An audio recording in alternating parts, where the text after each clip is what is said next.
playoffs. It's a big, big Sunday for a lot of folks out there. And this is the way to get it started. Thanks for listening. I am Jeff Meller. This is the Fantasy Football Show. Here with you every Sunday during the football season. 312-332-3776 right here on ESPN 1000. If you're new to the show, well, just so you know, I run through all the key injuries and the latest news that you need to be aware of to help set your fantasy football lineup. And ultimately, I will take your calls and we'll bat around what your roster dilemmas are today. Ultimately, it's an NFL preview show of Week 16. But, of course, we've got 3 games in the books. A couple of Saturday games yesterday have thrown us a bit of a curveball in terms of giving you some roster advice. So if you're down big or you're up big, that might actually influence in some ways how I would advise you to approach that. So also a key piece of information you may want to include as we go through the rosters. As always, the Fantasy Football Show presented by the fine folks over at Tullamore Dew.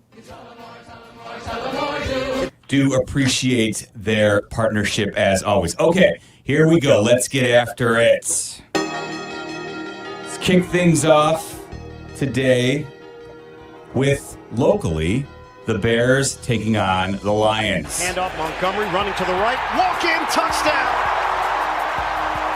Untouched. Montgomery for the score. All right, tough blow. David Montgomery will be out for the Lions, at least for the foreseeable future. They'll try and make a return potentially in the playoffs. But for fantasy purposes, he's done. Put him on ice.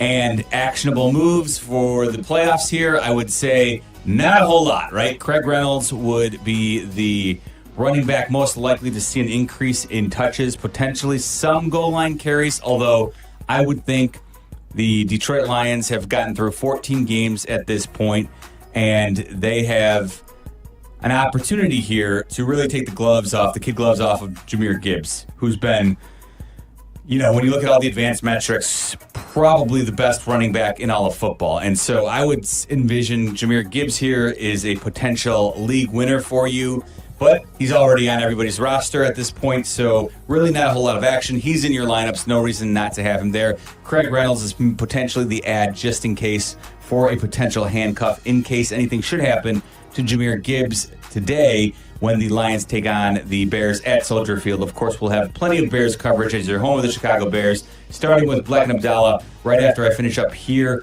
and then we'll go into our usual pregame coverage with Weil Sylvie and Dion Miller.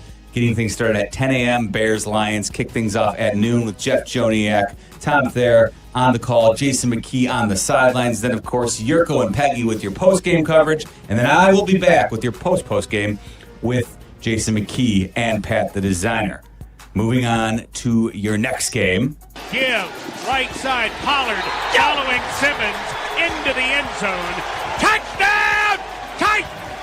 All right, so some good news here with Tony Pollard. He is expected to go, listed as questionable with that ankle injury. Seems like he's been on the injury report all year with that ankle injury, but for the most part, he's been fairly productive. The Tennessee Titans have finally moved away from Will Levis. Mason Rudolph will get the start as the Titans head to Lucas Oil Stadium to take on the Colts. And, Pollard, for the most part, I think he's a strong RB2 candidate for most teams out there. Definitely a flex play. He's starting today, so you can go ahead and use him. Let me weave that in. Cousins looking down the right sideline. Wide open is Drake London at the 5. He'll walk in for 6.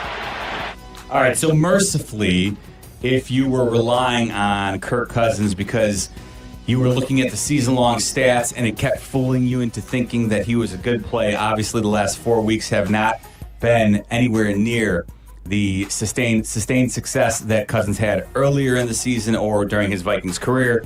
It looks like Father Time has caught up with him. He has not truly recovered from that Achilles injury, which means it is Penix time. Do you have Penix envy? We'll find out today as he gets the beaten-up New York Giants secondary at home.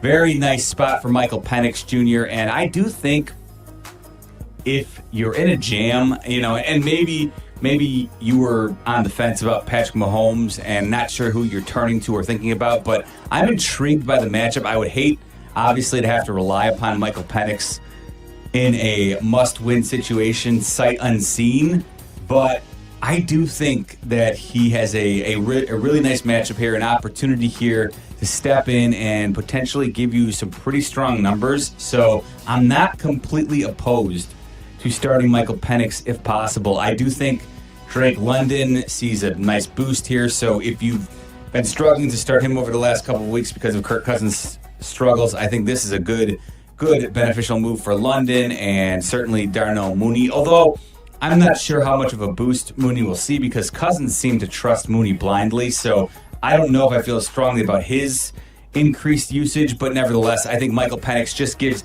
if anything, the run game an interesting option because just the mobility that Michael Penix adds now that Kirk Cousins didn't have coming off of that Achilles injury. He can get outside, potentially make those stretch runs for Bijan Robinson, even Tyler Algier. Much more, I would say, threatening at this point because Penix can move a little bit on the edge. So I think there's a lot of possibilities for this Falcons offense today against the New York Giants. On the other side of the ball for the Giants, Giants first and goal at the Dallas 1, down 3-0. Locked under center, handoff goes to Tracy off the right side, and he launches over top, he's in, touchdown. Tyrone Tracy listed with that ankle injury, expected to play today, so that's good news. The Giants, they will be starting Drew Lock today. Honestly, outside of Tracy and Neighbors, not too many other players I want to even consider using for the Giants, and I'm even a little bit skittish about using Malik Neighbors because of Drew Lock. Nevertheless, though, you probably, at least in 3 wide receiver formats, hard pressed to bench Malik Neighbors, but with Drew Lock starting, who knows what we're going to get. Tommy DeVito, it's not like he was any great shakes either. So interesting, but Tracy will be active today for the Giants, so that's good news. I think he's a pretty solid RB2, especially in PPR formats. At the goal line, at the 1, the handoff to Walker. He goes left side, and he's going to get in. Touchdown, Seahawks! Give me the other Seahawks highlight too, Justin. Might as well. Gino has time. He's going to throw in the near side corner. JSN has the touchdown! Seahawks!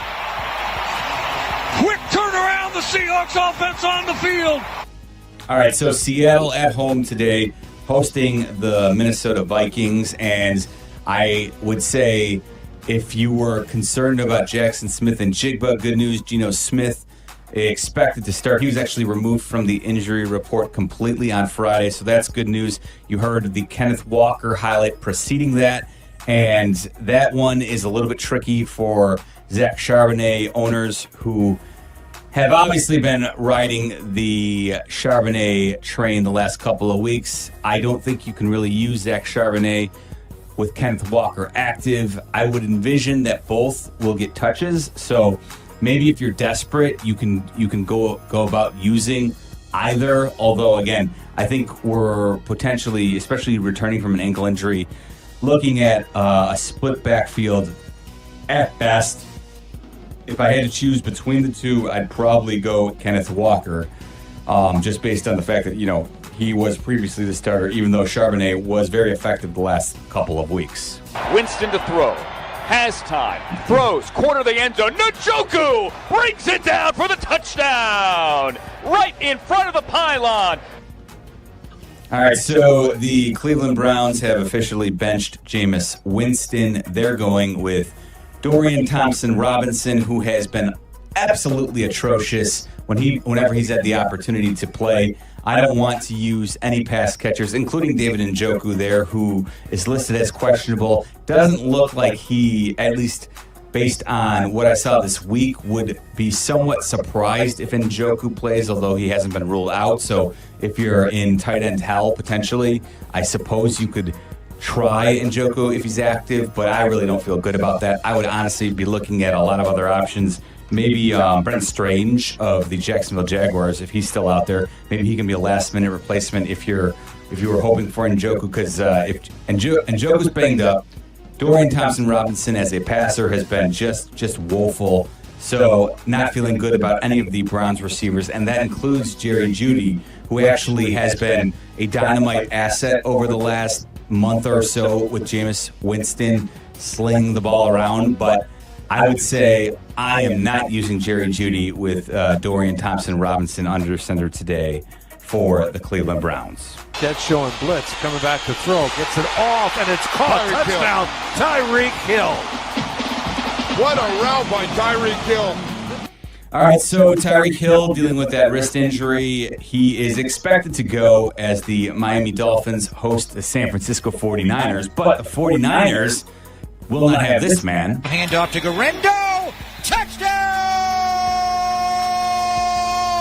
San Francisco! We like Ike. All right, so Ike, after he went off on the Chicago Bears, has not quite delivered the same way that he did that week. Garendo is out, and I hope you enjoyed blowing all your fab money right ahead of the playoffs for that 1 week, because that's all you're going to get. That means Patrick Taylor is the likely man to be the leader in the San Francisco 49ers backfield.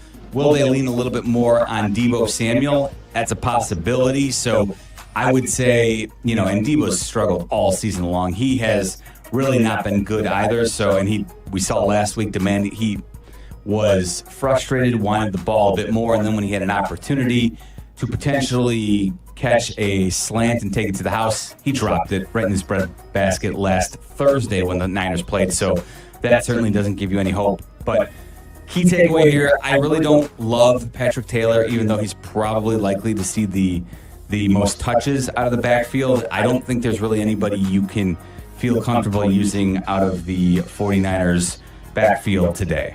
Here's Goody, double pass. Cedric Wilson looking to throw, looking for the end zone, looking for Alvin. Alvin makes the catch. Touchdown, New Orleans. All right, so that was a fabulous touchdown catch by Alvin Kamara last week, and then immediately he had to head to the locker room with a groin injury, and he has officially been placed on injured reserve. He's done for the season and your fantasy football playoffs. Huge blow. Next man up for the Saints will be Kendre Miller. Now, interestingly enough, Kendre Miller was a bit of a punching bag for Dennis Allen, the Saints head coach, to begin the year. And once Dennis Allen, for whatever reason, when he was finally let go, all of a sudden Kendre Miller got a second lease on life and has been incorporated a little bit as the season has gone on, finally making his presence known over the last couple of weeks. And he's shown some explosive ability, and he looks like he'll be the lead running back for the Saints tomorrow night as they head to Lambeau Field to take on the Green Bay Packers. Now, the Packers are a D that you can run on a little bit. So will the Saints, though, remain in that game very long? That's the question, right? Because in terms of exactly what the Saints bring as an offense, well, that's where we're not so sure, because without Derek Carr under center, the Saints offense has struggled all year long. Spencer Rattler is the man who will be under center for the Saints. You certainly don't want to use him. You certainly really don't want to use any Saints receivers at this point. MVS notwithstanding his little resurgence over the last couple of weeks. So Kendre Miller is really the only option I'm considering if you're a fantasy player out there, and really probably best bet in the flex spot. All right, there you go. All your key injury news ahead of the Sunday slate for week 16 as we help get you set and constructing your fantasy football lineup. I am Jeff Meller. Again, you can hit me up as always on Blue Sky at Jeff Meller. That's MELLER. Or I'm on X at Jeff_Meller. That's MELLER. Again, up next, taking all your calls right here on the Fantasy Football Show on ESPN 1000. This is the Fantasy Football Show. Back after this on ESPN 1000. Bears Radio Network pregame coming up at 10. Live from Gate O at Soldier Field. Here comes the ball. On the new home of the Chicago Bears and the Bears Radio Network. Here comes the ball. ESPN Chicago. Winter is coming, and you know what that means. Tailgates, commutes, and those dog walks are about to get real cold real fast. This winter, you don't need to freeze your butt off. You can gear up with Mobile Warming by Field Cheer, Bluetooth heated apparel that cranks up the heat with just a tap. From socks to gloves to jackets, instant warmth is a button away. So head to fieldcheer.com and feel the heat for yourself. Right now, get 30% off the entire website with promo code ESPN30 at checkout. That's promo code ESPN30 at fieldcheer.com. Caesars Sportsbook is the only sportsbook app with Caesars rewards. Win or lose, every bet you place brings you closer to the types of perks only Caesars can offer. Download the app using promo code RADIO-DYW and place your first bet of $1 or more for a chance to double your winnings on your next 10 bets. 21 or older new users in Illinois. Max bet $25 for boosted winnings. Max additional winnings $2,500 per bet. Profit boost tokens expire 14 days after receipt. For terms, see Caesars.com/promos. Gambling problem? Call 1-800-GAMBLER. Splurged on new devices? Don't skimp on your internet. Go to Astound.com today. From streaming to gaming, power your gadgets with Astound Internet for only $20 a month and get a $100 gift card when you order online. Switch to Astound for a 2-year price lock and no contract. Backed by our fiber-powered network, Astound will keep your new tech in check. Get Astound Internet, only $20 a month today and a $100 gift card. Order today at Astound.com. Restrictions apply. See Astound.com for details. My name is Luke Bryan. Country music is my life, and I want to share it with y'all. It's All Country is now streaming on Hulu. And with the help of Luke Combs, Kane Brown, Lady A, Winona Judd, Sheryl Crow, and Mickey Guyton, we're going to explore everything country. You couldn't ask for anything more than that. When everybody brings their story, it really becomes something special. That is the beautiful side of country music. In the end, it's all country. It's All Country. All episodes now streaming on Hulu. Don't let cold season make you miserable. Try the quick drug-free solution for nasal congestion, Navage. Navage uses gentle suction to flush out your sinuses with refreshing saline, helping you breathe easier, sleep better, and feel healthier all winter long. And here's even better news. Navage is now available at select warehouse clubs in a great new value pack. It's everything you need to start breathing better fast. Check out Navage at your local retailer today. Navage, N-A-V-A-G-E. Breathe easy. Do you have 3 ex-wives and your current trophy wife wants a life insurance policy 3 times the size of the policies you had to purchase for your previous mistakes? If so, you need to call Big Lou at Term Provider, 800-777-1225. Big Lou is intimately familiar with your problems, and if you're 50 or 60 years old and in reasonably good health, a $1 million policy should only cost about $100 to $200 per month. Big Lou may have a solution for your previous policies as well. You may even save enough money to lighten the load on your new $1 million policy. Remember, call Big Lou. He's like you, except he's only on number 2. Call Term Provider at 800-777-1225. That's 800-777-1225 for $1 million in term life insurance that you can live with. Call Big Lou at 800-777-1225. 800-777-1225. Is your tight end in or out? Don't answer that. Is your backfield in good shape? Never mind. And welcome back to ESPN 1000, Chicago's home for sports. It's the Fantasy Football Show with Jeff Meller.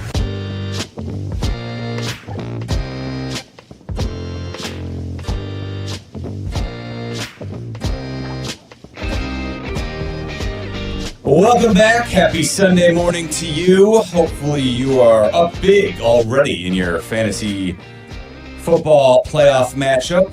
Welcome back. I am Jeff Meller, hanging out with you until 8 o'clock, as I do each and every Sunday morning during the football season, right here on your home of the Chicago Bears, ESPN 1000, setting up your Sunday each and every week ahead of Bears games here on your home of the Chicago Bears, ESPN 1000. As I mentioned, we'll get all of your Bears coverage going right at 8 a.m. with Black and Abdallah, and following through our usual Bears programming, which I will, of course, keep you abreast on later in the show. All right, let's hopefully the phone lines are working properly here. Let's see what we have here.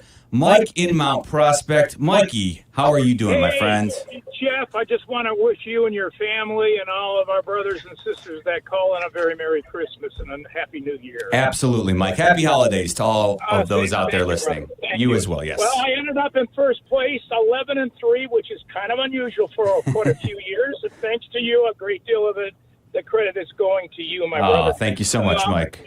Hey, ironically, I'm on a bye last week, right? Mm-hmm. And I scored 218 points, by far the most of anybody all year long. Of course, that's Mike. Of course, that's the way it happens all the time. You know it. And listen, listen. Well, you know what's coming. Let's just hope we can avoid it, right? Because that's always the worst case scenario. No, I'm only at the 1-point favorite, so it's a flip of a coin to this weekend. All right, my brother, I've got a very simple one, a full PPR.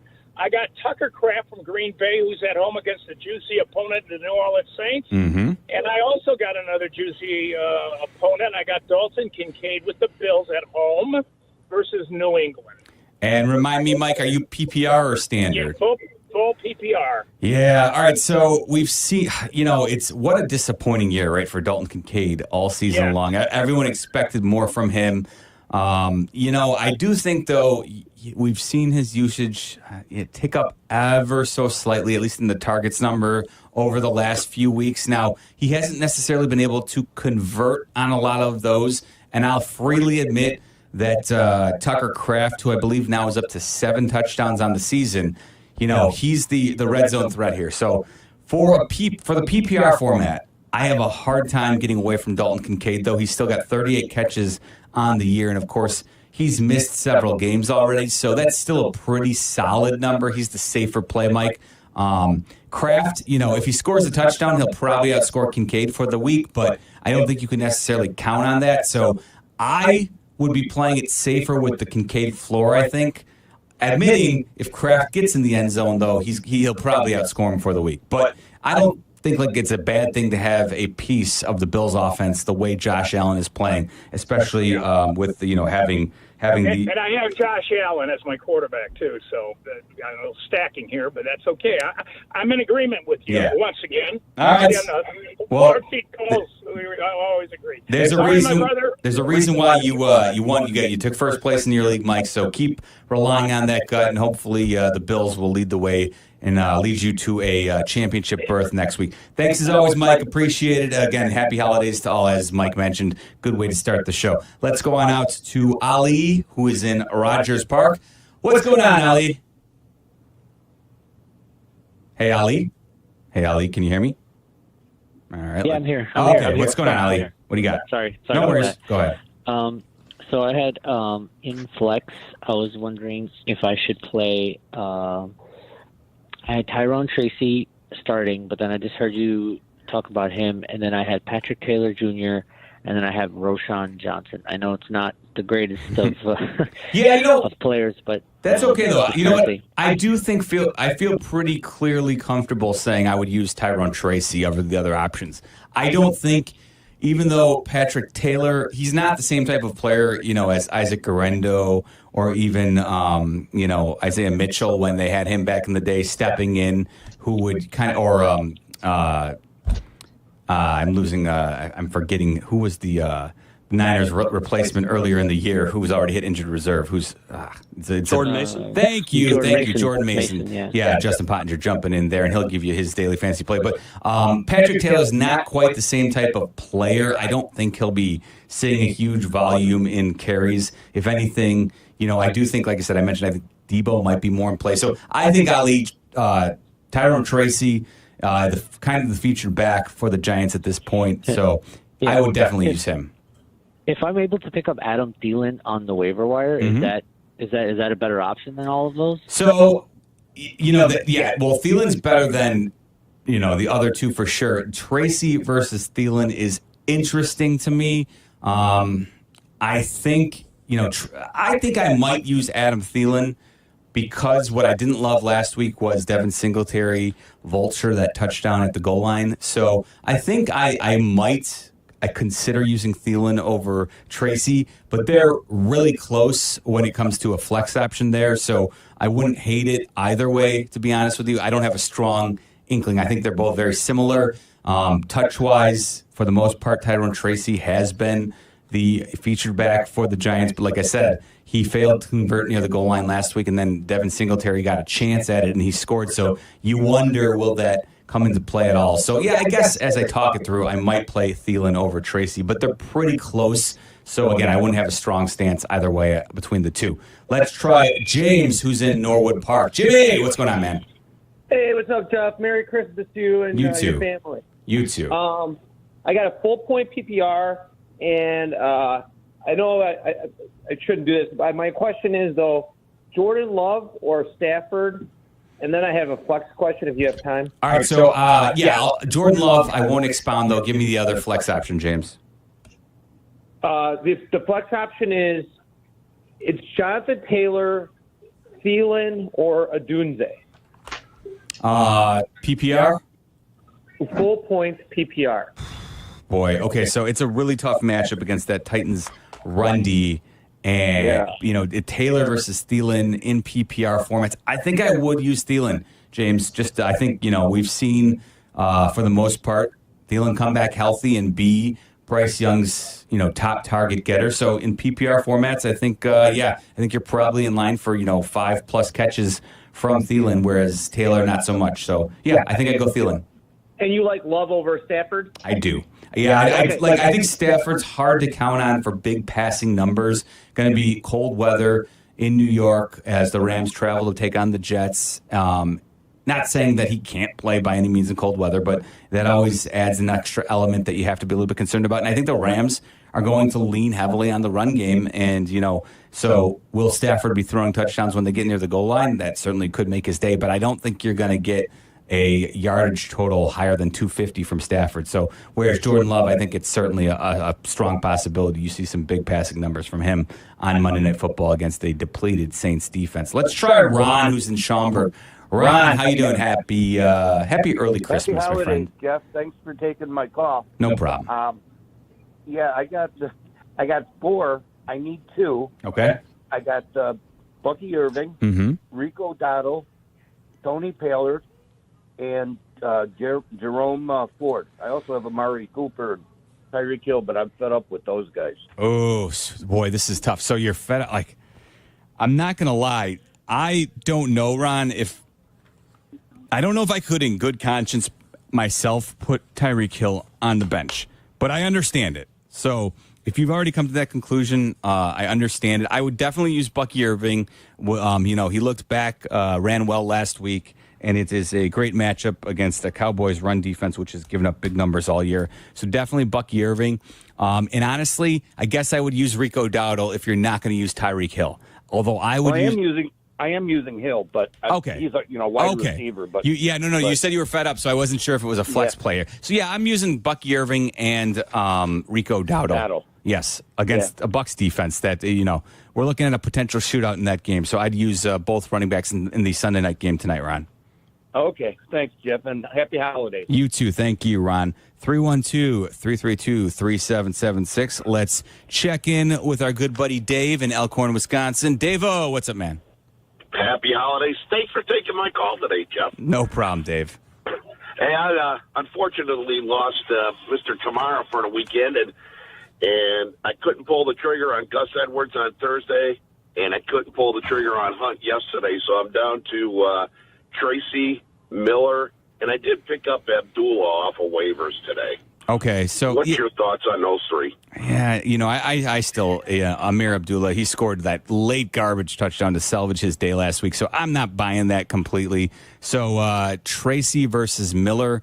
I think I'm still going with Tyrone Tracy. Atlanta, pretty solid matchup for him. And I like the player. Tyrone Tracy has, and not that I like Kendry Miller's interesting, but I don't think we really know exactly what we have in him, and wouldn't be surprised if the Packers get up if the Saints are trying to chase the game. So I think Tyrone Tracy is the safer play here of the two. Thanks, Jeff. Happy holidays and good luck today. You as well. All right, Dave drops off. We have 9 phone lines locked in, and we have one open. 312-332-3776. I am Jeff Meller, taking your calls on the Fantasy Football Show, presented by Tullamore Dew. Don't go anywhere. The Fantasy Football Show with Jeff Meller, presented by Tullamore Dew, will be back with the answers to all your fantasy football dilemmas on ESPN Chicago. The Chicago Bears Network pregame with Dion Miller, Mark Silverman, and now with Tom Waddle. 2 hours before every game on the new home of the Bears, ESPN Chicago. The Lantern in Naperville invites you in for Customer Appreciation Month from now to New Year's Eve, presented by Neutral. While you're there, fill out a raffle ticket to win awesome prizes throughout the month. At the Lantern, the month of December is hot. Tuesday nights are karaoke nights. Enjoy a Neutral while you sing. Wednesday nights are trivia nights. Enjoy a Neutral while you act smart. Weekends, come catch the games. And for New Year's Eve, it's a daytime party. Make reservations to enjoy Junkyard Groove from 4 to 7 on December 31st. It's all happening at the Lantern in Naperville.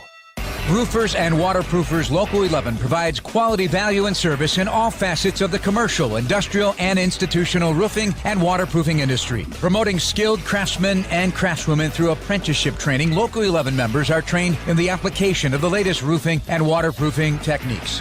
They are at the forefront of design and installation of environmental-friendly solar, green, and garden systems. To find a highly skilled roofing contractor today, go to ChicagoRoofingContractors.org. With today's stress and uncertainty, drug and alcohol overdoses have drastically increased and taken too many lives. Don't risk losing someone you love. The problem may be worse than you think, and it won't get better unless you take action. You owe it to your family and you owe it to yourself to get the help needed today before it's too late. Call Gateway Foundation, 855-925-GATE now. Gateway is here to help you and those you care about. Call 855-925-GATE. You can make a difference. Individuals and businesses with tax problems, listen carefully. Do you feel like you're losing control of your finances? If you owe over $10,000 in back taxes or have unfiled tax returns, we can help you take back control. The IRS is the largest and most aggressive collection agency in the world, and they can seize your bank accounts, garnish your paycheck, close your business, and file criminal charges. Take control of your tax problem now by calling the experts at U.S. Tax Shield and take advantage of the Fresh Start program and new laws that may allow us to negotiate a settlement for the lowest amount possible. Our team of tax attorneys and enrolled agents can stop collections and get you protected so you can take control of your financial future. U.S. Tax Shield offers a price protection guaranteed quote to get you protected today. U.S. Tax Shield is A+ rated with the Better Business Bureau, so call now. 800-687-5192. That's 800-687-5192. U.S. Tax Shield. 800-687-5192. That's the ease at which you get information. You want it, you get it. Like that. Ask your phone. Group chat. Smartphone. You're always connected and informed in real time. No waiting. So if you're diabetic and still using finger sticks to read your blood sugar, what are you waiting for? Knowing your blood sugar levels instantly is important for managing diabetes. Call US Med at 888-665-0696. To learn more about continuous glucose monitors, a real-time instant method to track your blood glucose, US Med is an approved provider for Medicare and over 1,000 private insurers. And the best part? Call 888-665-0696 and we'll give you a free insurance benefits check today. So call 888-665-0696 today. That's 888-665-0696. And manage your diabetes as easy as... You're listening to The Fantasy Football Show with Jeff Meller. Presented by Tullamore Dew on ESPN 1000 and the ESPN Chicago app.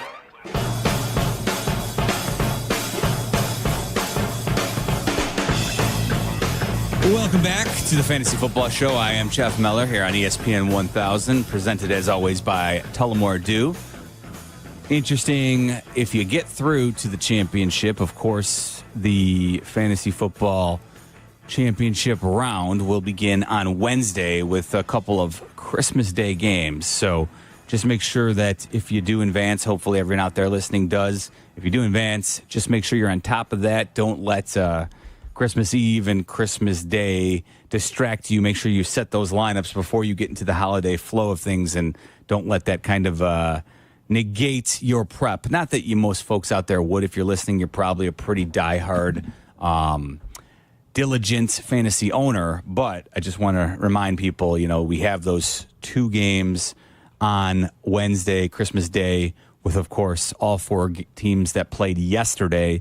They're just kind of swapping matchups. We'll get the Chiefs and Steelers in one game on Wednesday, and then, of course, the Ravens and Texans in the other. So an interesting week for the fantasy football championship round, but let's not get ahead of ourselves. Let's keep focusing on today and getting you through to that round. 312-332-3776. Let's try Dan, who is in Arlington Heights. What's going on, Dan?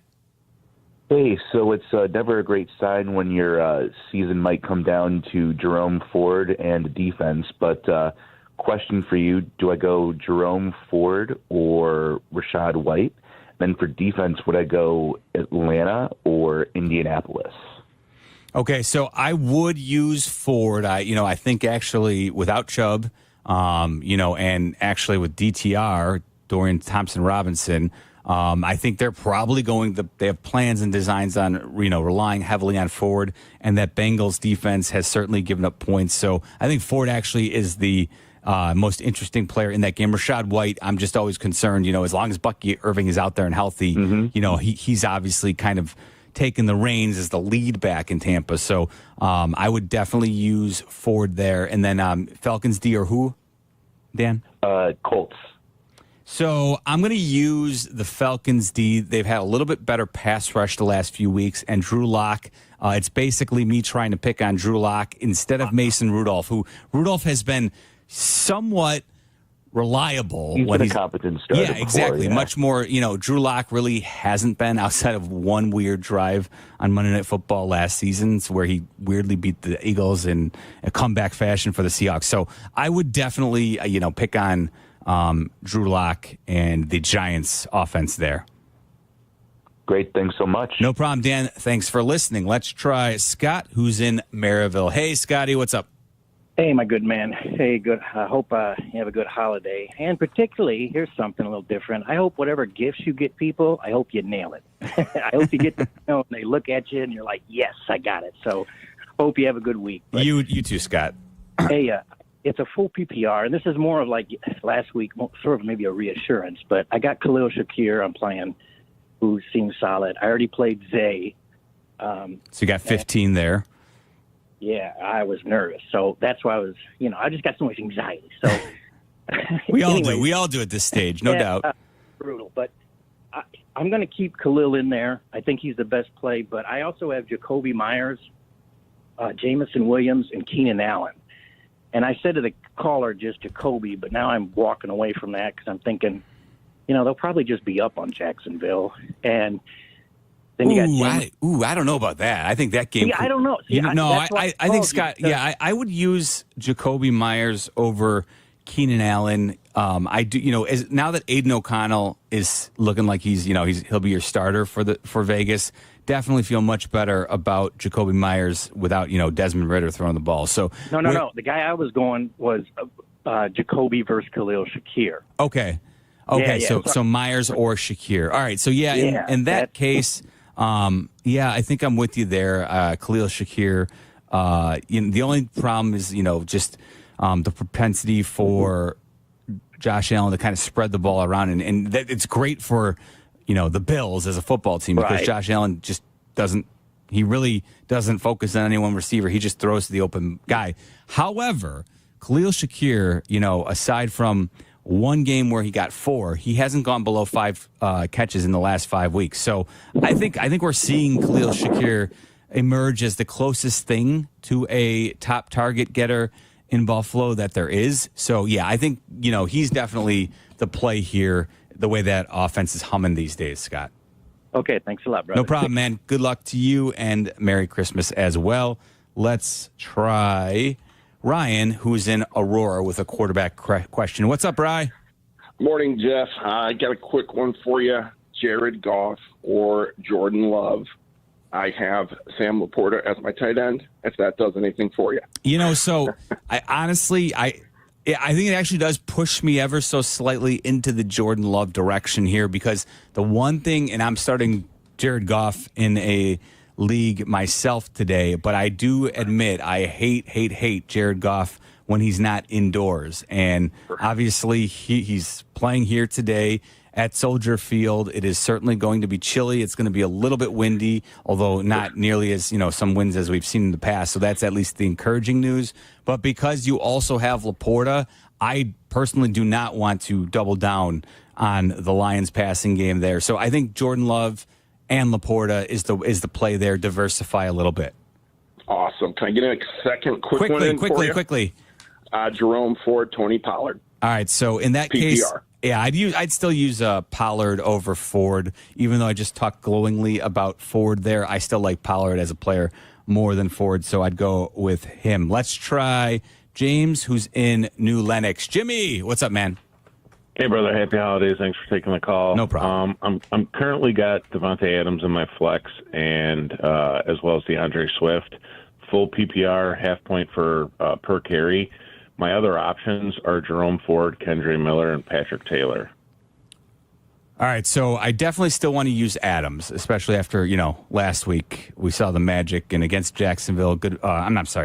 He played at Jacksonville last week, silly me. He has the Rams this week, so a tougher defensive matchup, but I still like the way that Rodgers and Adams have kind of reconnected over the last few weeks. So I'm definitely using Adams, James. And then you said you had Swift,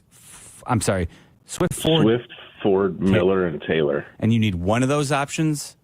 Yeah, I have Swift in just for my head, but my heart's telling me Ford or Taylor.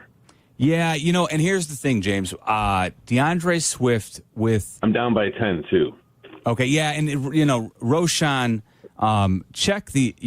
Even if it sounds like Roshan's going to play, although he was in concussion protocol, so we need to kind of make sure that he is active. And I don't want anyone using Roshan Johnson. What I think, though, my advice here for all those listening, just so that everyone can apply some stuff here, is if Roshan Johnson is active, that concerns me for DeAndre Swift. He got the short touchdown last week, but Roshan Johnson, we've seen when he's been active, he's kind of taken that goal line option away from Swift.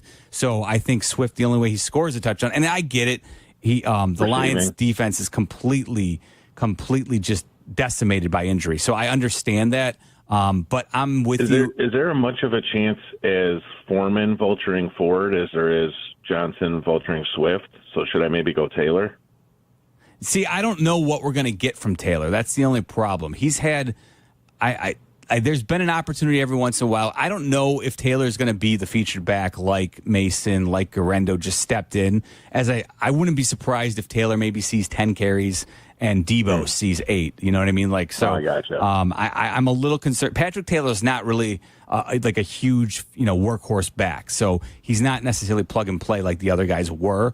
I would use Ford over Swift. I suppose Foreman could be an option, but I just think Jerome Ford, we've seen him get some heavy volume in the past when Chubb hasn't been there, so I would use him.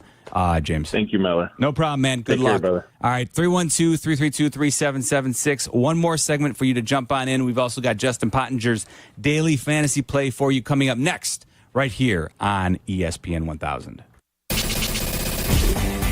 This is the Fantasy Football Show with the guru of fantasy football, Jeff Meller. Back after this on ESPN 1000. Bears Radio Network pregame coming up at 10. Live from Gate O at Soldier Field. Here comes the ball. On the new home of the Chicago Bears and the Bears Radio Network. Here comes the ball. ESPN Chicago. What would you do with $1 million? Hard Rock Casino Northern Indiana wants to give you the chance to find out in our $1 million giveaway. Earn July 1st through December 27th. Then join us each Friday for your chance to win a grand finale spot for a 1 in 500 chance to be the guaranteed winner of $1 million. The $1 million giveaway. Exclusively at Hard Rock Casino Northern Indiana. Must be 21. See Players Club for complete details. Gambling problem? Call 1-800-9-WITH-IT. Accumulation, preservation, generation. At Busey Bank, these are the principles we use to build meaningful financial partnerships with our clients and their families. With sound advice and vast resources, partner with Busey for a personalized approach to your legacy. Busey Bank, building business, growing wealth since 1868. proud to be the official bank of the Fighting Illini, member FDIC. Few Whiskey. Have you met us? Few is born of defiance and comes from Evanston, the town where the temperance movement started and Prohibition lasted until 1972. Here at Few, we make whiskey the only way we know how, our way. We use an iconic 70-20-10 mash bill. We mash, ferment, distill, bottle, and age all right here in Chicagoland. Few makes Chicago-style whiskeys for Chicago whiskey drinkers. Few Spirits, Incorporated 2011, 46.5% alcohol by volume. Evanston, Illinois, 60202. Adam Schefter here with Vivid Seats. We've got some late-breaking news coming out of the stands. According to multiple sources, Vivid Seats fans are scoring rewards on every purchase and at a rapid pace. Obviously, these rewards are a game changer, and coupled with their MVP-worthy ticket selection, why get tickets anywhere else? Don't drop the ball this season. Shop with Vivid Seats and earn rewards on every ticket. And as the official ticketing partner of ESPN, Vivid Seats is offering you $20 off your first $200 ticket purchase with code Schefter. That's code Schefter. So you're ready to propose? Yes, I am. You got her parents' approval. You told her friends. And you got the ring. Well... Luckily, there's GageDiamonds.com with engagement rings in every style for every budget with certified natural diamonds, lab-grown diamonds, and moissanite. But I'd rather not drain my savings. Gage lets you buy the ring today and pay over time with no credit-needed financing. Brilliant! GageDiamonds.com. We're engagements. Middle name. Exclusions apply. Prescriptions require an online consultation with a healthcare provider who will determine if appropriate. Restrictions apply. See website for details and important safety information. Subscription required. Price varies based on product and subscription plan. Hi, I'm Dr. Peter Stahl, board-certified urologist and senior vice president of men's sexual health at HIMSS. In my 12 years of practice as a reproductive urologist, I've helped many guys with ED, and it has never been more convenient to treat than it is right now, thanks to HIMSS. It really wasn't easy before. You had to take time out of your day, come to a physical office, and see a specialist like me in person. Now, through HIMSS.com, you can get world-class sexual health care and a full range of treatment options for ED through a 100% online process. It starts with a free assessment from a medical provider licensed in your state who can determine if ED treatment is right for you. If prescribed, your medication is shipped to you for free. So don't wait. Join the hundreds of thousands of guys who've gotten help for their ED through HIMSS. To start your free online visit and find ED treatment at up to 95% off brand name prices, go to hims.com/joy. That's hims.com/joy for your free online visit. The Fantasy Football Show is back with the guru of fantasy football, Jeff Meller. He's listed as questionable. Questionable. What does that mean? No one knows what that means. Dial us up at 312-332-ESPN. I mean, they know if they're playing. They know. They should tell us. That's 312-332-3776. This is the Fantasy Football Show on Chicago's home for sports, ESPN 1000 and 100.3 HD2.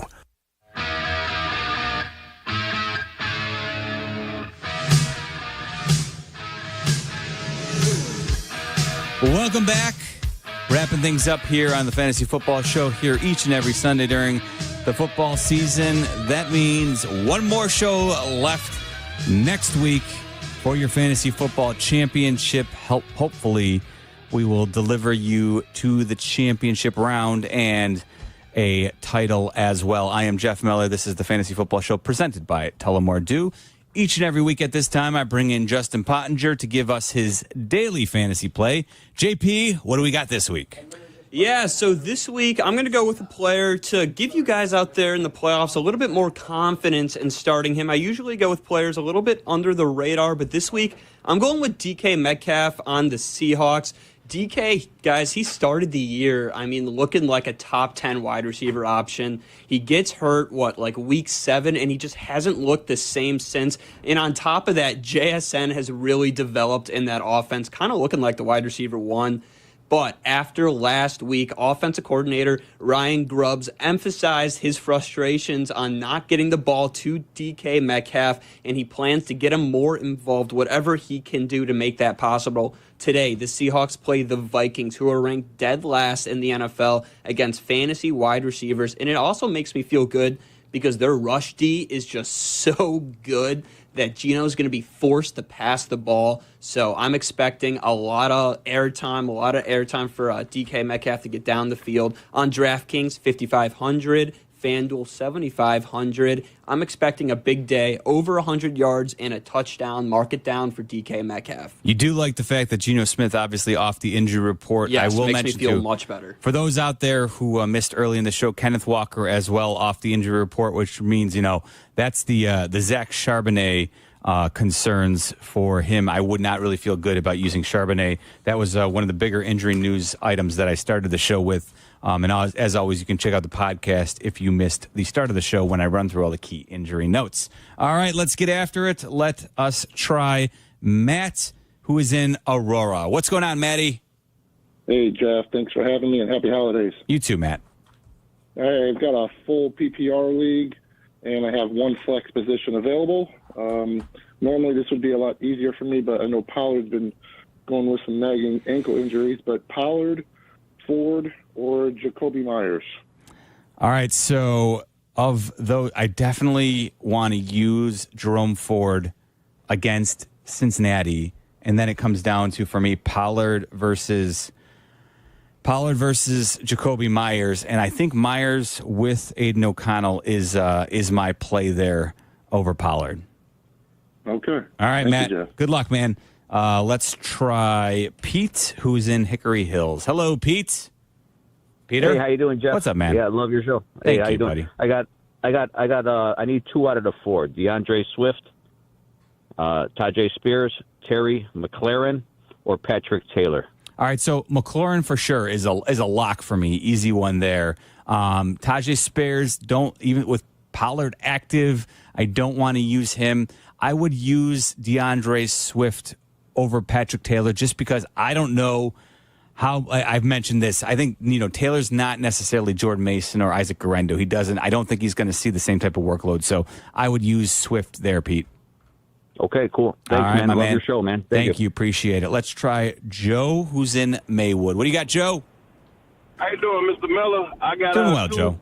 quarterbacks playing in the cold today. I got Jared Goff and Matthew Stafford, and I need one of them to help me get into the championship. All right, so yes, definitely, and both are playing in tough weather environments today. You've got Stafford at MetLife Stadium taking on the Jets, and of course, Jared Goff will be taking on the beloved here at Soldier Field today. And of those options, because they're both in tough weather environments, it's really a kind of a push there. And in this case, I'm going to go with Jared Goff. I think the opportunity for the Lions to still score 3, 4, maybe even 5 touchdowns is higher than what we could potentially see from Matthew Stafford. The only question is, will the Lions be running them in or throwing them in? And here's hoping it's throwing for your fantasy purposes, okay? All right, thanks. All right, thank you, my man. Let's try Isaac in Denver. Ike, what's up, man? Hey, good morning, Jeff. Love your show. Thank Man, you, bud. it's been a long season.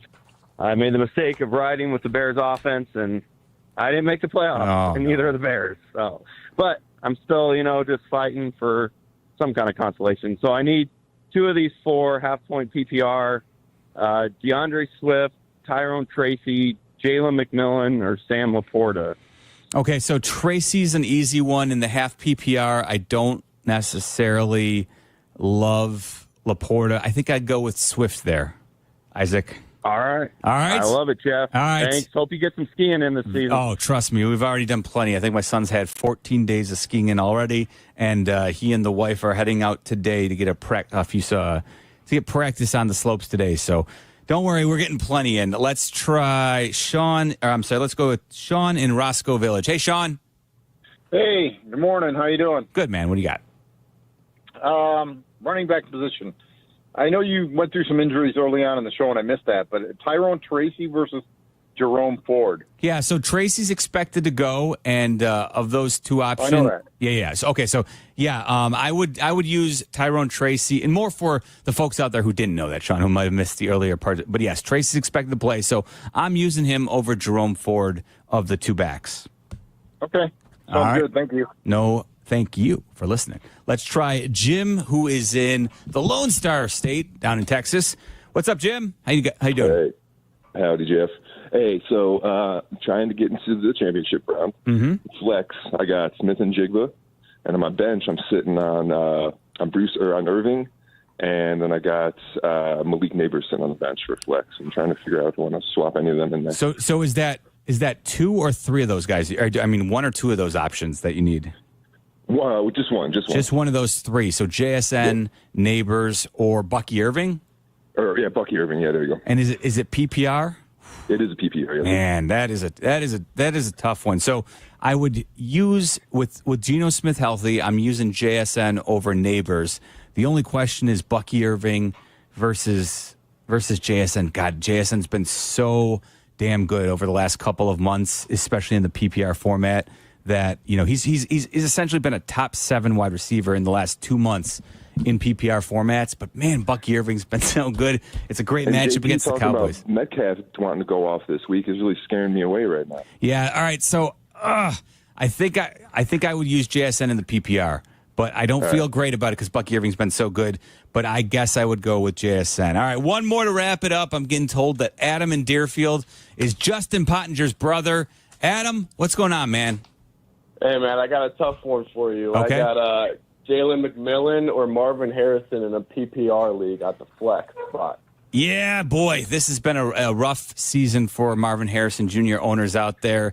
Can you really trust Jalen McMillan at this point? You know what? In PPR formats, I think you can because Marv just doesn't see high volume. So as crazy as it is, Adam, I think I'd actually use Jalen McMillan over Marvin Harrison today. So, all right, that does it for me, folks. Good luck to everyone out there in the fantasy football playoffs. Thanks, as always, for listening. I'll be back next week with the Fantasy Football Championship round advice for you. And I'll also be back later today with the post-game coverage after the Bears with Pat the Designer and Jason McKee. Of course, all of our Bears coverage begins coming up next with Black and Abdallah with the local pregame show. And, of course, all the usual Bears game day coverage that you're getting, starting with them. Coming up next, right here on ESPN 1000. Do you have trouble getting in and out of the bathtub? Are you afraid you'll slip and fall entering or exiting a tub? Safe Step walk-in tubs can transform your bathtub from an area of concern to a calming refuge. Call them today at 1-800-731-4558 and save $1,600. Safe Step walk-in tubs and showers are proudly made in Tennessee and offer an ultra-low step-in, avoiding that difficult climb over a traditional bathtub wall. They also offer a variety of therapeutic benefits that may help soothe your aching muscles and joints, increasing your mobility, boosting your energy, and improving your sleep. Safe Step walk-in tubs are designed to easily fit your existing tub space and are often installed in as little as 1 day. Just dial 1-800-731-4558 today to save $1,600 and receive a free shower package. That's 1-800-731-4558 for a free no-obligation consultation and to save $1,600. Safe Step walk-in tubs. Safety never felt so good.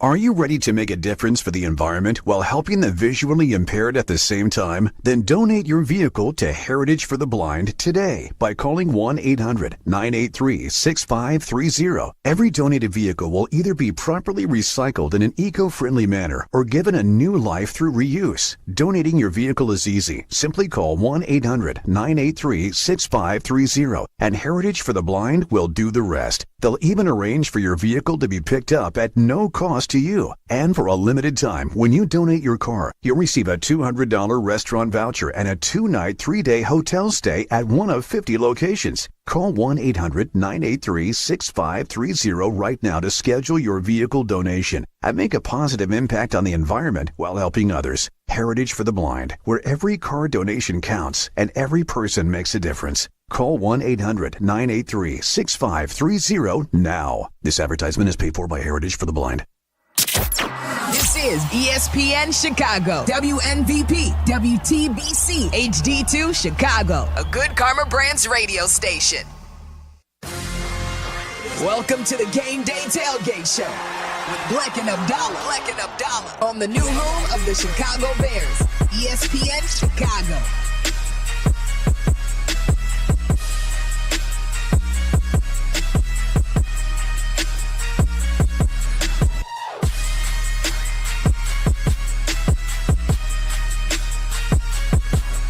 Week 16 in the NFL. The Bears host the Lions on the lakefront. Chicago, are you ready? Oh, it's Bears football. It's a Bears game day right here on ESPN 1000 and the ESPN Chicago app. Abdallah, the Bears are 4-10. The Lions are 12-2 as they head into this matchup on the lakefront this afternoon. You can listen to the game right here at noon on ESPN Chicago. Joniak and Thayer will be on today's call, as always, right here for Bears football. It's Black and Abdallah hanging out with you for the next 2 hours right here on ESPN 1000, the ESPN Chicago app. We have a lot to get to, Abdallah, not only to preview this game, Bears and Lions today. The first matchup was an all-time classic. It didn't go in favor of the Chicago Bears, but the lasting image of Matt Eberflus standing on the sideline as time ran out on his head coaching regime for the Chicago Bears with a timeout right there, a trusty timeout right in the side pocket for Matt Eberflus as Caleb Williams tried to do his own thing at the very end. It didn't come up. Caleb to Adunze fell short. But the classic on Thanksgiving, I think that's a lasting image that we will take away from this season, the end of that game. And the one thing that I always look at when we talk about Caleb Williams, he took that team off of what? The 2-yard line, backed up on the goal line, drives the team down the field with a chance to kick a field goal. It all went bad at the very end. But I like what I saw at different points from Caleb at the end in the second half against the Lions last time out. Yeah, I think that, throughout the year, we've seen a lot of that from Caleb Williams ever since the obviously the Jaguars game, where it seems like the team left their will in London in the Jaguars game, because after the Commanders game, obviously we know that this team has failed to show up multiple times. They didn't show up against the Cardinals. They didn't show up against the 49ers. They didn't show up against the Vikings last time out here a week ago. So I think that when you look at what Caleb Williams has been able to do in the second half, bringing this team back against the Packers, bringing this team back against the Vikings the first time, bringing this team back against the Lions the last time out on Thanksgiving, that, yeah, it's a lot of good things from Caleb Williams and from the offense. But I would like to see this team, for once, not be in this position. I would like this team, for once, to score first in a game. I don't even know if I can't remember the last time the Bears scored first in a game. I don't know if they have scored first in a game. So, to me, there's still a lot at stake for the Bears here in these last 3 games. One, you have very quick turnaround. How does the team respond to that? Specifically, how does Caleb Williams respond to that? Because that's basically what everyone is going to be focusing on for the last 3 games. You have 3 games in 11 days, starting with the Vikings game on Monday night earlier this week. Now you've got this game today, and then on Thursday after Christmas, you've got the Seahawks game. So you have a lot of games with very little prep time. How is the offense going to look? What are they going to be able to game plan for these teams? You also have to look at, I want this team to start fast. Not necessarily score first, but let's score some first quarter points. Maybe some first half points for once. Like, that would be nice. And the third thing I'm looking for, Chris, is show up. Show up. The last 2 weeks, this team hasn't gotten off the plane. Like, you go to the 49ers, you go to San Francisco, you lose 38-13. They were never in that game from the jump. Same with the Vikings game on Monday Night Football. Never in that game from the jump, 30-12. The last 2 games have been an indictment on both sides of the ball. The defense not showing up, playing since week 7, like the worst defense in the NFL, and the offense not being able to get anything going, whether it be in the first half or the second half. So a lot needs to change. Even though the season is over playoff-wise, there's still a lot for these guys to be playing for, and most of it is pride. Show up, the bare minimum. Yeah, Abdallah's looking for the Bears to arrive at the field today. Get to the stadium and maybe, muster a little bit of effort. That would be nice. Yeah, I mean, we've talked about it the last 3 games, especially scoring 0 points in the first half in 3 straight games has been just abysmal. It's just been terrible. And the fact that originally, with Thomas Brown calling the plays with this offense, after DJ Moore and Martellus Bennett and Cole Kmet and all the offensive players got their way, they ran Shane Waldron out of town. They got Thomas Brown calling the plays. The big bad witch, Matt Eberflus, ran out of town as well. Since that initial offensive bump with Thomas Brown, the offense has done absolutely nothing. And I'm pointing right back at those star players. Many of them speak often to the media, and many of them host their own podcasts all over the place. There's Podcasts Wild here in the city of Chicago with Bears players. Not many wins. Almost the same amount of wins in the standings as podcasts hosted by players in this town, which there's a lot of talk. And what I'm sick of seeing is watching Bears games on Sundays where star players perform like they're mid or less than. And that's the thing that has bothered me so much. You say show up. I'm looking directly at DJ Moore. Show up. Show up. Be a player. You got paid in the offseason. You're supposed to be a number one wide receiver in the NFL. You're not, based on your production this season. And don't blame Caleb Williams. Don't blame the offensive coordinator or the head coach, this, that, and the other. You're talking about vacation. Please. That's outrageous. You think that it's kind of cute or funny to say that your thoughts heading into these games would be vacation? You saw the clip from earlier this week from DJ Moore. I did. I get that some of the outrage is taken a little out of context, but still, it's not the way you handle it when your team is 4-10 heading into the final weeks of this season, which had so much hope. You're supposed to be the team's best player, the team's leader. I understand that, and I originally... It's frustrating. It was frustrating, and it's not a good look given what DJ Moore has done this season, constantly being questioned about his body language, him walking off the field mid-play, all that kind of stuff.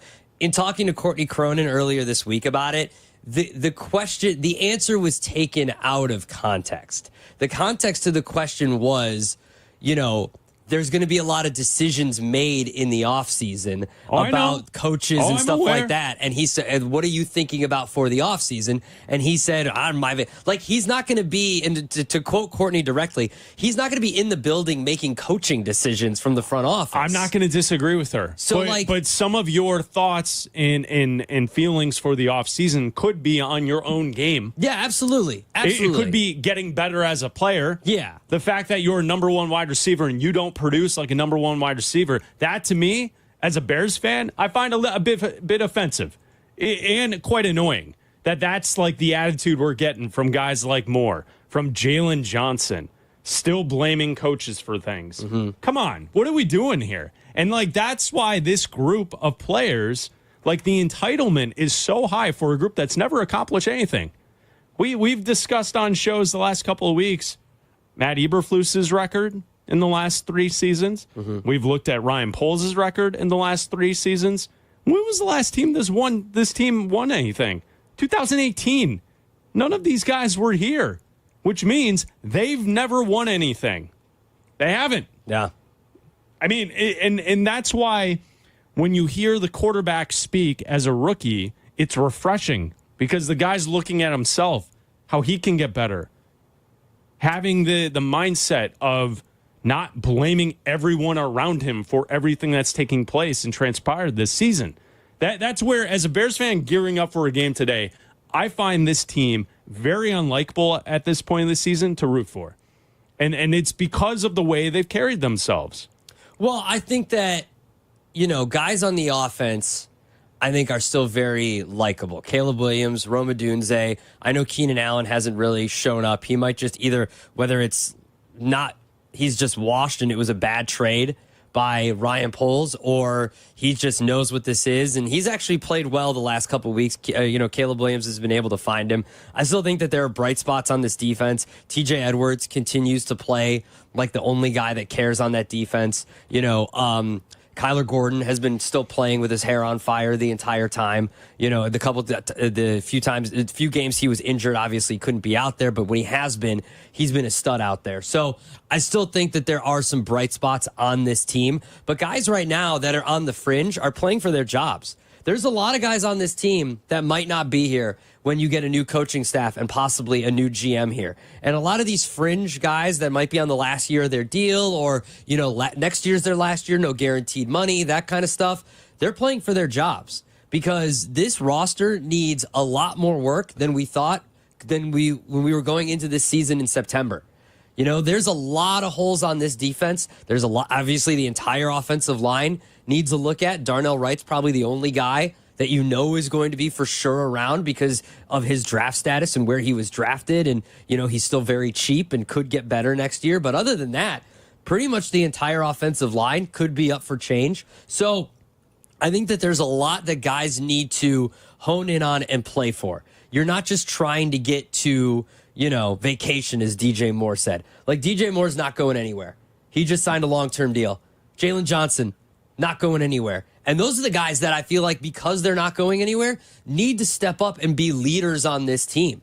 Need to step up and say, hey, guys, we might be out of the playoffs, but the Lions are playing for something. Like, let's go out and spoil something for them. Let's not gift them the number 1 seed in the NFC. Let's make it tough for them. Let's win a home game. Let's win a home game against the Seahawks. Let's go up north and finally beat the Packers for the first time in God only knows how long. There should be more leadership on this team from guys that are going to be here, specifically the 2 guys that got paid. And it's frustrating that there is a lack of leadership on their part. And the guy that is leading by example seems to be the newest guy in the locker room in Caleb Williams. And that's why those are the 2 names I brought up. I'm not going after the 3rd string linebacker or the running back who's just signed because others have gone down with injury.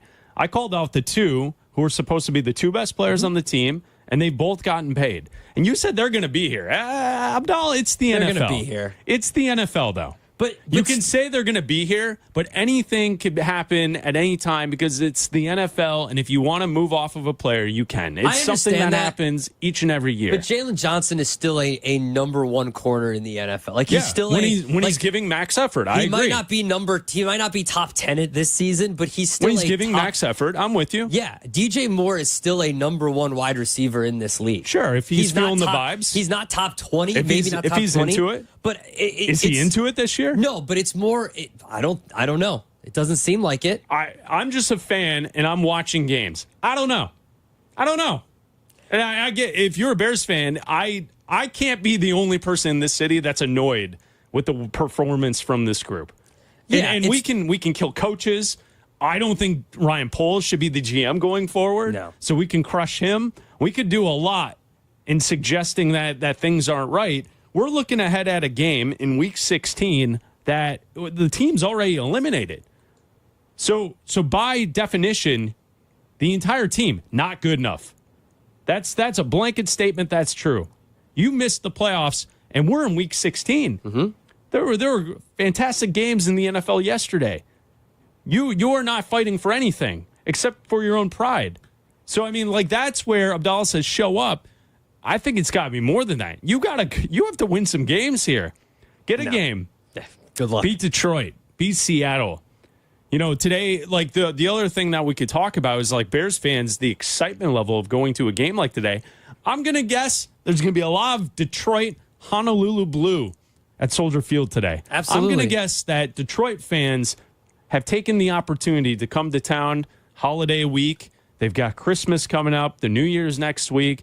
I mean, I don't know. It's going to be 25 degrees out. Yeah. Usually in this type of setting, when the team has already been eliminated, you start to see big sections of dark blue. Yeah. Hey, Black, what is that? Those are the empty seats at Soldier Field. Big, dark blue blobs. I don't think you're going to get that, stadium. though. And you know why you're not going to get that? Yeah. Because Detroit is close. Well, how about this? And I think Lions fans are going to travel. Use last night as an example, right? Use last night as an example. Lot of orange at the Ohio State game yesterday. And what happened?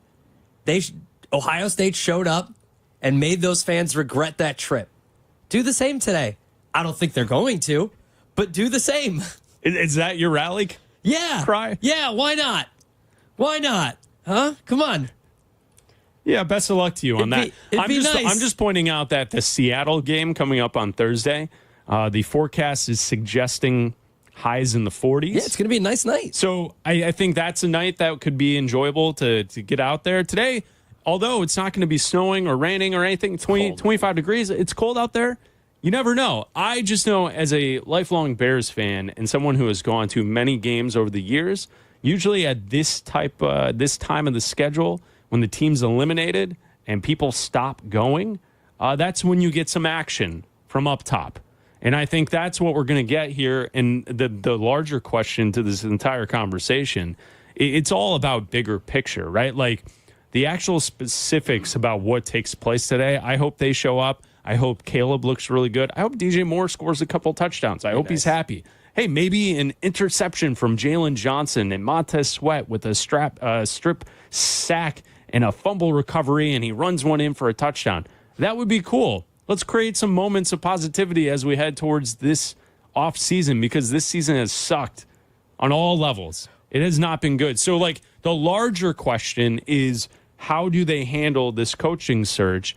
And will Ryan Poles be back as GM next season? Because I think that's an interesting piece of conversation, is whether or not Poles is deciding who the head coach is, or a head coach is meeting with the organization and saying, I've got my own guy. I want to do it this way. And I don't know if I align with Ryan Poles and whether or not that head coach is going to be able to call that shot. Yeah, I think that's part of the players showing up that I talked about, right? That's part of the fringe guys that we talked about. Ryan Poles' credibility continues to take a hit, because Ryan Bates was just put on IR. That's a guy that you went out and made a move for and can't play him the rest of the year. Doug Kramer, who was drafted, can't even use him as a lineman. You have to use him as a fullback, and he's been down. Last night he was downgraded from questionable to doubtful. So your bodies on the offensive line continue to be depleted. Braxton Jones might play today if he gets out of concussion protocol. They had like walkthroughs this week, so there wasn't real practices, but he did, quote, would have participated, but isn't fully out of concussion protocol. So we'll see if he can. If he can't, Karan Amagaji in his second start. Oh Lord, is he going to be more than a turnstile out there, or would they be better if I went into one pant leg and you went into the other pant leg? Would we be better out there as one Karan Amagaji? If we combined forces, could we be better than one Karan Amagaji? Yeah, probably not. Probably not, but still. But he is no good. He's not good. Boy, as a draft pick from Ryan Poles, that one does not look like, and you could argue all you want that he's a young player. He's 22. He went to Yale. He's a third-round pick, dude. You need to be serviceable. That's what I'm saying. You need to be serviceable. Serviceable.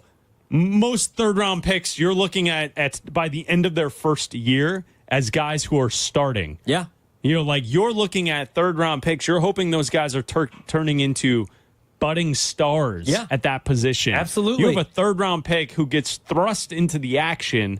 Okay, short notice. He wasn't working with the first team. He's on the club. He's a part of the team, no? Yeah. I mean, he looked unplayable last week. Absolutely unplayable on Monday night.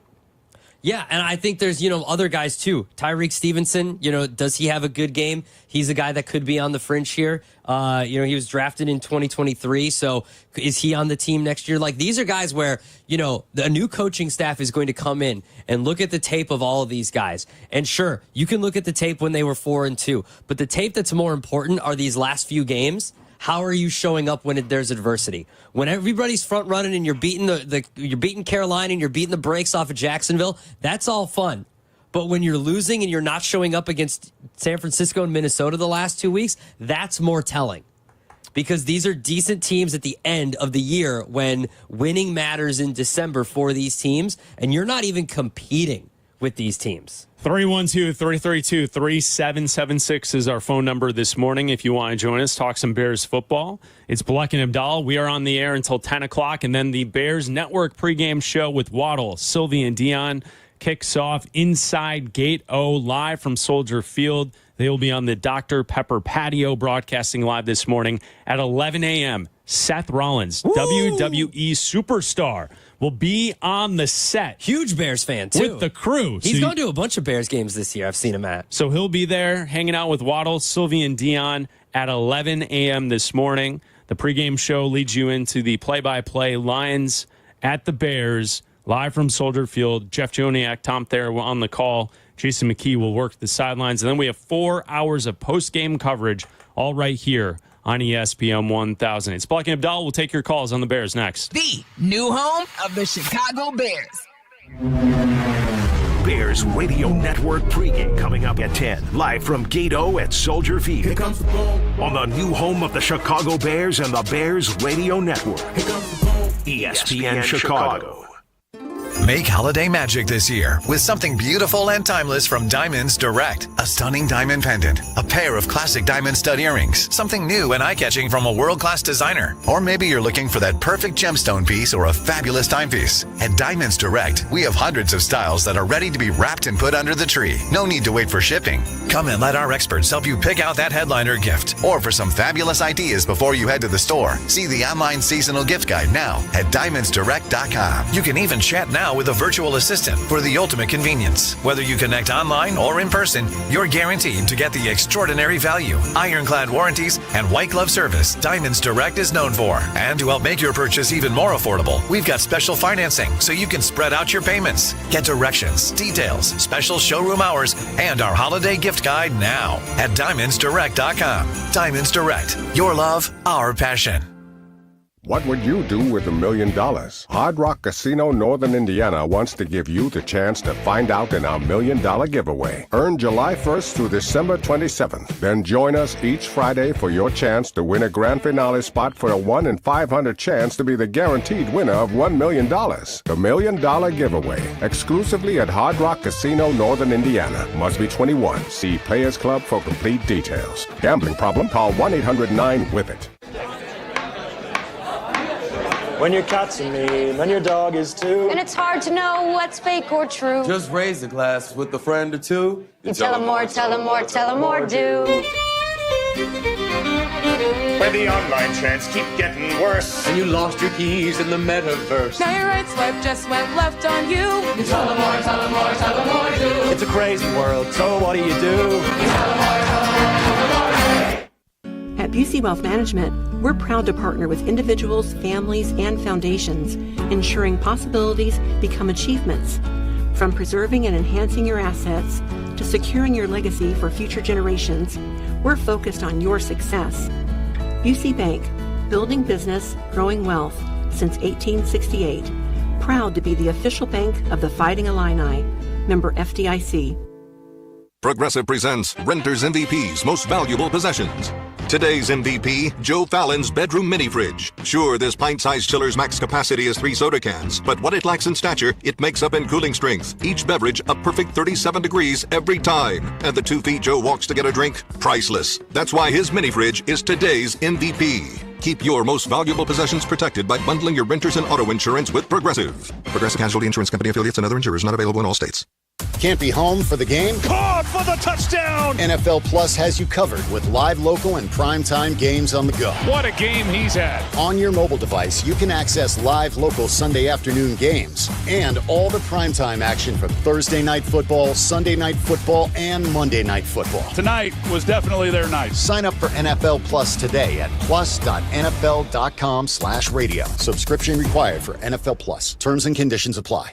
Illinois State University offers more than 150 majors, from accounting to zoology, and they're adding new areas of study all the time. Apply today to one of their new programs in engineering, sports communication, or data science, or check out all their offerings at illinoisstate.edu/majors. It's the Game Day Tailgate Show with Black and Abdallah on the new home of the Chicago Bears, ESPN Chicago.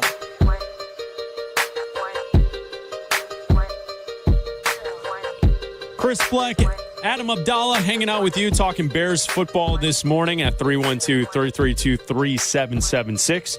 Week 16, Bears hosting Lions. The Bears are 4-10. The Lions are 12-2, one of the best teams in football. Taking your calls at 312-332-3776. Anthony in Kenosha, you're on ESPN 1000. What's up, Anthony? Good morning, gentlemen. Thank you for taking my call. No problem, man. What's up? Hey, the question I have for you, I've been thinking about this for a little bit, is there a coach out there on the market who brings an entire package to the Bears if he's hired versus us trying to hire a head coach, then going out and looking for a defensive coordinator, then a defensive coordinator? Is there someone out there who brings the whole meal, so to speak? Yeah, Anthony. Yeah, fair question. Thanks, Anthony. Thanks for the phone call. I mean, usually that's how it works. You would like that to be the way it works. Like, it's rare that Matt Nagy comes in and they say, hey, we've got a great defensive coordinator for you. And it worked, right? Like it worked when Matt Nagy was here and they had a great defense and that was awesome. I feel like that's part of the interview, is most coaches come in. Like if Ben Johnson comes in for an interview, he's obviously the offensive mind, but he's also going to have an offensive coordinator. He's going to be like, I have this guy, and he's got, let's say, for example, I've got Robert Saleh coming in as my defensive coordinator. And like everywhere he interviews, that's what he's going to say. Because he's talked to, obviously he's probably thought about this for a while now and has talked to guys in back channels or whatever and said, hey, I would like you to come be my DC or OC, whatever. So most coaches that go into these interviews will have that in place. I guarantee you if Mike Vrabel is interviewing with the Bears on like Tuesday, January 7th, he's going to come in and say, this is going to be my OC, this is going to be my DC. Because by then, we know whether Brian Daboll's getting fired, right? We know who else in the NFL is going to get fired, and maybe they come in as an offensive coordinator, defensive coordinator, who's going to get a promotion to come up, like who's a linebackers coach or a defensive line coach that is going to get the promotion to come with someone to be their defensive coordinator. So that's usually how it's supposed to work. I would say the answer to Anthony is that they'll all have their own package of coaches that they want to bring in. When you interview in these spots, it's not that you're a package deal type of thing, but you have guys that you've already talked to behind the scenes who have committed to you that they're going to join you. So when a Ben Johnson or Mike Vrabel would handle it already because he's done this before. Same with like Brian Flores. They've done it before. They've been a head coach. But like guys who are coordinators getting their first crack at it, they've been along the way forming relationships with people, and people know that Joe Brady, Ben Johnson, those two for sure will get the head coaching looks in this cycle. And those guys have talked to other coaches who want to move up and take the offensive coordinator roles, the passing coordinator roles, all of those different coaching spots along the staff, and they've aligned people who would go with. It's like in any business, right? Like the idea that comes to my mind is like in all the different episodes, you could call any different episode up of Mad Men, right? Like in all the variations of Don Draper leaving, and them changing the name. Every time they left, they all team up and they leave a place to go somewhere else.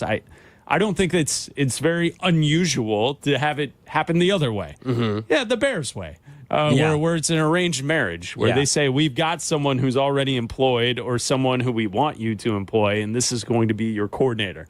It's very unusual. Well, the question is going to be... It's unusual. Yeah, that's normal. And that will be with Ryan Poles. Whether or not there's going to be an arranged marriage with Ryan Poles, because I'm guessing someone like Mike Vrabel would like to come in and have his own GM to work with. That's what I was going to say, is that what'll be interesting to see is how many of these guys also come with a GM. Does Mike Vrabel have a guy that he wants to?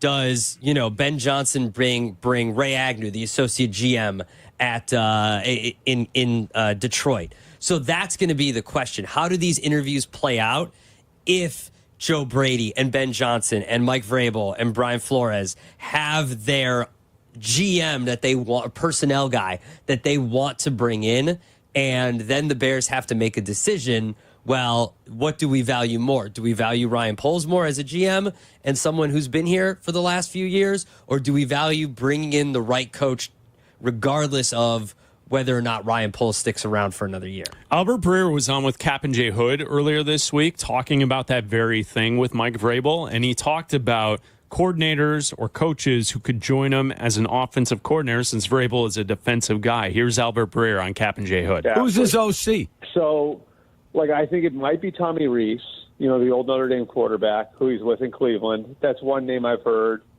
The other name I've heard is Josh McDaniels, where I think it's potential. There's potential. I think those two have a good relationship. They're from the same region of Ohio. And Like, he they wouldn't grew leave up- because he's not getting another head coaching job. Right, and I think that that's sort of like, to me, like that's the appeal of Josh. Like, and I think we talked about this if it had somehow been Bill there, Cap, right? Mm-hmm. Like, but I mean that's like the appeal of Josh is like Josh is like clearly I think one of the best offensive minds in football. He worked with a young quarterback just 3 years ago, and Mac Jones, who looks like he can't get out of his own way right now, is damn near the offensive rookie of the year.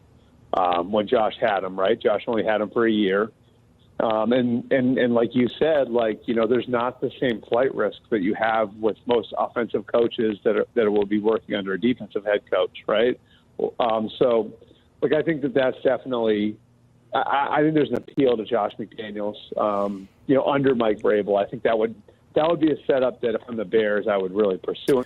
Defensive mind as a head coach, Mike Vrabel, a guy who's done it before, a guy who's going to set the tone at Hallisall. If he brings in his offensive coordinator as Josh McDaniel, Bears fans, are you cool with that? So Mac Jones, like he mentioned, came in second in Offensive Rookie of the Year rankings.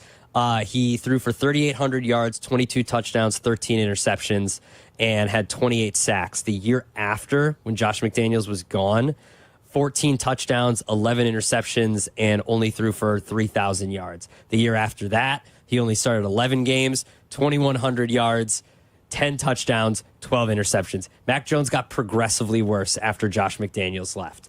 And the good point by Albert Breer is that McDaniels has already had 2 goes as a head coach. No one is going to bring him in as a head coach again. He's already had 2 shots at this. He's already failed. And I would love... despite him not leaving, I would love to have the problem. That I don't want to yell this morning. No. I don't want to get worked up. I'll do it for you. I would love to have the problem that the Lions have or that the Bills have. That our offensive coordinator is so sought after that he's being courted as the belle of the ball for the last 2 years to be the next. Look at that offensive coordinator. Yeah, I would kill for that right now. That would be amazing. Let's worry about that when we're also worried about 3 1,000-yard receivers on this team, okay? Caleb's played well, but no one is going out and being like, listen, Thomas Brown might be an offensive coordinator somewhere, but trust me, he's not being sought after this way. And it'd be cool if he was. We all saw the problem that Shane Waldron was. I would love to have the issue. So let's cross that bridge when we get there first. Just find someone who's going to get the most out of Caleb Williams, whether it's a head coach or offensive coordinator. I don't care if they end up leaving after 2 years. That's a great problem to have. You think? I mean, it is at the top of the list of Chicago sports things that people worry about. That's not going to happen. Yeah. Like, we all worry about something that it has never happened. When has that happened? When has it happened Not here, that we had the hot shot coordinator who then, after one season, leaves to go somewhere else and becomes this great... When was Sean McVay a Bears assistant coach? Never. When was Kyle Shanahan a Never. Bears assistant? Nope. Kevin O'Connell? Nope. When was he a Bears... How about we play good football first, right? Like, how about that? That would be nice. I think people tailgating in the South Lot right now would appreciate that. Yeah. Some good football. Yeah. Some points. I would love to be reading rumors. People would like to stand and cheer today. I would love to be reading rumors that our offensive coordinator is going to be interviewing with this team and this team and this team. That'd be great. Jeez. Black and Abdel, we're hanging out with you on a beautiful Sunday morning, getting ready for Bears football. Chicago Bears pregame. Tito's Handmade Vodka is America's favorite vodka for a reason. From the first legal distillery in Texas, Tito's is 6 times distilled till it's just right. And naturally gluten-free, making it a high-quality spirit that mixes with just about anything. From the smoothest martinis to the best Bloody Marys. Beyond the bottle, Tito's has gained a reputation for giving back, teaming up with nonprofits around the world to serve its communities and do good for dogs. Make your next cocktail with Tito's and learn more at titosvodka.com. 40% alcohol by volume, namely 80 proof, crafted to be savored responsibly. Looking to kickstart your career in sports? Join the Bulls for the Career Fair, presented by BMO Student Pass on January 10th. Take in a career panel with Bulls staff. Visit with over 25 sports organizations, including the Bulls, White Sox, Blackhawks, Bears, and Cubs, and get a ticket to that night's Bulls versus Wizards game for just $34. Attendees will also get giveaways and will be able to watch warm-ups early. Visit bulls.com/special tickets for more. Property managers and GCs use FinishingChicago.com's contractors for finishes and protective coatings in the most iconic venues, interior spaces, and essential infrastructure. Our painters apply industry-leading commercial and industrial finishes inside and out, so your biggest assets always put their best square footage forward. FinishingChicago.com has your free list of painting, wall covering, glass systems, drywall finishing, and signage contractors. For a great finish, start with FinishingChicago.com. FanDuel, America's #1 sportsbook and my #1 sportsbook, has all your favorite bets from who will win the game to how many points a player will score. Plus, check out newer bets like the number of dunks, assists, or three-pointers in the next 3 minutes. It doesn't matter if you tap into FanDuel before the game starts or after it's already tipped off. You can pick up a W whenever. And now is the perfect time to get in on all of the action, because right now new customers can bet $5 and get $150 in bonus bets if your first bet wins. Just visit FanDuel.com/Abdallah for your chance to score $150 in bonus bets if your first $5 bet wins. That's FanDuel.com/Abdallah, ABDALLA. FanDuel, an official sportsbook partner of the NBA. You must be 21 or over and present in Illinois. First online real money wager only. $5 first deposit required. Bonus issued as non-withdrawable bonus bets, which expire 7 days after receipt. Restrictions apply. See terms at sportsbook.fanduel.com. Gambling problem? Call 1-800-GAMBLER. Prescriptions require an online consultation with a healthcare provider who will determine if appropriate. Restrictions apply. See website for details and important safety information. Subscription required. Price varies based on product and subscription plan. Hi, I'm Dr. Peter Stahl, board-certified urologist and senior vice president of men's sexual health at HIMSS. In my 12 years of practice as a reproductive urologist, I've helped many guys with ED, and it has never been more convenient to treat than it is right now, thanks to HIMSS. It really wasn't easy before. You had to take time out of your day, come to a physical office, and see a specialist like me in person. Now, through HIMSS.com, you can get world-class sexual health care and a full range of treatment options for ED through a 100% online process. It starts with a free assessment from a medical provider licensed in your state who can determine if ED treatment is right for you. If prescribed, your medication is shipped to you for free. So don't wait. Join the hundreds of thousands of guys who've gotten help for their ED through HIMSS. To start your free online visit and find ED treatment at up to 95% off brand name prices, go to hims.com/joy. That's hims.com/joy for your free online visit. Want to buy a vehicle in 60 minutes or less? Purchase your next vehicle in 60 minutes or less at Advantage Chevrolet Hodgkins, or your first car payment is on them. And every new Chevy comes with the Advantage Plus program. Together, let's drive. Restrictions apply. See dealer for details. The Chicago Bears Network pregame with Deion Miller, Mark Silverman, and now with Tom Waddle. 2 hours before every game on the new home of the Bears, ESPN Chicago. It's the Game Day Tailgate Show with Black and Abdallah on the new home of the Chicago Bears, ESPN Chicago. Talking Bears football as we get set. Bears-Lions, week 16 in the NFL. Only 2 more home dates left for the Bears on the schedule. They'll have Seattle coming up on Thursday. Short week. This is that dreaded span of games, Abdallah, we were talking about heading into the season. What is it? 3 games in 11 days? Yeah, Monday, Sunday, Thursday. So we'll see how this team handles the adversity to this point this season. When adversity has shown up at their front door, it's made itself at home. Adversity has won. Because any time this team has faced any tough go in any of these games, they've folded to this point this season. It's also, and it's bigger than just the team breaking after the Hail Mary and then not being able to find a win and then coming out insanely flat the next game and losing to Arizona 29-9 and then New England 19-3. It's in-game stuff. When there's a bad penalty by the defense, like a pass interference, there were a couple last week or on Monday night, this team doesn't respond. Yeah, there's no resistance. There's no, exactly. It seems like they get down on themselves when there's a pre-snap penalty on the offense. It seems like they can never recover.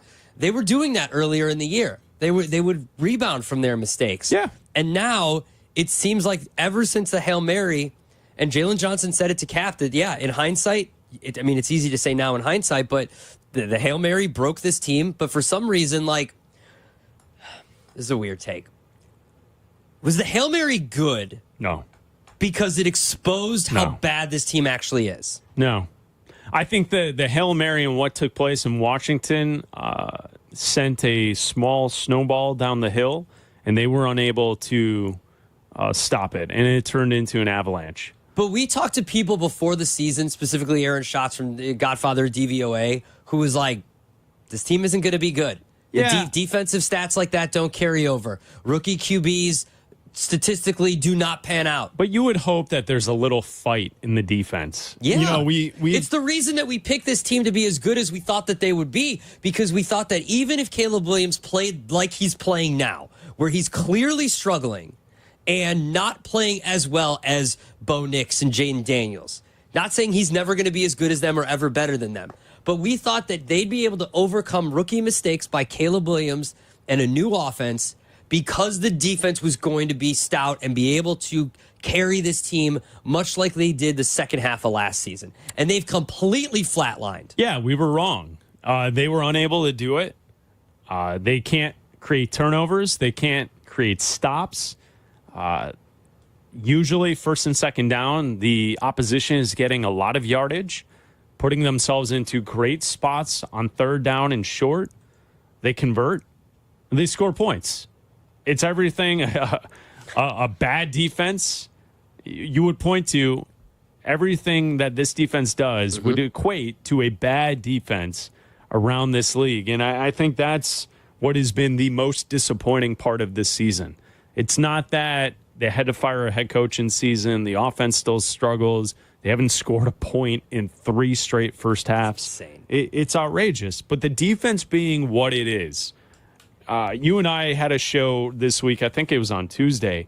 We ran through the stats, and Courtney Cronin, who covers the Bears the best in this city, she posted this on Tuesday as well on Twitter. You know, I can run through all of the stats.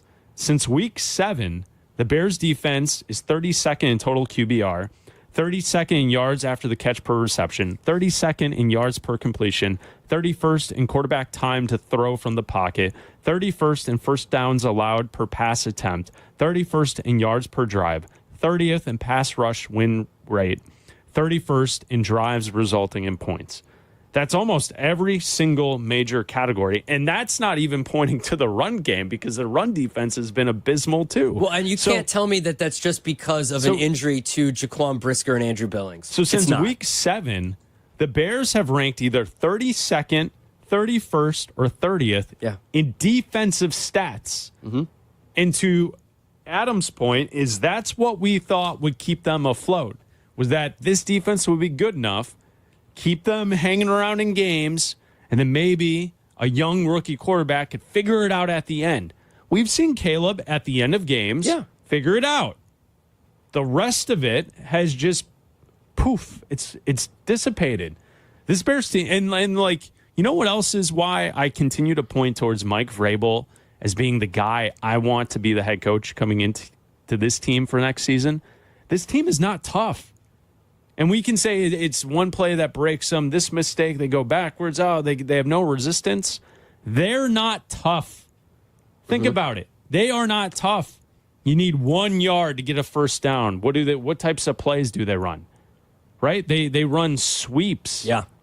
Off the tackle. They don't go up the middle. When you're on defense, Caleb isn't even behind center. He's in shotgun, and you're like, well, exactly. You need a yard. And then, what are you doing? When you're on defense, is there any way that this team can stop a 4th in less than 2 yards? Absolutely not. No. Everybody No goes for it. chance. Everybody goes for it.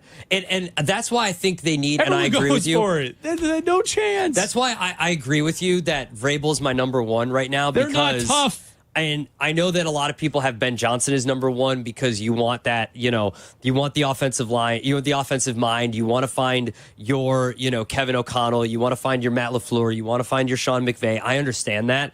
But I don't think that if you have a football, like a dude, I'm not saying Matt Eberflus doesn't love ball, but a dude that like commands the room, a dude that, I don't want to use the leader of men, but a guy that everybody. Do you want to lead men? Well, I mean, do you think that they go out and a only front score? room guy. Do you think that they only go out and score 9 points and lose by 20 points to the Cardinals after the Hail Mary if Vrabel's the coach?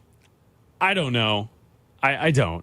Probably not. Probably not. I would imagine the Patriots game may look a little different. Yeah. I'm guessing the Vikings game on Monday night would look a little different.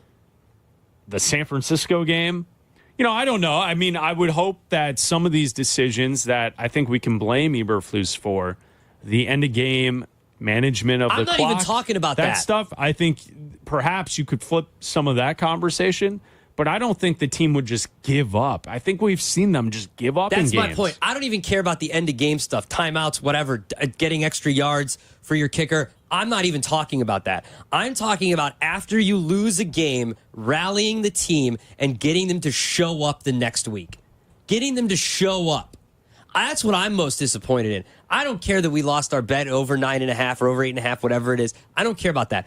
The one thing that I wanted to see from this team is that I said I wanted them to win 9 or 10 games. It'd be cool. Be in the hunt. Try to win a wild card. And my third one, and to me the most important, is don't get blown out in games. You have to show up every single week. And that, to me, it's what's been most disappointing, is that the last 2 weeks, this team hasn't even gotten off the tarmac. They're still on the plane, it seems like. That's what I want to see. I want to see this team respond. I want to see this team have some fight. And I feel like that with a hard-nosed guy, and listen, Ben Johnson might be that guy. Joe Brady might be that guy, but we know Vrabel's that guy. We know Flores is that guy. So I'm not going to say that I'm going to be upset if they go with Joe Brady or Ben Johnson, because we just don't know. But to me, Vrabel is going to come in and command respect and get everybody to rally. And I don't think you get some of these outcomes if Vrabel's the head coach. What did you say? You hope that they do what? I hope that they show some fight. It's time to fight. It's time to fight. Little Matt Nagy for you? It's time to fight. It's time to fight. It means a little more coming from a guy like Dan Campbell or Mike Vrabel or it's time to fight. It's time to fight. It's your guy. John Harbaugh, Jim Harbaugh. Give me any Harbaugh. I would take the dad at this point. Remember how the dad bad still coach? Remember how bad Nagy was? Yeah. It's time to fight. Who would have guessed Eberflus was worse? Is there a third Harbaugh brother that we don't know about? Like there's a third Manning? Like, can we get another Harbaugh? Time to fight. I think you just want a little fight.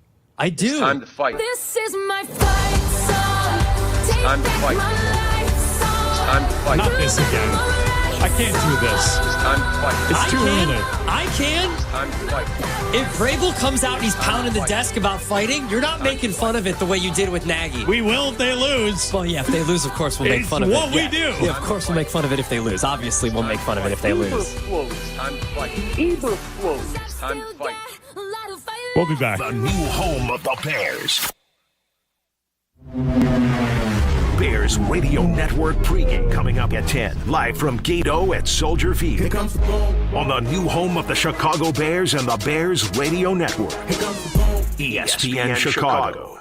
This is Jeff Joniak here to tell you about Ego Power Plus. Ego is the #1 rated brand in cordless outdoor power. Take it from me. I love the 22-inch Select Cut self-propelled lawnmower. It cuts my lawn in a single charge. Ego delivers the power and performance of gas, but without the noise, fuss, or fumes. Ego's patented 56-volt arc lithium battery technology is the heart and soul of the system and what powers game-changing torque needed for demanding jobs. Learn more at egopowerplus.com. Ego, power beyond belief. Hey, it's your friend Tom Waddle. Let me ask you, what would life look like without joint pain? Imagine walking up and down stairs, getting a good night's sleep, and enjoying your favorite activities without the nagging aches. QC Kinetics can make that a reality. Using regenerative medicine, they target the root cause of your pain. No pain pills, no steroids, and no surgery. Patients feel normal again and get back to doing what they love. Dr. Ashley Caravelli and her team at QC Kinetics are experts in helping people just like you. With treatments done right in the office and no downtime, you can get fast relief. And yes, they even offer Saturday appointments. If you've been told surgery is your only option, don't settle. Get a second opinion from QC Kinetics. The consultation is free, and you can even use your HSA or FSA dollars. Start 2025 pain-free. Call QC Kinetics today at 312-809-5955. That's 312-809-5955. QC Kinetics, because you deserve to live your best life. This holiday season, give the gift of inclusion. Special Olympics Illinois provides life-changing opportunities for children and adults with intellectual disabilities through sports, health programs, and leadership training. Your donation empowers athletes to achieve their dreams on and off the field.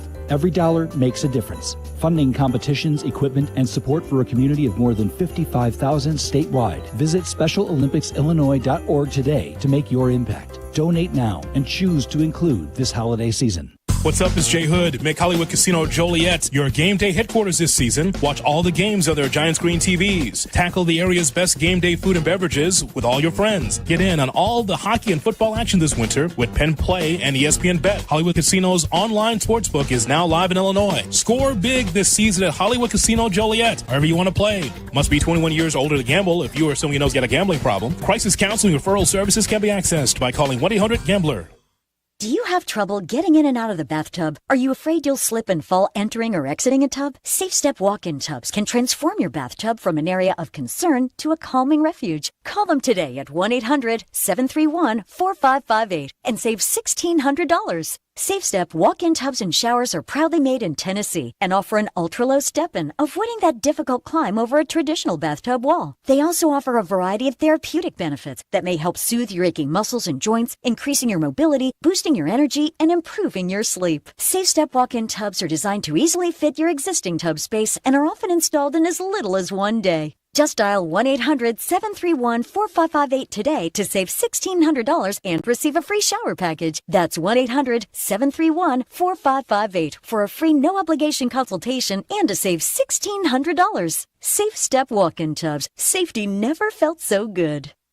Want a great deal on tires? Go to CarX Tire and Auto and save up to $200 on any set of 4 tires installed. Any brand, any size. That's right, up to $200 off tires. Only at CarX Tire and Auto. It's the Game Day Tailgate Show with Black and Abdallah on the new home of the Chicago Bears, ESPN Chicago.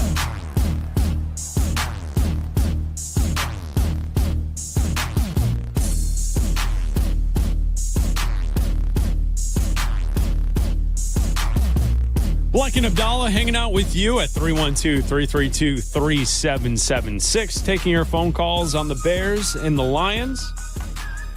Getting you set for kickoff at noon today. Joniak and Thayer on the call of today's game live from Soldier Field. You can listen to it right here on ESPN Chicago. Abdallah, thank God for the NFL to get us through yesterday.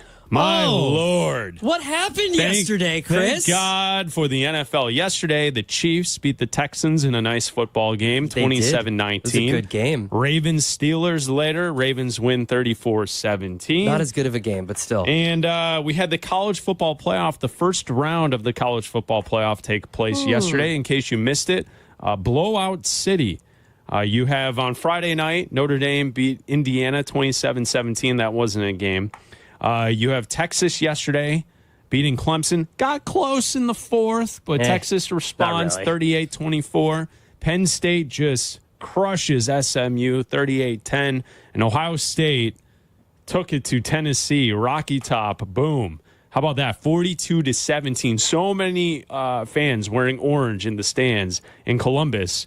Did not matter. Ryan Day, Kirk Herbstreit, what a day for them. Herbstreit was pissed. Herbstreit was having a fourth quarter. He was pissed, man. He was having a fourth quarter. I don't blame him. I can't believe that many Ohio State fans sold their tickets. Did you know that they had an emotional conversation before the game? All of the players coming together, and they looked around. They said, where are the fans? This one's for Ryan Day as they stood up. Good. So the first round of the college football playoff is in the books. It was lackluster. Yeah. I thought the environments were cool. But you know what it is to me, Abdallah, is that we discuss this each and every year when we get to college basketball and March Madness. March Madness is all about the field of 64 getting cut down to the field of 32, the first weekend, and those who can make it to the Sweet 16. What often happens in college basketball is then when we get to the round of 8, the Elite 8, you start to see the Cinderellas fall by the wayside and the big dogs move on to the Final Four. Yeah.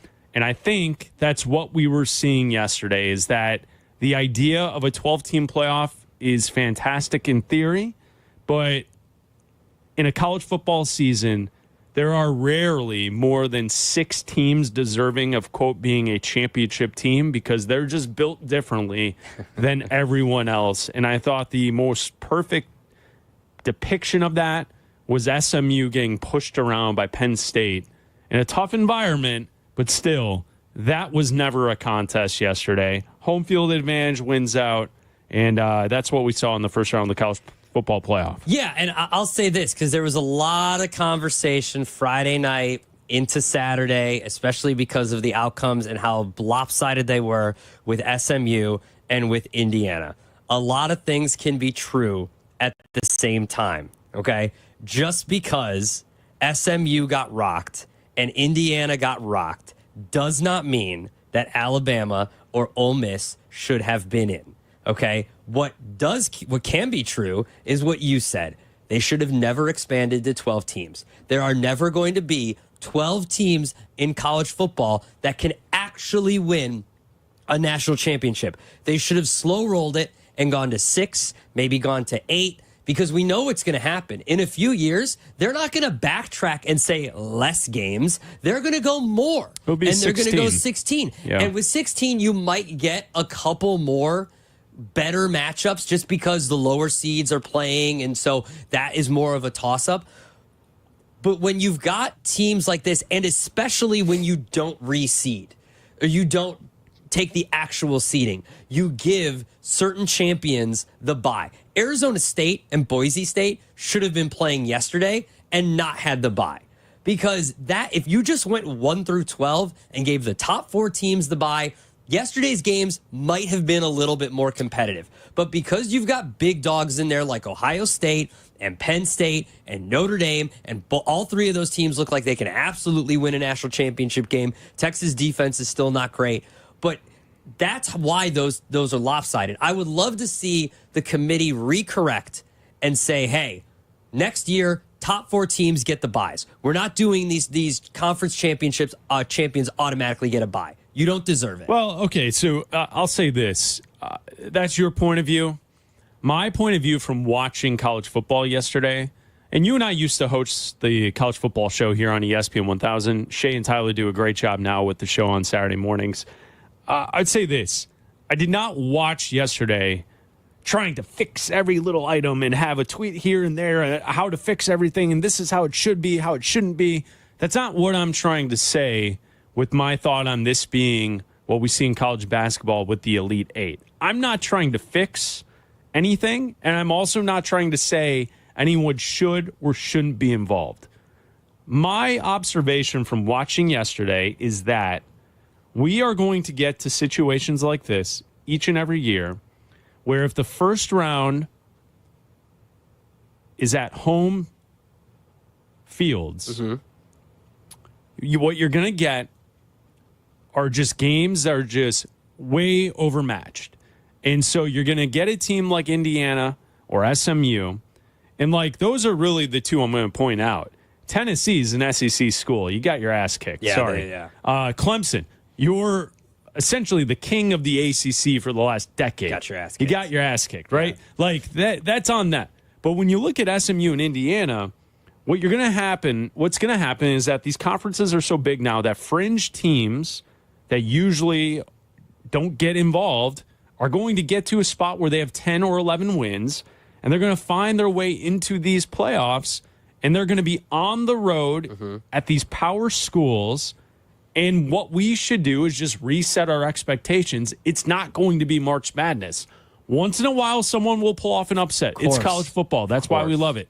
But I think what we should really understand going forward is that the home field is valuable, and that in these settings, the big dogs are probably going to eat. And then when we get to the final 4 or 8, like those are going to be the matchups you're really going to sink your teeth into. And that this first round is really going to be big schools taking out little schools who are now included in this playoff. Expansion is bad for playoffs. Every sport. It sucks in the NBA now with these stupid play-in tournament. I don't like it in the NFL. They should have never done it. I don't like it in baseball. I don't like it anywhere. So it's not just me saying for college football. I don't like expansion. Make it tougher to make the playoffs. It's better. We'll take more of your Bears calls coming up. The Bears and the Lions a couple hours away. Kickoff at noon on the lakefront here in Chicago. Black and Dahl, we're back for another hour. ESPN Chicago. Every 40 seconds, a child is reported missing. That's 2,000 children every single day. It's a heart-wrenching reality that we can no longer ignore. Find the Children is a non-profit organization dedicated to helping find missing kids. You can be a part of their mission by donating your unwanted vehicle, running or not. Call 1-800 1-800-294-0222. We guarantee that you will receive the maximum tax deduction. We provide fast, free pickup with 24-hour response. Call 1-800-294-0222. Find the Children provides crucial resources to help find missing children and educational materials to teach kids how to recognize and avoid predators. Our recovery programs have a proven track record of reuniting kids with their families. It's time to act. Donate your unwanted or unused car. Help us build a world where every child is safe. Pick up the phone and call 1-800-294-0222. Together, we can bring these kids home safely. This advertisement was paid for in partnership with Cars R Us and Find the Children. Texting enrolls you into recurring automated text messages. Consent not required to purchase. Message and data rates may apply. Hey, Dan, how you doing? Haven't seen you around the gym for a while. Yeah, I've really fallen off. Since I turned 40, I just don't get the results I used to get. Could be lower testosterone. Lower T? Yeah, I went through it a while back. Once you hit 40, your body has less free testosterone. I got Nugenix Total T, and it's made a huge difference for me. I've seen that ad on TV. Is it for real? Oh, yeah. The key ingredient is something called Tesnor, which helps boost free and total testosterone levels to help you trim up and stay lean. And it's made a difference for you? Man, I feel like I'm in my 20s again. At work, in the gym, and in the bedroom. Are they still giving out complimentary bottles for people to try it for themselves? Yeah, you just need to send them a text. Text LION to 42424 right now for your complimentary bottle of Nugenix Total T, the #1 selling testosterone booster at GNC. Plus, text now and we'll include a bottle of Nugenix Thermo, our most powerful fat incinerator ever, to help you get back into shape fast. Absolutely free. Text LION to 42424. That's LION to 42424. This is the new home of the Bears. ESPN Chicago. WMVP. WTBC HD2. Chicago. It's the Game Day Tailgate Show with Black and Abdallah on the new home of the Chicago Bears. ESPN Chicago.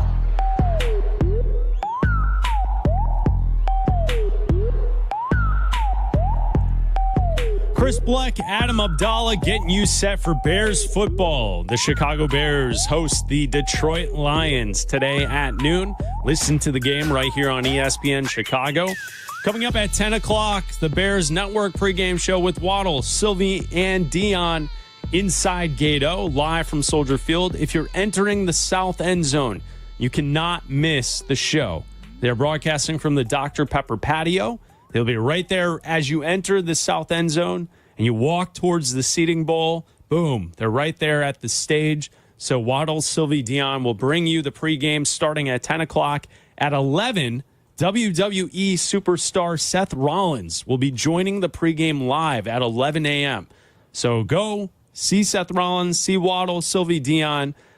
Check out the Bears Network pregame show starting up at 10 this morning. Joniak and Thayer will have the call of the game with McKee on the sidelines today at noon. And then we'll have 4 hours of post-game coverage following the Bears game right here on ESPN 1000. Well, Director of Content, Danny Zetterman, I know he's listening. Would he let Seth Rollins powerbomb Sylvie on stage? If not Sylvie, Charlie Bevins is there. Oh, yeah. So I'm sure he could, suplex Chardog. Yeah, let's do that. Right through the table. I mean, if we can't get it done with Sylvie. Yeah, but either way. Maybe Chardog would take one for the team. That'd be great. I would love to see that. Could you imagine? That would be awesome. Listen, you got to change the vibe somehow, right?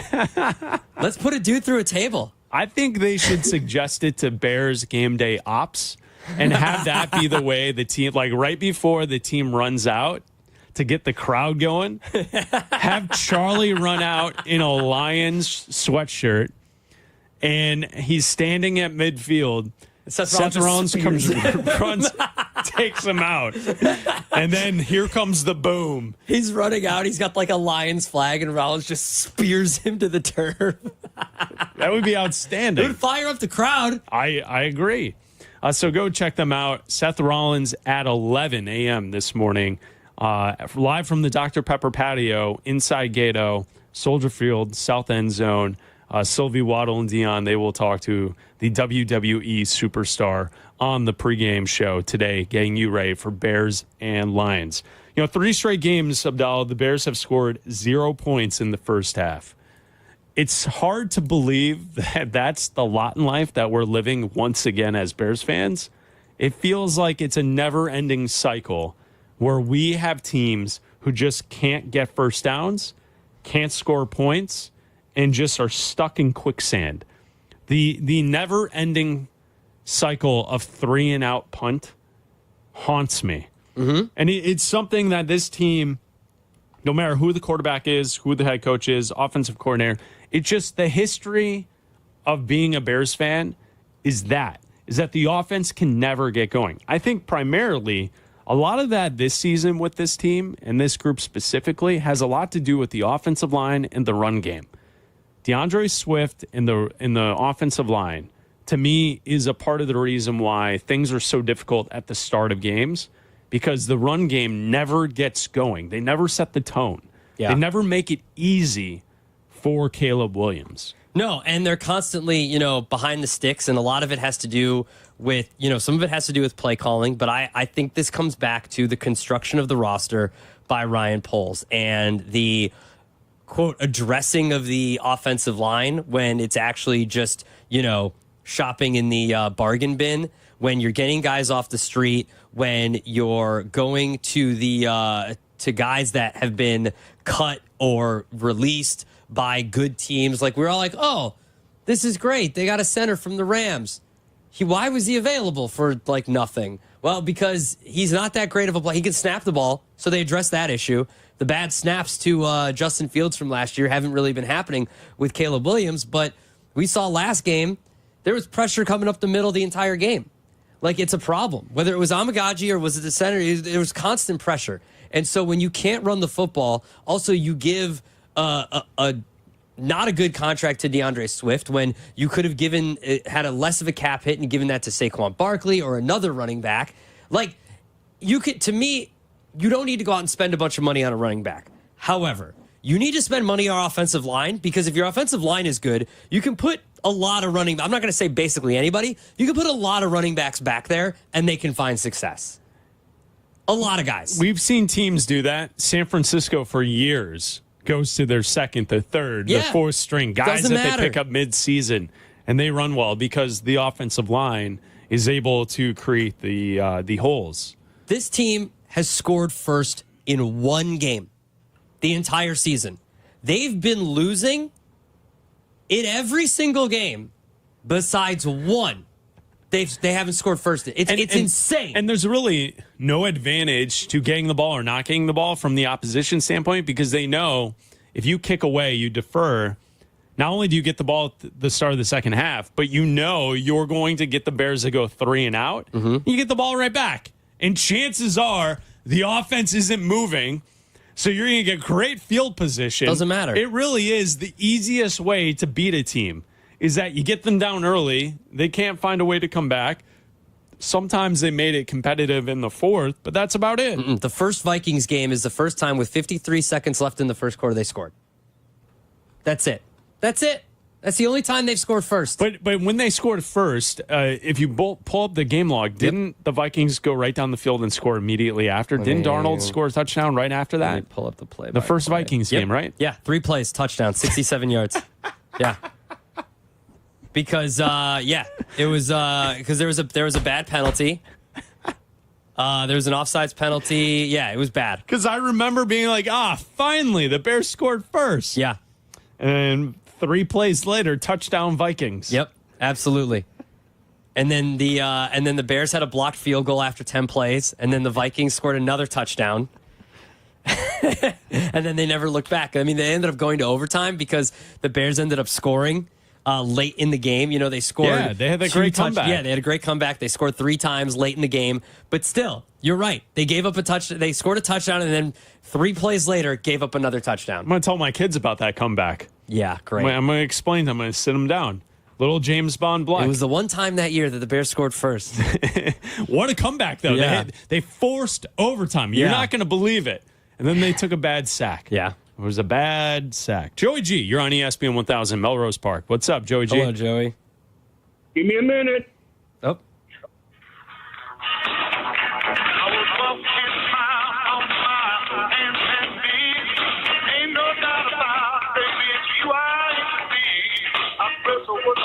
What is this?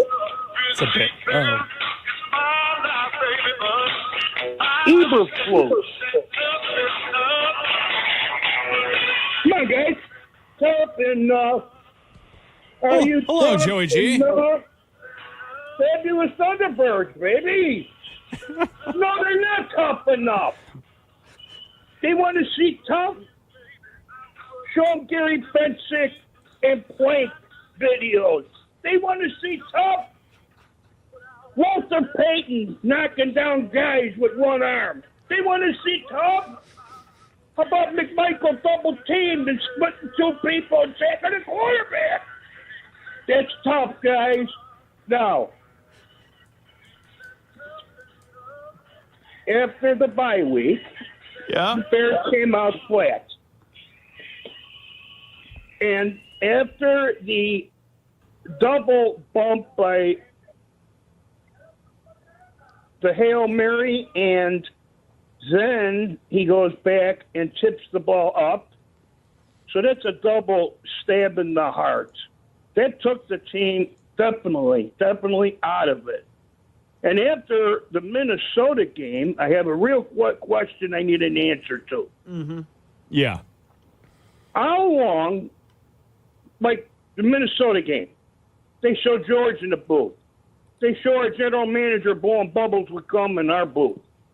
What? How long do you watch this kid get pounded before you take him out? He got speared in the third quarter, went to the sidelines, laid on the bench, grimacing in pain. He went back out there. Yeah. This kid is our diamond in the rough. We have to protect him. I think it was Adam this morning. He's taking the calls. Yeah, Adam's right here. Mm-hmm. Yeah, and I was telling Adam, I says, this guy's the team. How does Paul sit up in that booth and look at Caleb just get hammered? They have no chance of winning. Well, you're not gonna bench him because it's not a bench. It is a bench. You're benching him. You're putting him on. He's literally going to the bench. He's sitting on the bench. You're not going to do it. He's healthy. Right. He's going to play. He's a rookie. He needs experience. He's going to play. Unless he gets hurt, you're not going to. He's not sitting. Okay, well that might come in the next 3 games. Okay, then it happens. It's football. Today. It's football.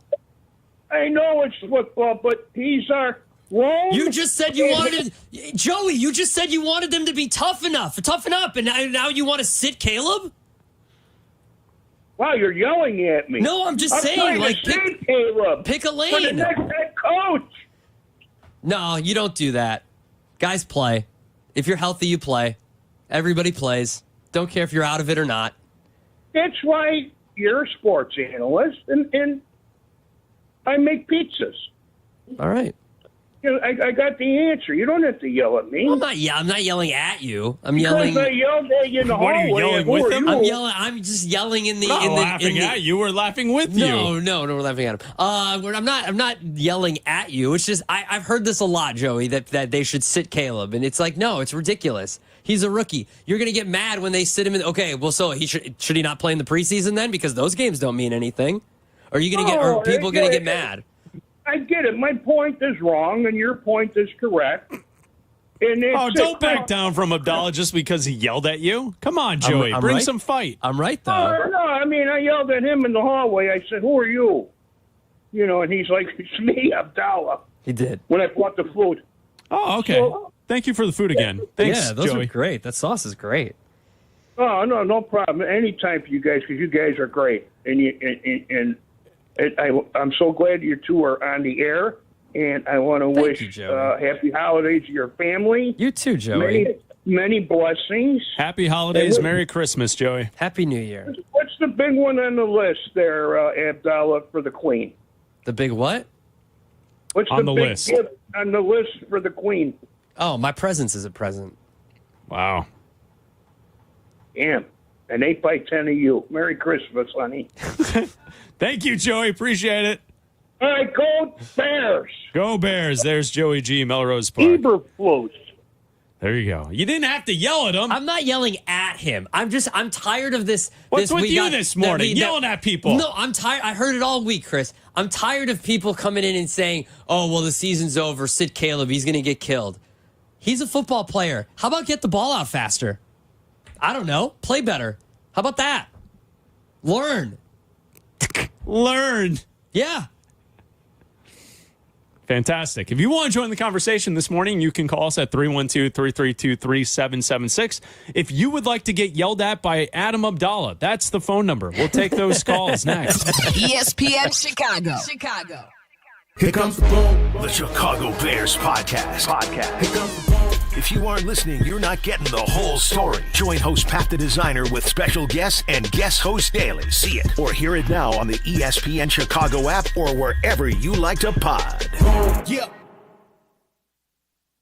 Tito's Handmade Vodka is America's favorite vodka for a reason. From the first legal distillery in Texas, Tito's is 6 times distilled till it's just right. And naturally gluten-free, making it a high-quality spirit that mixes with just about anything. From the smoothest martinis to the best Bloody Marys. Beyond the bottle, Tito's has gained a reputation for giving back, teaming up with nonprofits around the world to serve its communities and do good for dogs. Make your next cocktail with Tito's and learn more at titosvodka.com. 40% alcohol by volume, namely 80 proof, crafted to be savored responsibly. Winter is here. Snowball fights, sledding, and more good times with your kids. What a great family you've created. You want things to stay just as they are. It's time to start thinking about the next step for your future, a vasectomy. Take that step with Vasectomy Clinics of Chicago, because experience really does matter, especially with this procedure.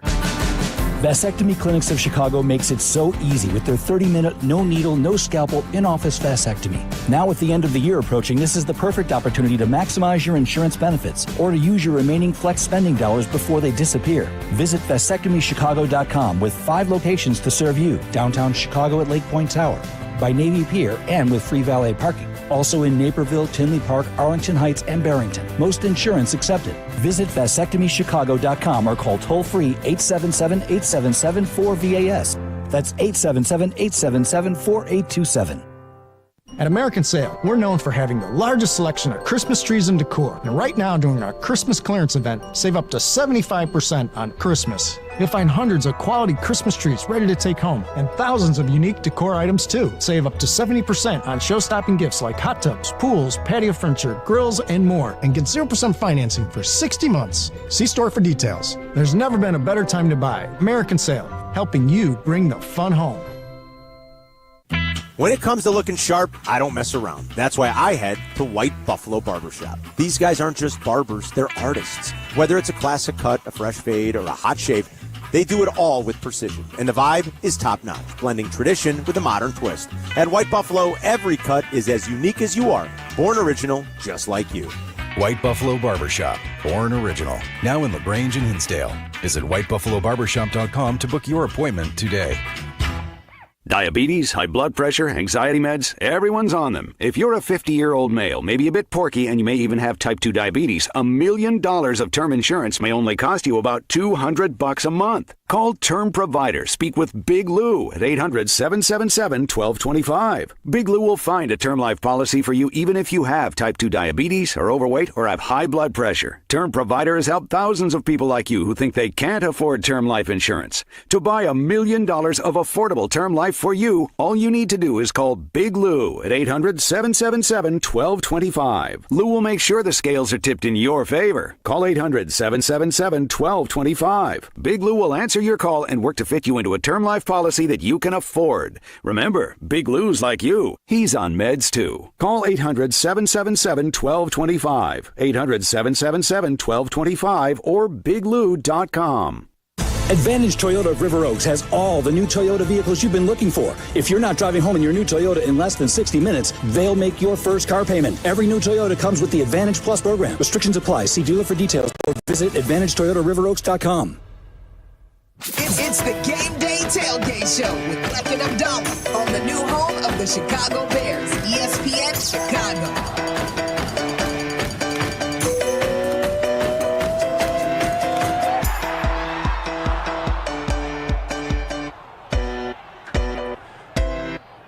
Bears Lions, you can listen to the game right here on ESPN Chicago starting at noon. We have the pregame show coming up in 40 minutes right here on ESPN 1000. Brad Biggs is reporting on Twitter right now that The Bears are expected to have Braxton Jones back at starting left tackle today, which should help because they are banged up along the offensive line, and the offensive line leads the way for this team offensively. Yeah, absolutely. You got to protect Caleb today. I know that the Lions have a very banged up defense, so it would be nice to see the Bears offense take advantage of that.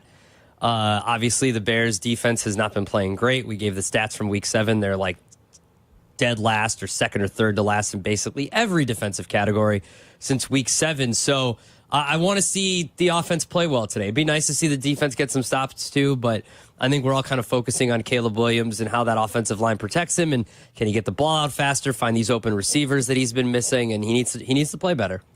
312-332-3776 is the phone number. It's now time for the Tito's Handmade Vodka Cocktail of the Day. Ooh. Sponsored by Tito's Handmade Vodka, distilled and bottled by Fifth Generation Incorporated, Austin, Texas. 40% alcohol by volume, distilled from corn. Copyright 2025. Crafted to be savored responsibly. During the commercial break, I put my bartending hat on, Abdallah, and I get to work. And I make us a cocktail each and every week here on the show. And today's cocktail is the Tito's Merry Mule. May your drink be merry and bright, and may all your holiday cocktail hours be quite delicious. Just add Tito's, a splash of cranberry, a dash of cheer to get your festive celebrations started. So here's how I made the drink this morning. I pour 1.5 ounces of Tito's Handmade Vodka into the glass. Had some ice in there already. I do 3 ounces of ginger beer, a half ounce of cranberry juice. I think I went heavy on the cranberry juice. I don't know. If you look at the pour, Abdallah, I think I went heavy on the cranberry juice. Okay. You have a 1/4 ounce of lime juice, 2 dashes of orange bitters, and a lime slice. And that's the Tito's Merry Mule. Okay. Here, Blecky Abdallah, a little taste test. Oh, that's a lot of cheer. Oh, you went heavy on the cheer. That's delicious. Oh, you went heavy on the cheer. No, that's great. That's delicious. Okay, so Christmas I'm heading Eve. to my in-laws. Yeah, Christmas Eve on, was that Tuesday? And then Wednesday, Christmas Day? Absolutely. I could have a couple of these. 1,000%. Celebrate the holiday? Yeah. Absolutely. Right after presents on Christmas Day, because I'm going to be up early with the kid, I'm definitely pounding a few of these. Well, drink responsibly, Abdallah. I'm not going anywhere. Yeah, well, drink responsibly. I'm not going anywhere. Just enjoy the holiday. So there you go. The Tito's Merry Mule. That's delicious. It's your Tito's Handmade Vodka cocktail of the day. I love Tito's. It's my absolute favorite, and it's my go-to. Yeah. And I'm so thankful that they've been a part of the show here in 2024. So it's all sponsored by Tito's Handmade Vodka, distilled and bottled by Fifth Generation Incorporated, Austin, Texas. 40% alcohol by volume, distilled from corn. Copyright 2025, crafted to be savored responsibly. The Tito's Merry Mule. Delicious. You're tailgating this morning. You're out there in the South Lot. Waldron Deck, you're getting ready for Bears and Lions. What a perfect drink to get you started for Bears football. We go to Neil in Aurora. You're on ESPN 1000. What's up, Neil? Hey, morning, guys. Happy holidays to you Morning. and yours. You the as cocktail well. sounds fantastic. Yeah, it's delicious. You should try it. That sounds good. I will. Listen, I just want to be really quick. I didn't want to further burst our Bears bubble. But as you guys were talking about the Minnesota game, the first Minnesota game where the Bears scored first, let's not forget, Minnesota had the ball driving into the end zone, and Aaron Jones fumbled at the goal line early in that game. So realistically, the Bears could have never scored first in a game this year. Ugh, you're right. I know. But that, Neil, is part of the reason why this defense was so good last year, is that they did a lot of bending and not breaking. And they were very opportunistic with their turnovers, like that situation. And that's why we kind of thought, we thought that would kind of carry over. Early was fantastic. Yeah. I don't know what happened to it.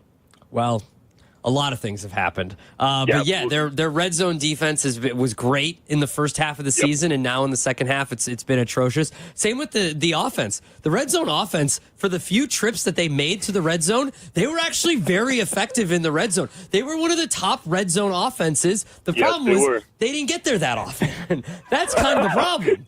You got to get there to be an effective offense, but when they were there, very effective. Yeah. You're great when you talk to girls. You just never talk to girls. Yeah, but with a few times you do, though. Yeah. Yeah, it's good. That was me in like high school. Oh, yeah. I'm batting 1,000 if I never ask her out. Exactly. Hey, Neil, Alabama can't lose in the playoff if they don't make the playoff, all right? We're big brain thinking, okay?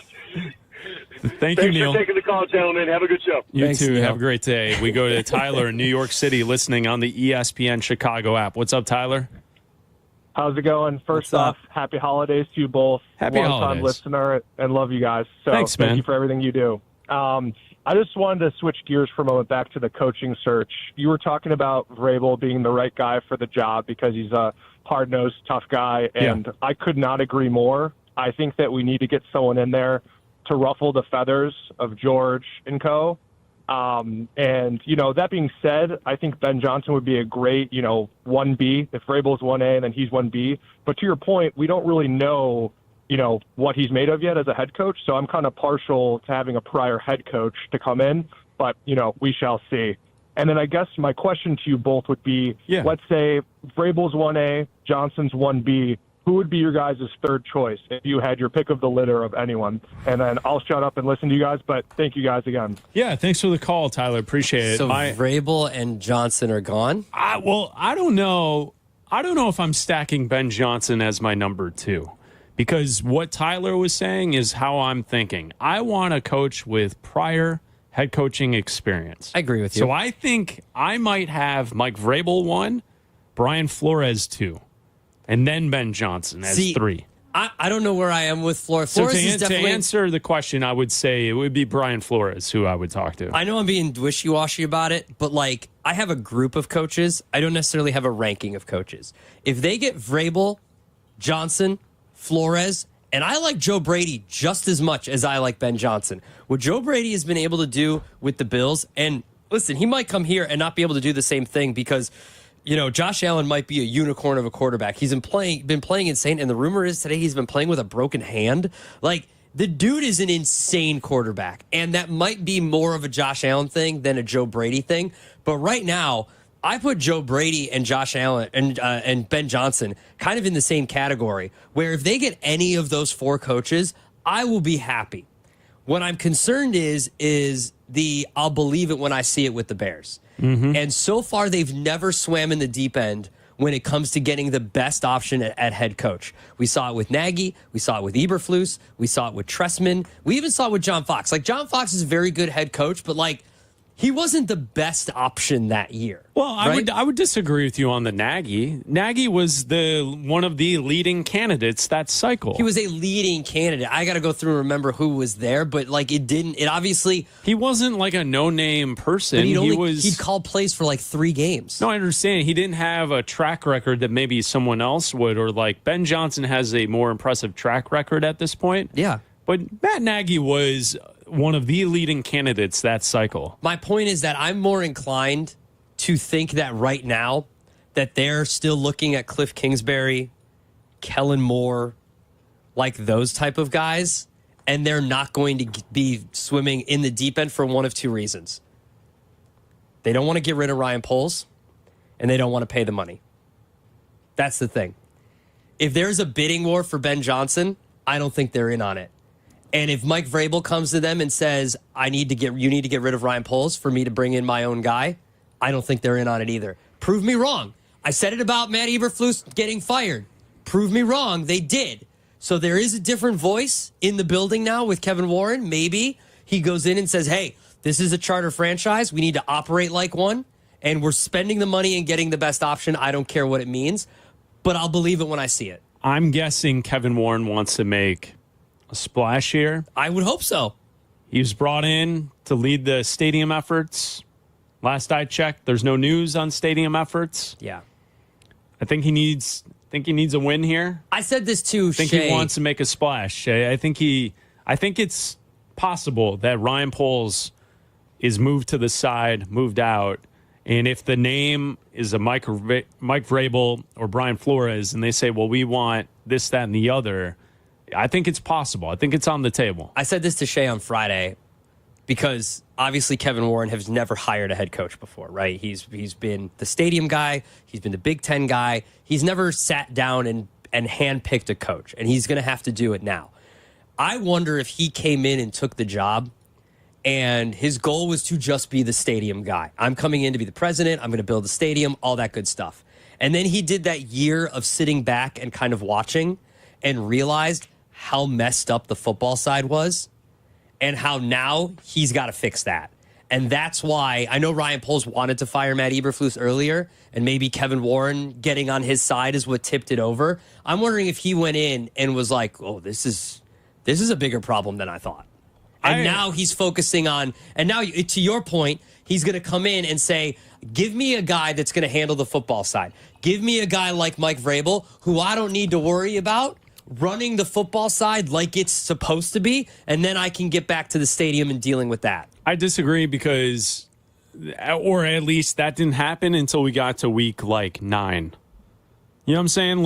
I don't think that was the vibe. 4 wins heading into the season. I don't think that was the vibe. That's my point. I don't think so either. Being 4-2, I don't think the vibe was that I gotta fix all this football stuff. Well, I think that when you that's see new. Absolutely, but that's my point, is that you see the results from Washington, Arizona, New England, Green Bay, and then when they didn't, and then when Matt Eberflus's mistakes started piling up with Green Bay, Minnesota, and Detroit, he was like, whoa, we got to do something. It's Black and Abdallah. We'll take your calls at 312-332-3776, getting you set for Bears and Lions on the lakefront. The new home of the Chicago Bears.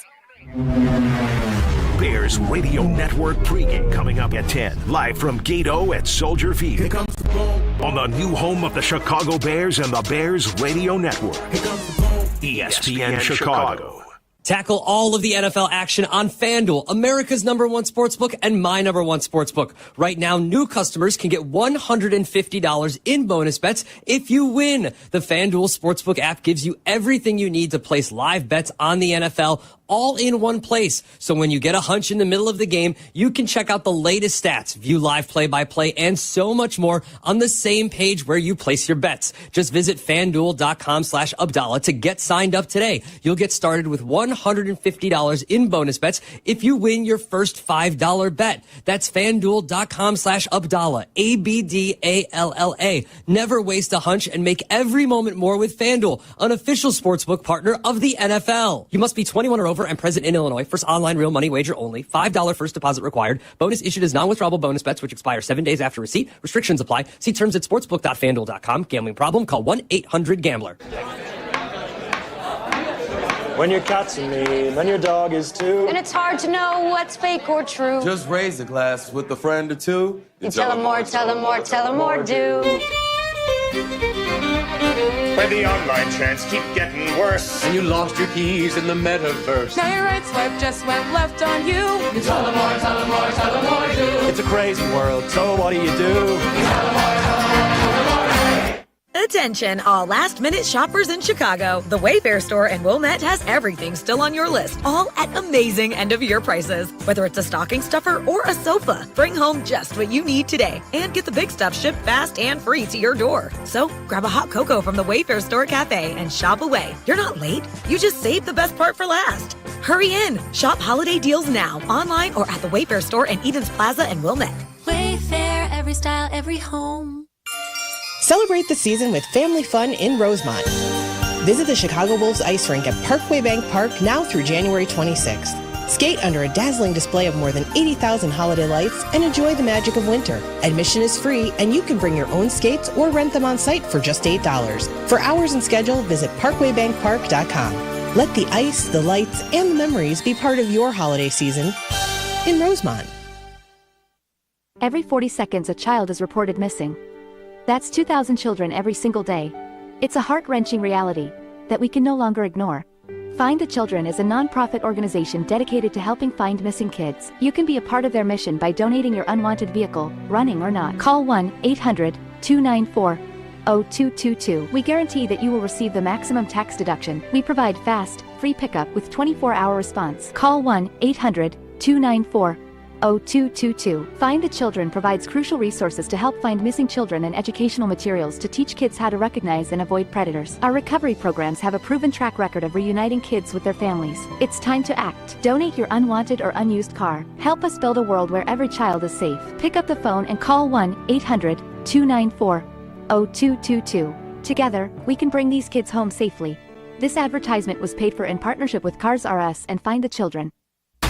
Want to buy a vehicle in 60 minutes or less? Purchase your next vehicle in 60 minutes or less at Advantage Chevrolet Bolingbrook, or your first car payment is on them. And every new Chevy comes with the Advantage Plus program. Together, let's drive. Restrictions apply. See dealer for details.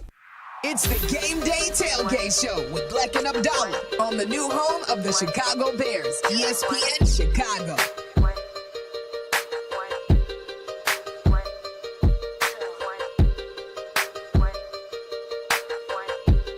Bleck and Abdallah hanging out with you, getting ready for Bears football here on ESPN Chicago. If you want to join the conversation, you can call us at 312-332-3776. Abdallah, I'm watching NFL football yesterday. You know, because I was trying to watch competitive football yesterday. Wow. And I'm watching the Chiefs and the Texans, and I'm watching this game. I enjoyed what I saw, and Patrick Mahomes looked hobbled, but okay. And the Chiefs win again. Their defense playing well, 27-19. Kansas City is now 14-1 on the season, even though everyone says statistically they suck. They're 14-1, though. Yeah, doesn't matter. And I know Snorling is listening to the show. So there you go. You can add that for your, what is it, Snore Palm? Yeah. NFL style? Snower rankings. Yeah.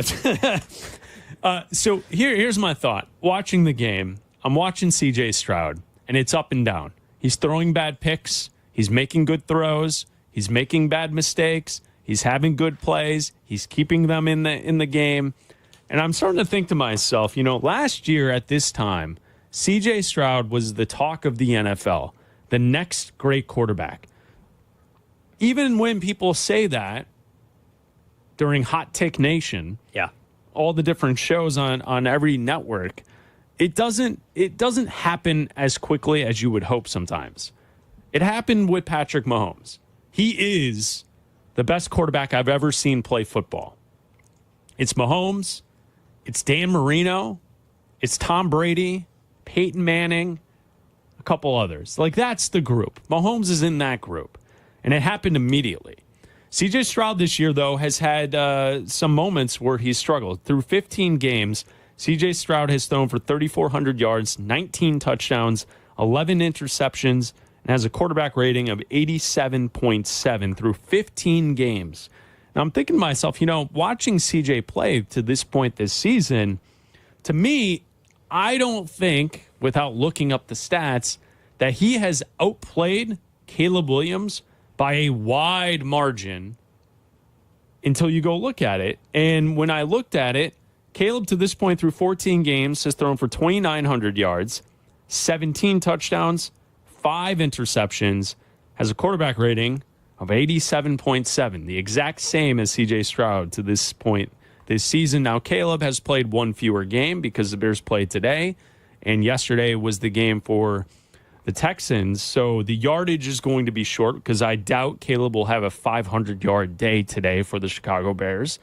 But Caleb does have a chance to either tie or pass with touchdown passes, and he's going to have less interceptions. He's not going to throw 6 interceptions today. I hope he doesn't. Yeah.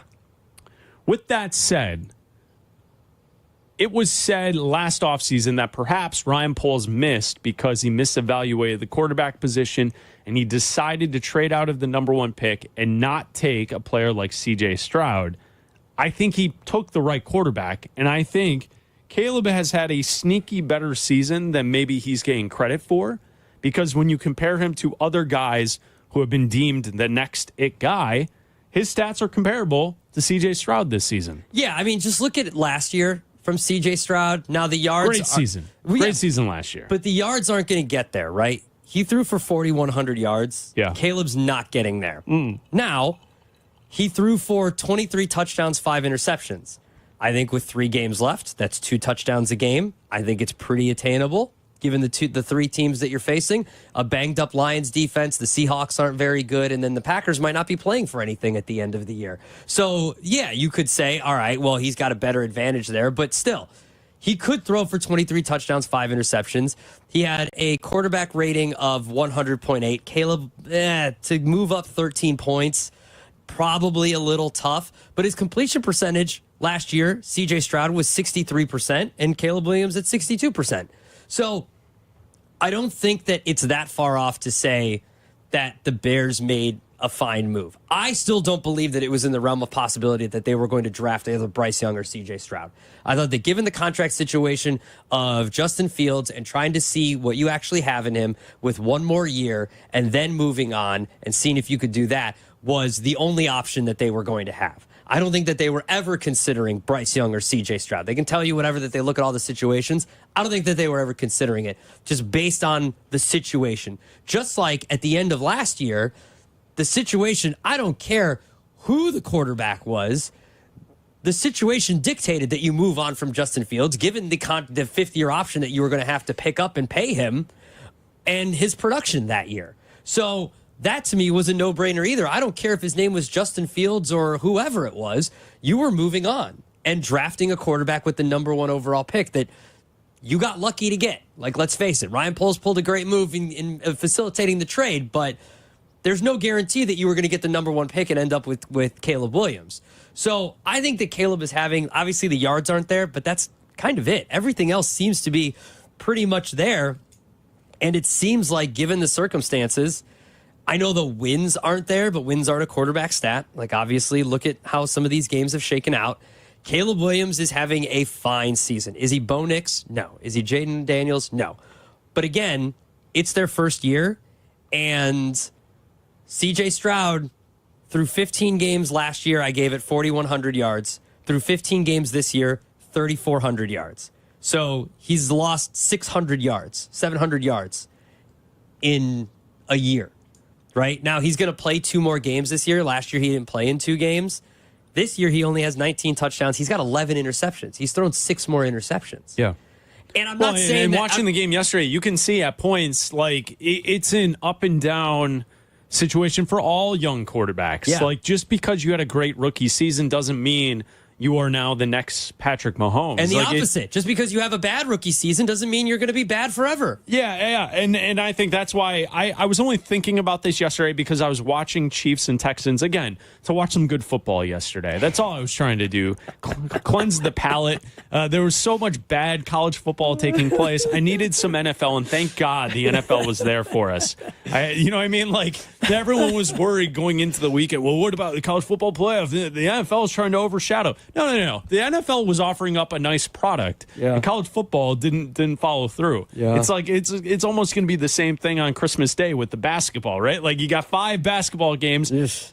5 basketball games that no one's really interested in. Don't care. Even Kirk Herbstreit during the hard sell during the college football playoff game yesterday. Oh yeah, there's also NFL. It's like, Herbie, I think the network wants you to sell the basketball, the network wants my you man. to sell LeBron playing, bro. Jeez, what are you doing? But I'm watching the game, and I'm watching CJ Stroud, thinking to myself, I'm happy we have Caleb. Yeah. Like, I'm not envious of CJ Stroud. I think that we have the right guy. So I'm cool. Like, I'm not watching other young quarterbacks saying, I wish we had that. I think we have that. Yeah. I think we have a guy that's that. I think that people will look at what Bo Nix is doing, and because look at their offensive line, look at their coach, okay? Look at what the Commanders are doing. Look at their offensive line. You can look at their coach if you want to, but that offensive line has been built for years. They've been building it for years. Same with the Broncos. And they have one of the best coaches in the game right now in Sean Payton in the Broncos. So, and also Bo Nix played 6,000 college football games before he was drafted. And so I think that, again, same with us saying a lot of things can be true about the college football playoff. A lot of things can be true about these rookie quarterbacks. This could end up being an all-time class of rookie quarterbacks. You could have, because Drake May is playing well since he's been in. He's come back down to earth a little bit, but he's playing well. Jaden Daniels playing insanely well, you know, also coming down a little bit back down to earth. Maybe that's Cliff Kingsbury. Maybe that's Jaden Daniels. Obviously, Bo Nix has the Broncos in the playoffs, and, like, it's going to be a very good year for Bo Nix. But also, like, in watching that game the other day on Thursday night, he had like 3 air yards per throw. So, yes, he's having a good year, but again, that doesn't mean that Caleb is going to be bad. It means that all of these quarterbacks could just be very good. Caleb Williams on Wednesday had this to say about the upcoming offseason, and if he ever looks ahead and thinks about the bigger picture while he's in the season, going week to week. Here's Caleb Williams on Wednesday. Yeah, absolutely. I would say, obviously, trying to stay in the moment, but there are things that at times I will, go to my notes and write things down that I know I want to work on or know I want to get better at, whether it's routes, whether it's defenses, whether it's fronts and protections, whether it's, all of the above. And so, there's moments or just things that I don't know that I want to, research more and learn about more, and so taking small notes throughout the season and not trying to remember everything at the end of it, I think is something that I've done this year. I started kind of midway through the year, marking down some stuff that I want to get better at, stuff that I want to learn, and obviously, finding ways to still be in the moment, stay in the moment, but understand that, I got to grow and progress to be able to help, this team and Chicago Bears to, grow and, reach our goals and my goals that, which is, winning games, winning big games, being in those big games and, coming out victorious. So, is there one note that stands out that you've got in that book? I probably have so far this season. I've probably written down 5 to 8 things, and so I would say all from pre-snap stuff to even post-snap, whether it's footwork, whether it's pre-snap and recognizing, what they're in and, if they rotate to here, where's my, how fast can I get to this? How fast can I get to that route? Or, this alert, that alert. So I got a good amount of stuff that, I'm planning on going over. That was Caleb Williams on Wednesday. I don't know if I can ever recall a Bears quarterback who thinks about the position like Caleb Williams does.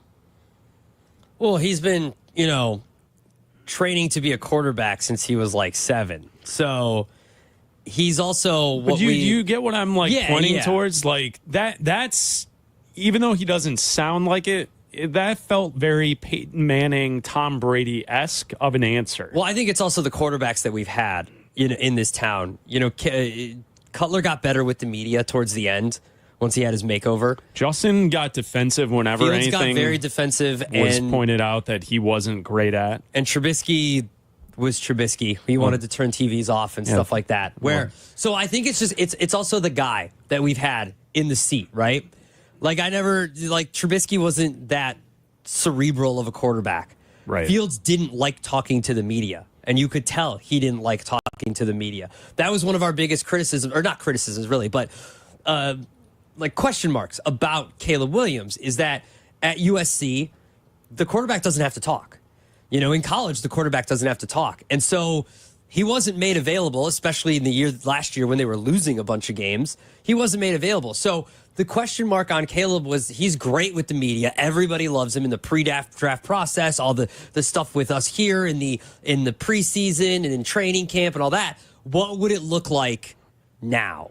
What would it look like in the adversity? And I feel like he's handled it really well.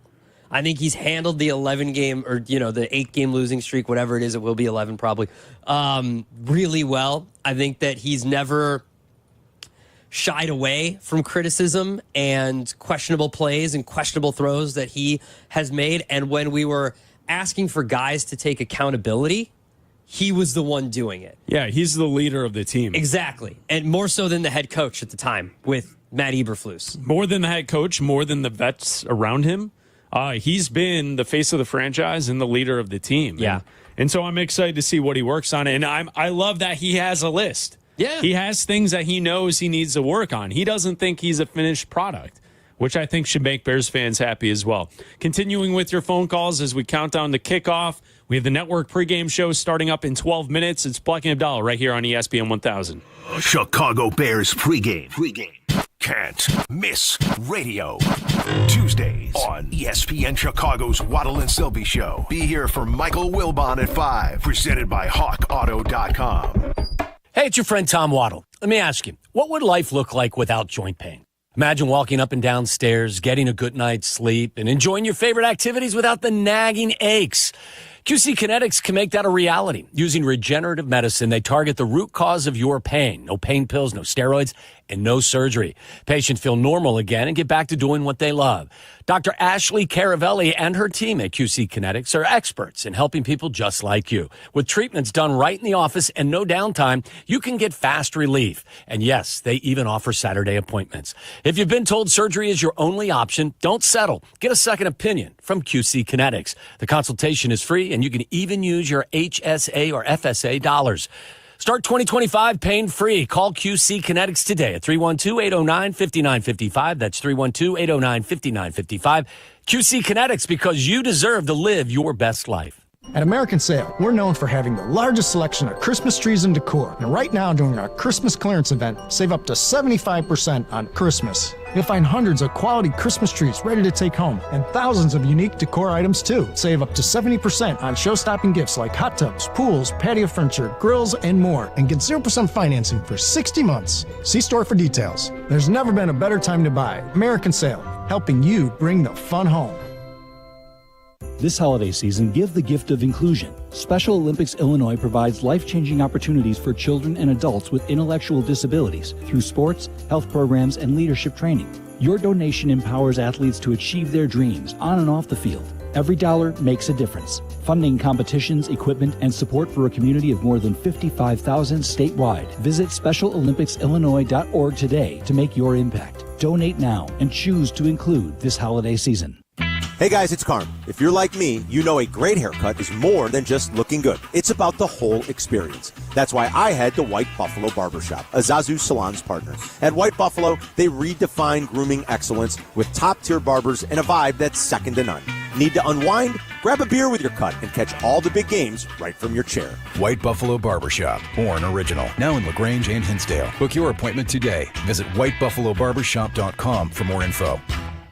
Are you ready to make a difference for the environment while helping the visually impaired at the same time? Then donate your vehicle to Heritage for the Blind today by calling 1-800-983-6530. Every donated vehicle will either be properly recycled in an eco-friendly manner or given a new life through reuse. Donating your vehicle is easy. Simply call 1-800-983-6530 and Heritage for the Blind will do the rest. They'll even arrange for your vehicle to be picked up at no cost to you. And for a limited time, when you donate your car, you'll receive a $200 restaurant voucher and a 2-night, 3-day hotel stay at one of 50 locations. Call 1-800-983-6530 right now to schedule your vehicle donation and make a positive impact on the environment while helping others. Heritage for the Blind, where every car donation counts and every person makes a difference. Call 1-800-983-6530 now. This advertisement is paid for by Heritage for the Blind. 1/3 of Illinois State University students graduate with zero debt, and Redbirds go on to earn $15,000 more a year than the national average just a few years out of school. Get real return on your investment. Apply today to start creating your legacy at illinoisstate.edu/apply. It's the Game Day Tailgate Show with Black and Abdallah on the new home of the Chicago Bears, ESPN Chicago.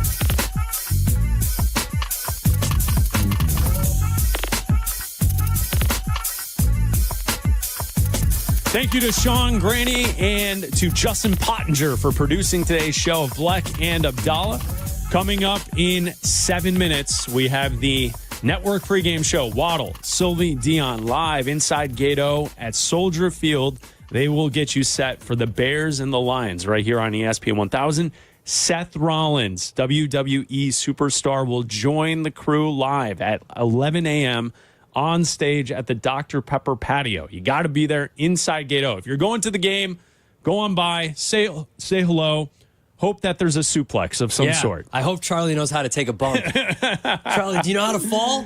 Because that suplex is coming, at least a spear. And then we will have the call of the game, Joniak and Thayer at noon right here on ESPN Chicago. Abdallah, before we get to our final picks, let's go to Rico in Lombard. You're on ESPN 1000. What's up, Rico? Hey, fellas. Thanks for taking my call. Appreciate it. No problem, man.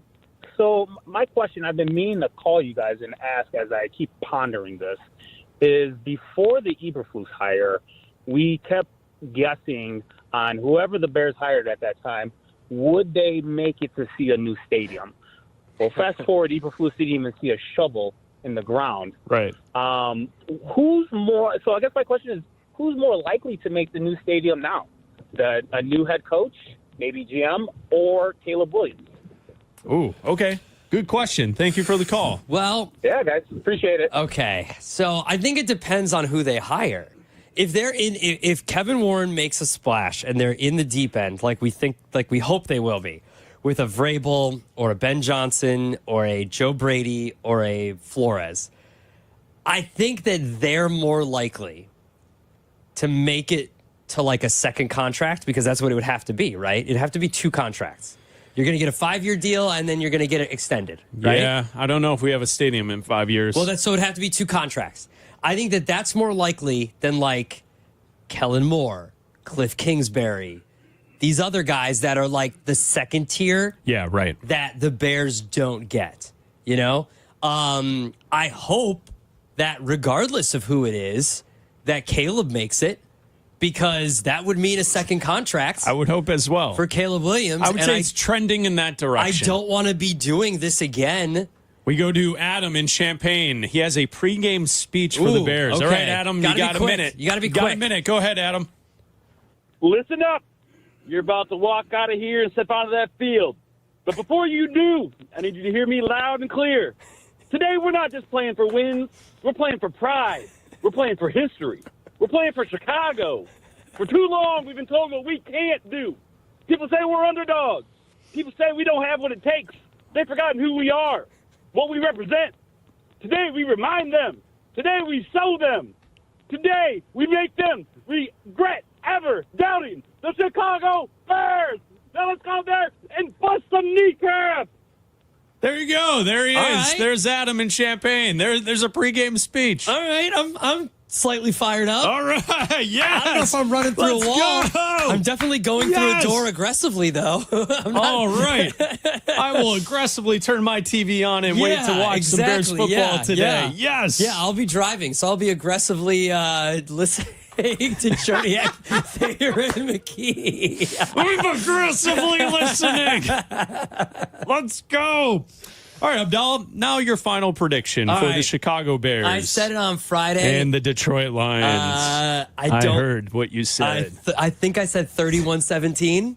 Okay. Is what I said on Friday with Shay. 31. Are you sticking with it, or did Adam and Champagne get you fired up to go a different direction? All right, because of Adam's speech, 31-20.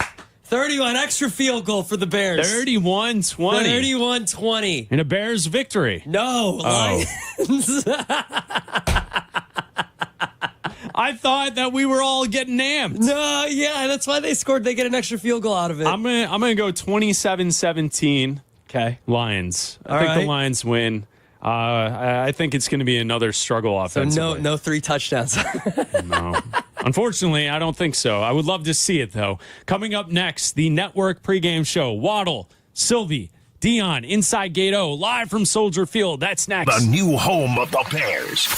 Prescriptions require an online consultation with a healthcare provider who will determine if appropriate. Restrictions apply. See website for details and important safety information. Subscription required. Price varies based on product and subscription plan. Hi, I'm Dr. Peter Stahl, board-certified urologist and senior vice president of men's sexual health at HIMSS. In my 12 years of practice as a reproductive urologist, I've helped many guys with ED, and it has never been more convenient to treat than it is right now, thanks to HIMSS. It really wasn't easy before. You had to take time out of your day, come to a physical office, and see a specialist like me in person. Now, through HIMSS.com, you can get world-class sexual health care and a full range of treatment options for ED through a 100% online process. It starts with a free assessment from a medical provider licensed in your state who can determine if ED treatment is right for you. If prescribed, your medication is shipped to you for free. So don't wait. Join the hundreds of thousands of guys who've gotten help for their ED through HIMSS.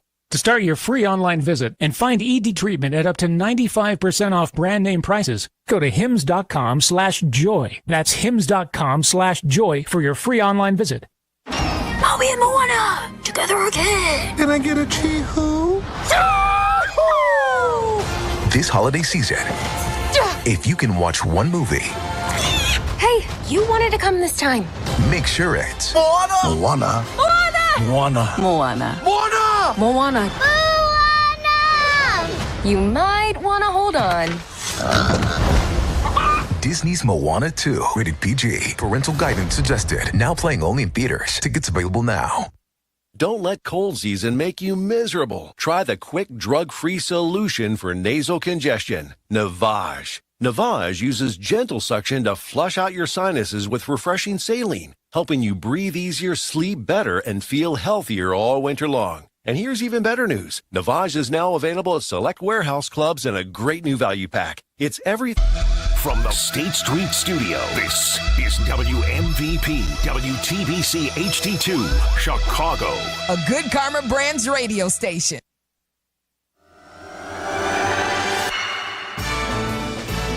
Soldier Field is all decked out for the holidays. It's the most wonderful time of the year. But for the Bears, Christmas is coming, but I'm not happy. I don't feel the way I'm supposed to feel. while this is the season to be jolly, it's been a little challenging to be so. The Bears have hopes, dreams, and wishes, but look to avoid the proverbial lump of coal in their stockings. For their opponent, the Detroit Lions, I'll have a blue Christmas. well, the song they're singing may not be about the blue uniforms. They've been so decimated by injuries that the pundits who booked their trip to the Super Bowl are now wondering if New Orleans is still their destination. Last season, the Bears played the Lions tough in the first game and then beat them the second time around. In 2024, another devastating loss to Detroit on Thanksgiving put us here again. This is the time of year when emotions are high. There's something in the air. We smile a little easier, we share a little more. For a couple of hours out of the whole year, we are the people that we always hoped we would be. While most Bears fans are feeling a bit grinchy, we can't help but seek joy. It's a Christmas miracle.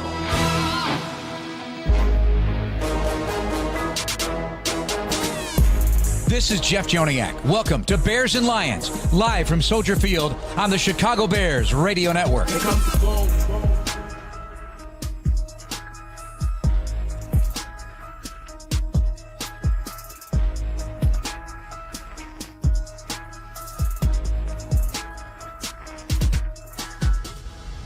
Here comes now the Bears pregame show, live on the Chicago Bears Radio Network. Please welcome Tom Waddle, Deion Miller, and Mark Silverman. What do you say we call a timeout on the losing streak, and we bring in some cheer to Soldier Field like it's supposed to be done? Welcome in inside Gate O to Soldier Field, and a happy holiday to everybody around Chicago. It's Mark Silverman, Deion Miller, and Tom Waddle as the Lions are in town and the Bears look to end their 8-game losing streak and the losing streak to the division as well, something they have not done since last November 27th in Minnesota.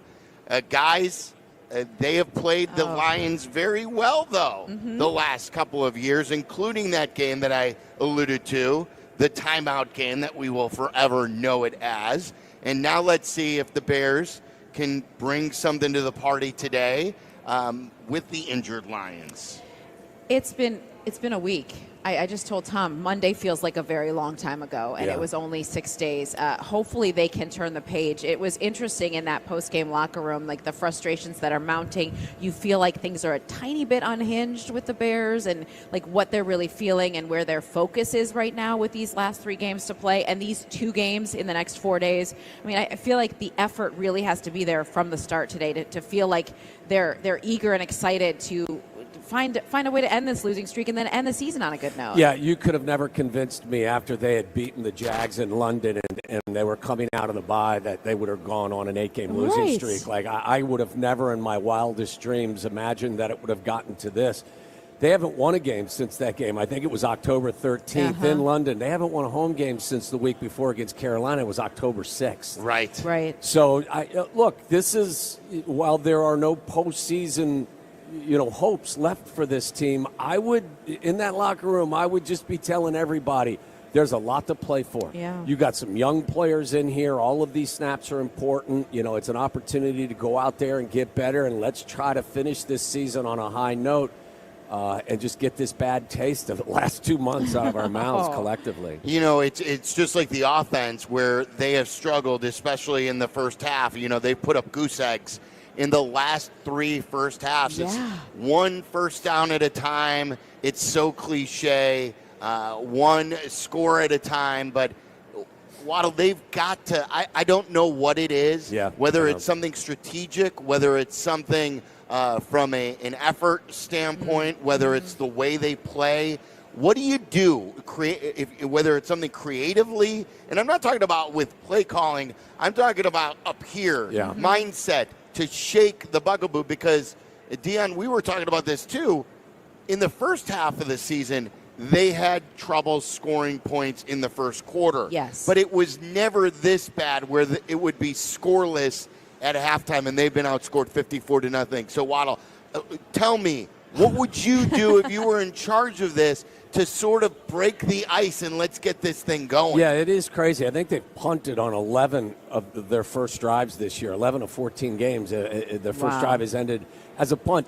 I would come out and honestly kind of let it all hang out. It's a Lions team that is, as you've said, it's all banged up. They consistently play man coverage, even with the backups that they're forced to play in their secondary. They take some chances. I think one of the strengths of this Bears offense is their wide receiver group. So take advantage of that mismatch early. If I was Thomas Brown, I'd come out throwing the football. I am a huge proponent of running it. But this is a matchup that I think favors the Bears throwing the ball. And I know that the weather isn't great, but again, I like the matchup of DJ Moore and Rome Odunze in man coverage. I also like it with Keenan. Keenan's more of a guy that you take advantage of against his own defense, but I think these 3 wide receivers and Cole Kmet can take advantage of that banged up secondary and that linebacker crew. So I as crazy as it may sound, considering the weather, I'd come out throwing it. I would throw it 40 times today. Well, come out and do something. Come out with some energy. Come out and throw it well. Well, throw it well. The struggle that I have, guys, is that every time we're in that locker room, we ask, what is going wrong in that first half? All they say is that, it just comes down to execution. Okay, well, then what is that disconnect? Yes. When you come out of the week and you feel like you have a good plan and we've scripted those first 15 plays or whatever we've done, why can't you execute in that moment? That's not just the opponent. These are failures, internally, that they're not getting things done. Well, indeed, to highlight that, I mean, you go back to the first drive against the San Francisco 49ers, they get a decent gain on their first run. The second run, you have a missed assignment by Cole Kmet. Instead of it probably could have been a first down run. You end up in 3rd and long, and then we all know what happened. It was a 3 and out. So it's guys have taken turns making mental and physical mistakes. I wish I had a better explanation for why it's happened and a good solution for making it go away. But collectively, they have just been inept in the first half of these games. And you go for it on 4th and 1 on that first drive in Minnesota, and you don't convert. And then it just felt like everything from there. Then suddenly it was like a mental thing, right? Well, now it's like, what are we doing out here? Think about the approach. I liked the aggressiveness. Same. But what they did was they ran a pitch behind your rookie left tackle, oh my word, who was making his first start in a very difficult environment. So I think that the approach to it on 4th and 1 may be a valid criticism, So, look, this has been a season where there are a lot of problems, and for whatever reason, I don't have a whole lot of solutions or suggestions, but today would be a day I'd come out and let it all hang out. The good news is Braxton Jones should be back at left tackle. We'll see on Tevin Jenkins. He was listed as questionable. He did come back towards a late part of the week and was able to participate somewhat, but he is questionable. And also Roschon Johnson is back. So on these short yardage, they're a much different team with Roschon Johnson running the football. He's also much better protection with Caleb throwing the football. So it's funny that, Roschon, the role that he plays, he does a lot for them, as much as DeAndre Swift was added to play a role.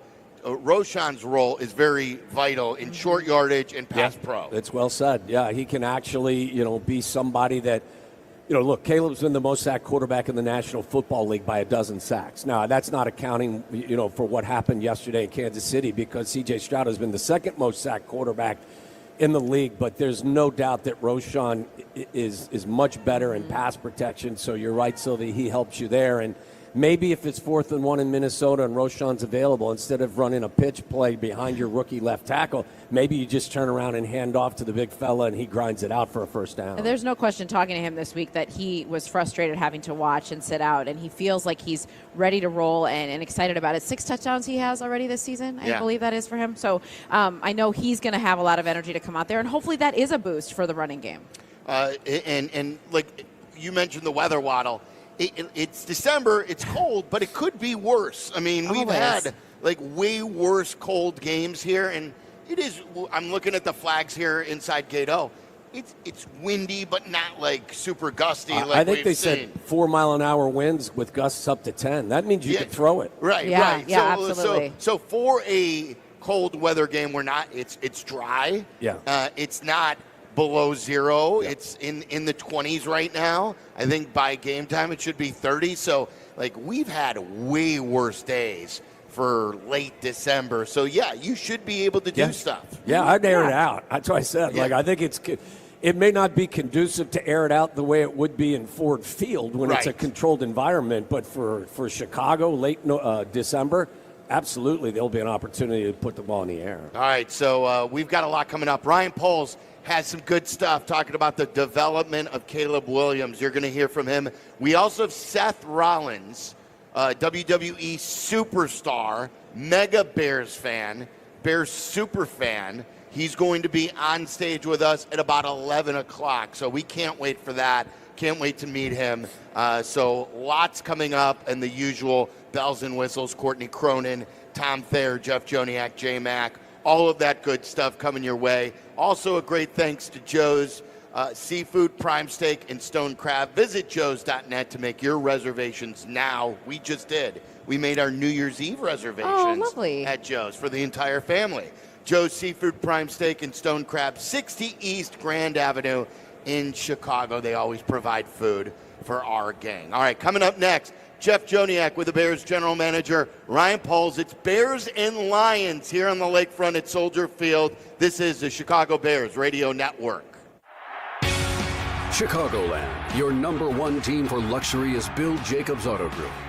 We're leading the league with top new car volume for BMW, Land Rover, Mini, and Volkswagen. Discover an experience that matches our winning lineup. Drive home in style and comfort today.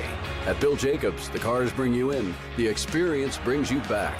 Year-to-date new car volume for BMW, Land Rover, Mini, and Volkswagen.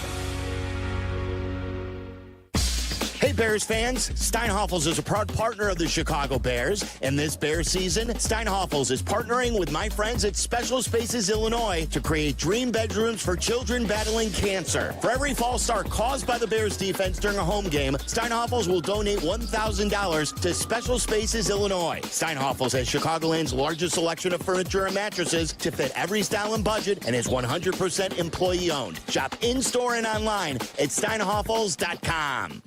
Tito's Handmade Vodka is America's favorite vodka for a reason. From the first legal distillery in Texas, Tito's is 6 times distilled till it's just right. And naturally gluten-free, making it a high-quality spirit that mixes with just about anything. From the smoothest martinis to the best Bloody Marys. Beyond the bottle, Tito's has gained a reputation for giving back, teaming up with nonprofits around the world to serve its communities and do good for dogs. Make your next cocktail with Tito's and learn more at titosvodka.com. 40% alcohol by volume, namely 80 proof, crafted to be savored responsibly.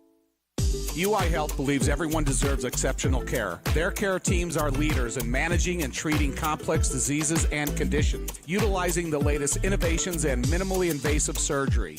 UI Health prioritizes personalized care from diagnosis through precision treatment. UI Health develops the care plan that's right for you. UI Health, exceptional care for you. Learn more at uihealth.care. Thinking beef? Think Papa Charlie's. Papa Charlie's has been making Chicagoland's best Italian beef sandwich for over 30 years. Think about your next family get-together or your next tailgate adventure. Now think about it with Papa Charlie's as the centerpiece of the event. Made from premium USDA-inspected beef and the finest spices. Then surround Papa Charlie's with the freshest trimmings and toppings. Pick up Papa Charlie's in the Midwest's #1 best-selling 4-pound tub of Italian beef at your favorite Chicagoland retailer.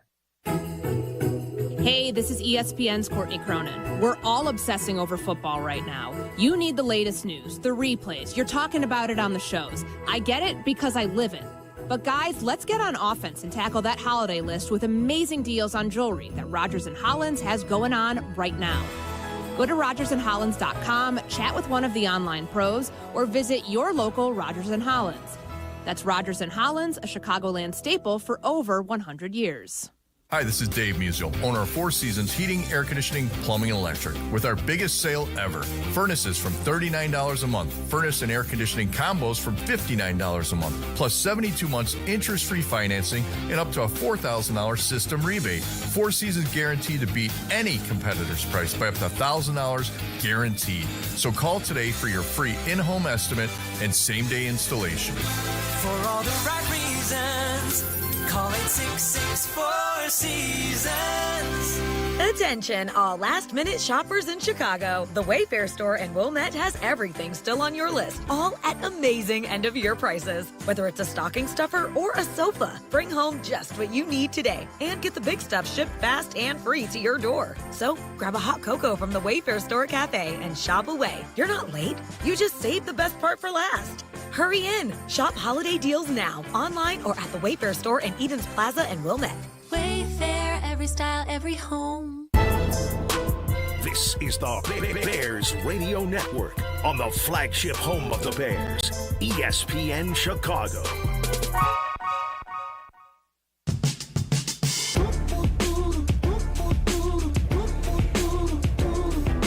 All right, it is time to hear from Ryan Poles as the Bears are getting set to take on the Detroit Lions. Ryan Poles is brought to you by Four Seasons Heating, Air Conditioning, Plumbing, and Electric. As you can tell, winter has arrived, guys. Now is the time to schedule your furnace tune-up with Four Seasons Heating, Air Conditioning, Plumbing, and Electric. You could save $50. I just did that. For all the right reasons, call 866-4Seasons. That's 866, the number 4 Seasons. Here's the voice of the Bears, Jeff Joniak.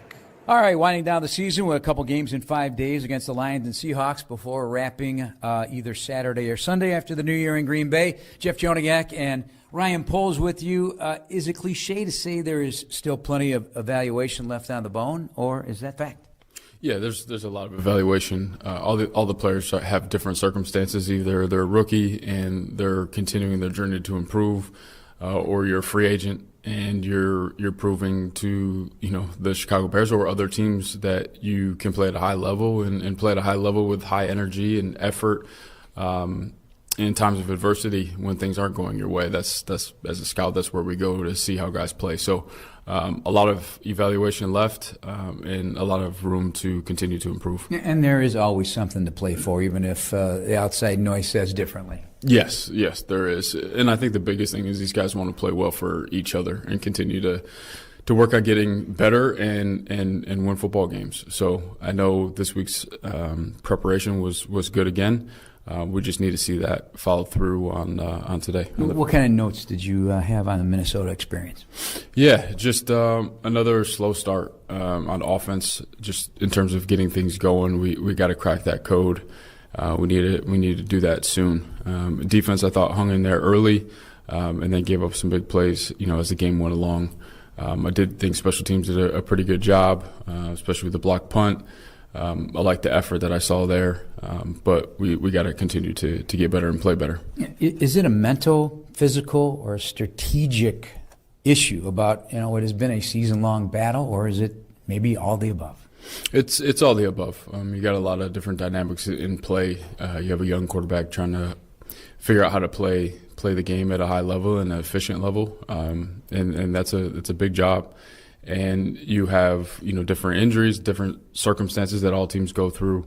But it's been a tough year just in terms of even those tight games and getting over the hump. And we've had some odd things happen, from the Hail Mary to the blocked field goal that usually, if that goes the other way, it's starting to create some positive momentum, and things look completely different. So it's been a tough go at it, but again, I love how the locker room is held up and played well together. We knew it was going to be a tough assignment for Karan Amagaji in Minnesota on Monday night. There's no other way to look at it. But and after the game, he took a really hard look at himself and feels he was prepared to play.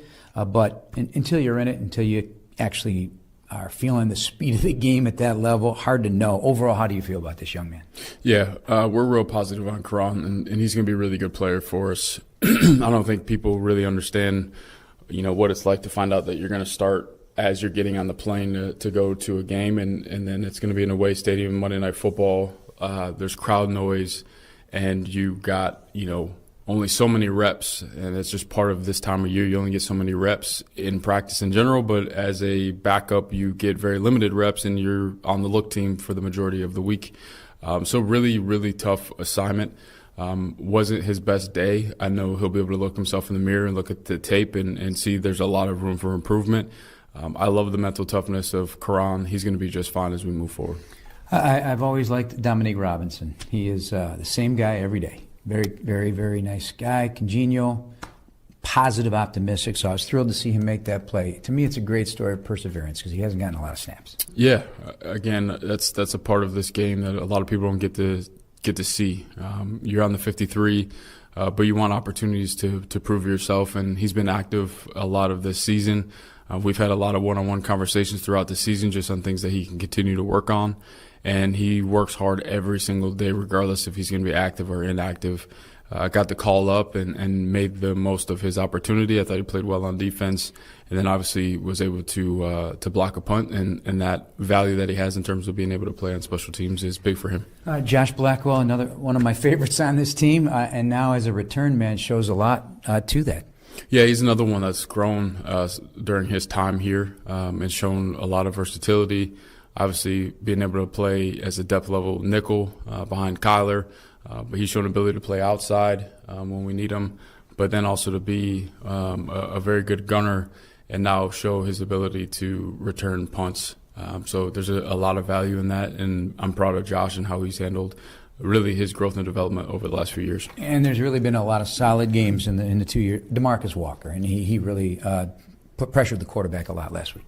Yeah, he's another one that, when you talk about what is there to play for right now and are you still evaluating, DeMarcus is the guy that just continues to show up and play hard. And it was good to see him have some production and affect the game and the quarterback on Monday night. So I'm looking for him to continue to do that and also just show his leadership in terms of how he approaches each game, regardless of the circumstances. There are so many good things that we've seen from Caleb that are sustainable, somewhat maybe being overlooked if you just drill down on stats and so forth. But are you comfortable with his development so far, and what do you think is being overlooked?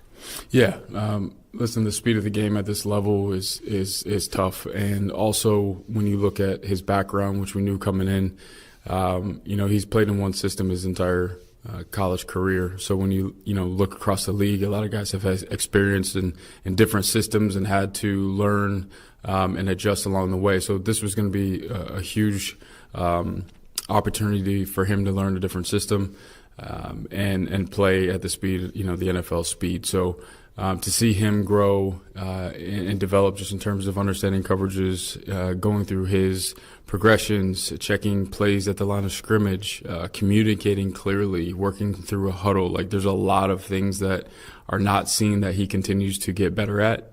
And the scary thing is there's a lot of meat on the bone here. What we see now, we're at the ground floor of his development, and he's going to continue to get better. I love his mental toughness to go through what we've gone through. This is not easy on anybody. So to continue to chop away and get better, it's been encouraging to see. That was my next question. There are concerns from some analysts and fans about the physical and mental toll of this season on Caleb, and you gave some of that opinion. What is your perspective on that concern? Yeah, he's a competitor and he's mentally tough, and I believe that this is actually an opportunity where he's going to just grow. It's such an experience for him to grow from and learn from, both as a leader, and that's something that the quarterback position comes with. He's learned how to communicate, with his teammates. But in terms of his, being fragile or having this, that's not the case. You don't know Caleb Williams if you think that this is going to change who he is. So his approach has been outstanding. He continues to keep letting it rip and keep learning through those experiences because these go in the Rolodex. And as they come back to him year after year after year, he'll continue to grow and take this organization over the hump. A dip in defense, a lot of circumstances. It's probably a function of a lot of different factors. Yeah, a lot of different factors. The one thing I'll say is my appreciation for Andrew Billings probably goes up even more than what it was before, because I do believe things changed when he got injured. And listen, every team deals with injuries, so it's not an excuse that is to kind of blame everything else for, but you do understand what he brought to our defense and our front, how he helped our linebackers, how he changed the down and distances on, just in his disruption on first and second down. So that's just one takeaway that I have from what's gone on this year. There's a lot of work to be done from a planning standpoint from where this franchise is at presently. An extra layer for you and your staff, getting ready for free agency and the draft. It is a balance that would seem to be challenging. What are the challenges? Yeah, time's the challenge. We actually finished up our first set of December meetings with our scouts. We had all our college scouts in. We'll hit free agency. And we're also preparing for a head coach interview process, which is going to take a lot of time. So the beautiful thing that we have here is a great staff where we all can work together to accomplish and continue to work at a high level. And, just in terms of delegation, I have a lot of trust in Ian Cunningham and Jeff King. So when I get pulled away in different directions, they're able to hold it on and keep our system moving forward so that we can continue to bring good players on this football team. All right, lastly, to a scout's eye, I'm amazed by the athleticism of this guy, Penei Sewell. Yeah, he is something else. There was actually back in the day when I was watching him, I think he was like a sophomore, junior at Oregon. They had a throwback pass to him, and he literally drop-stepped defensive back like a running back would, and then ran. I don't think he scored, but he gained some yardage there. So just seeing, in our first matchup, they got him the ball, to make a play in space. It's just impressive, the athlete. The other thing too is just seeing his leadership grow from the time that he's been in Detroit. So he's a good player, and obviously he's brought a lot of leadership to that team. So he's been a force since he's been there. And he may be the only guy in the league that has been sacked and has not given up a sack this year, because Jack Sanborn and the boys did their best to bring him down. Yeah, it took a few to get him down. Good luck today. Thank you. That's Bears General Manager Ryan Poles. Back to you guys in the pregame show. All right, thanks, Jeff. A lot to react to there with Ryan Poles. Good stuff on Caleb Williams. We will talk about that. And we will talk to Courtney Cronin. The inactives will be out here momentarily. It is Bears and Lions. We are 90 minutes away from kickoff. This is the Chicago Bears Radio Network. In football, success is about team effort, and the same is true for your hair. At Great Clips, they save your haircut details in clip notes, so every member of the highly skilled team knows exactly how to create your signature look. And with our easy-to-use app, you can check in from anywhere and get a ready next text when you're up next for a cut. It's the confidence of a great haircut, delivered by a team you trust. Download our app today. Great Clips. It's gonna be great.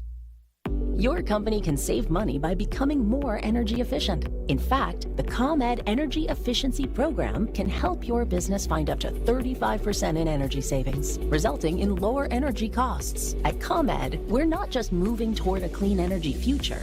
We're powering the future of your business. Sign up for your free facility assessment at ComEd.com/poweringbiz. Terms and conditions apply. Offers are subject to change. Actual savings will vary by customer's usage and rate. The ComEd Energy Efficiency Program is funded in compliance with state law. Hi, it's Peggy Kaczynski. You've heard me talk about how the village of Bolingbrook continues to rank as one of the most livable communities in Illinois. Here's Mayor Mary Alexander Basta to tell you herself. Thanks, Peggy. With excellent schools, beautiful parks, and a wide range of shopping and dining options, locations, I invite you to come and experience the warmth and friendliness of Bolingbrook for yourself. If you're looking to elevate your future and the future of your family, visit BeBolingbrook.com to learn more. Join us and be Bolingbrook. What would you do with $1 million?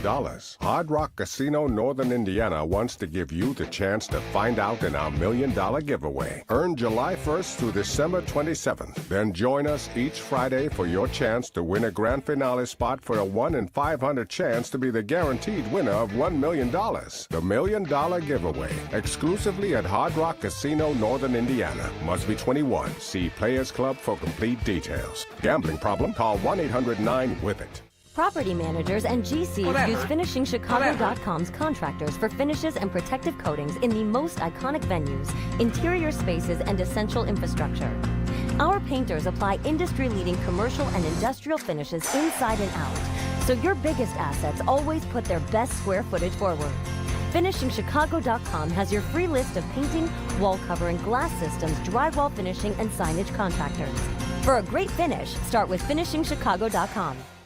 Miller Lite is brewed with great taste and only great taste. The Miller Brewing Company would like to issue a correction. Miller Lite is brewed to be less filling.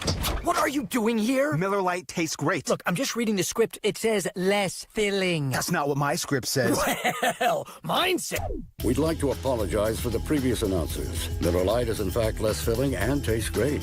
Time to shine, legal guy. Celebrate responsibly. Milwaukee, Wisconsin. Beer. 96 calories and 3.2 grams carbs per 12 ounces. Fewer calories and carbs than premium regular beer.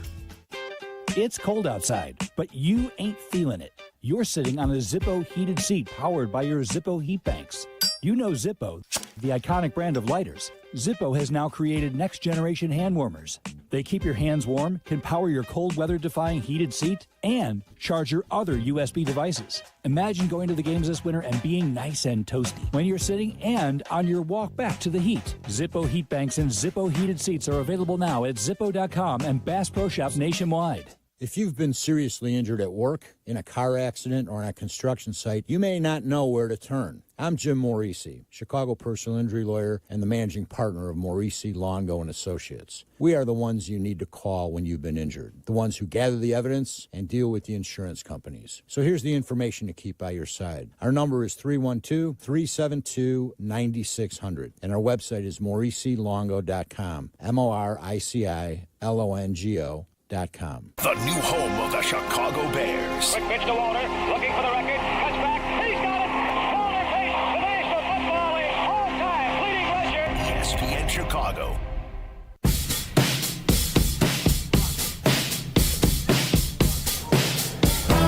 All right, it's Bears and Lions, and we are just about under 90 minutes away from kick. It's time to talk to Courtney Cronin.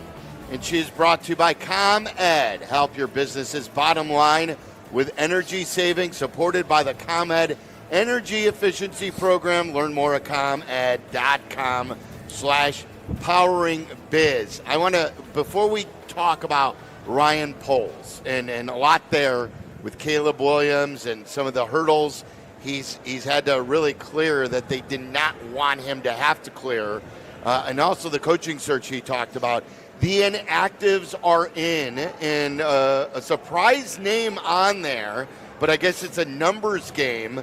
And Poles did talk about Karan Amagaji and what he had to go through, being told on the plane you're starting, not getting the reps, being on the road, and everything like that, and that he would be just fine. Karan Amagaji is inactive today. And Braxton Jones is back, and Tevin Jenkins appears to be ready to go to start as well because he is up and active. Travis Homer, who was, I think, listed as doubtful, is inactive. Noah Sewell, inactive. Amir Speed, who we know only shows up in the inactive list. I don't know if any of us have seen him. No.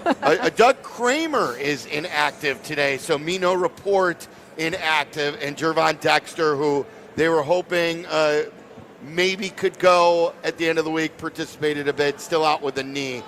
Courtney Cronin, joining us now. So what do you make of this? Of the Amagaji news? Yes. I'm not surprised. I mean, you heard Ryan Poles talking to Joniak about just how much of an uphill battle that was for Amagaji. He did seem a little hopeful, though, in the way he talked about it, talking about how that was a learning experience and that he'll be better the next time. But it's pretty obvious you can't throw that guy out there protecting Caleb Williams' blindside if it did come down to that. Now, it is a numbers game because Braxton Jones is up. The concussion protocol, he's out of it, he's playing. And then it's Larry Borum. That's probably how it should have been last week. Maybe they got a little over their skis on the decision to throw the third-round rookie in at left tackle on the road on Monday Night Football with zero prep with the first team. But, better late than never, I guess, to learn from some of your personnel decisions that did not pan out. Yeah, Waddle, this surprises you, doesn't it? Because it does. Because they've got Borum up, and we were talking about this, that if Braxton Jones couldn't go, you wanted to see what Amagaji could do at home with a week of reps, and now they're putting him behind Borum yet again. Yeah, look, if he were to play today, which he won't because he's not active, this would be a much easier assignment in your building against the defense that's been decimated by injury. That doesn't have Aiden Hutchinson or any of the other mammoths up versus there on the going D-line. to Minneapolis and playing against that group in a really loud environment. It didn't make a ton of sense for me. Again, he is not ready to be a starting left tackle or a starting left guard in the National Football League, but you can protect him and your quarterback by formation and moving the pocket and helping him out and chipping and keeping a tight end with him. I am a little bit surprised that they decided to keep Borum up and put this kid down. It's a little strange to me. But he did say, he was like, we're positive on Karan. He just needs a little bit more reps. So that is a tiny bit surprising, but at the same time, it was a disaster on Monday night, so I'm not overly shocked. I am impressed, Courtney, and I want to know your opinion on this, just with what Caleb Williams said this week about his mental toughness and how he's managing the losing that so clearly affects him. I was really struck by the maturity he had of saying, look, I'm controlling what I can. I'm going to write things down that I know I want to work on, and I'm going to talk to myself in a positive way to get through this moment. Yeah, I think that he's human, and it's really nice to hear that not get affected and him not be jaded by this process, because it's a lot of losing. He lost like 10 games combined when he was 3 years in college. 10 games this season alone.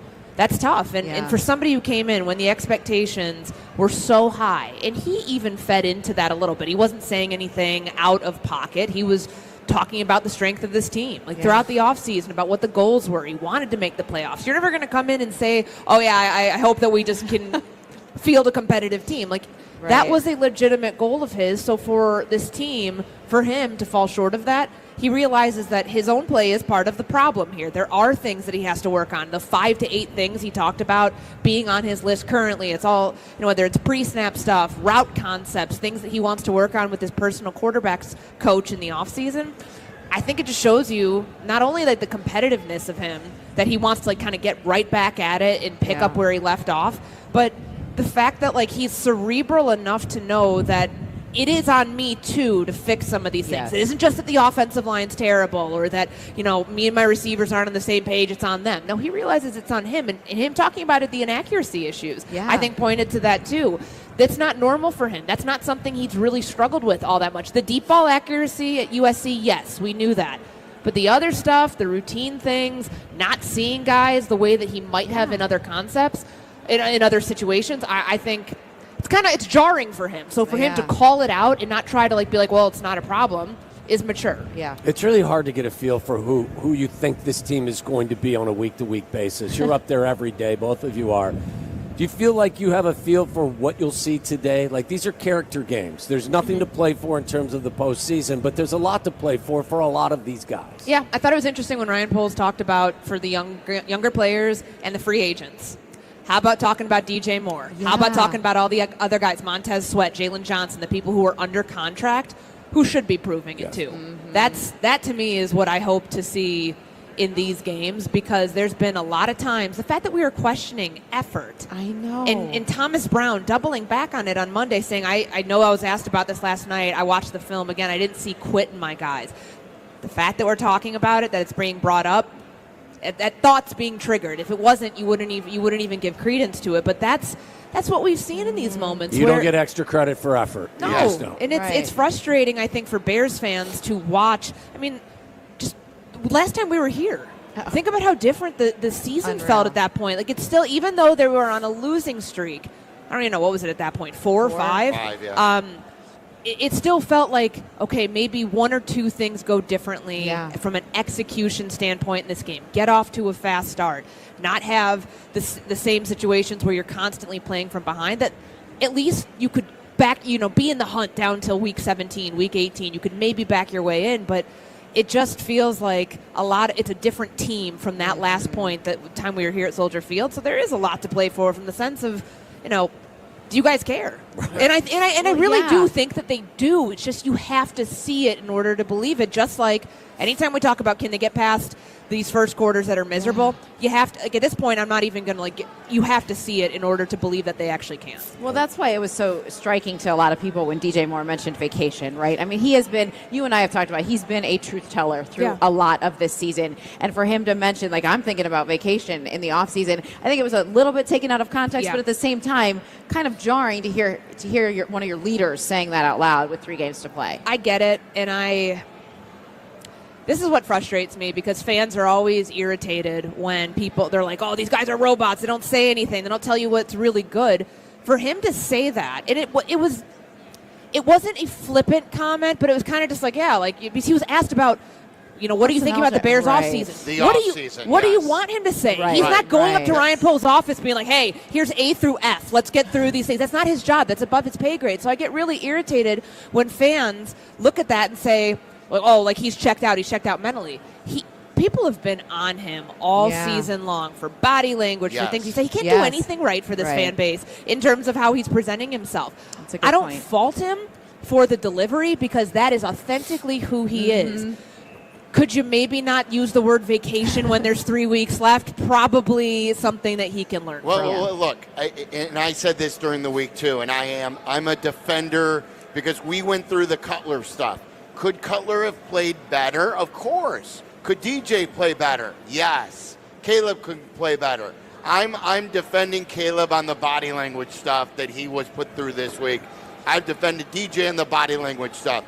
If you look at what DJ was asked, he was asked about the off-season. Yes. What his thoughts are for the off-season. He wasn't asked about what would you like to do this week. Right. And then he said vacation. That wasn't the case. He said, hey, off-season mode, what are you thinking about? He goes, look, the first thing I'm thinking about is I need to recharge. As everyone does. We do too.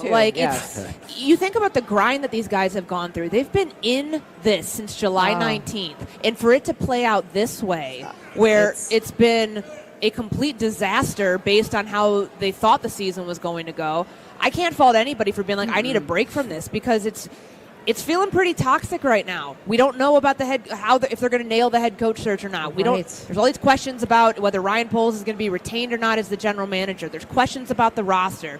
There's questions about can they get it right with Caleb's development in year 2. And there's still 3 weeks left. It's heavy, guys. There's 3 games in 14 days. It's a lot right now. And so to be able to put some things in perspective, to understand that, these guys have been through a lot this year. I don't think that's too hard for people to do. No.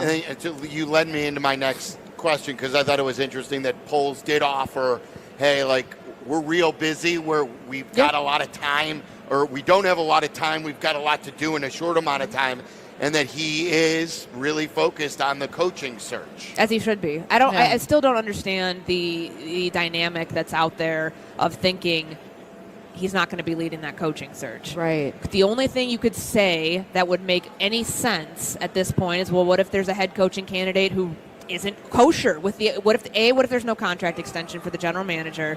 B, what if there's a head coach who comes in who's like, I don't like that dynamic. I want to bring in my own personnel people. That's the only time you could see a change happening that would actually make sense. As of right now, with 3 weeks left, there's no reason to believe that he would not be in the position that we've been told he's going to be to lead the search. So yes, I totally agree with you on that. I don't understand that conversation that thinks that he's not in charge, not that actually point person as he said he was. What do you expect to see from the Lions today? Coming off a tough loss and banged up even more than they were going into that Bills game.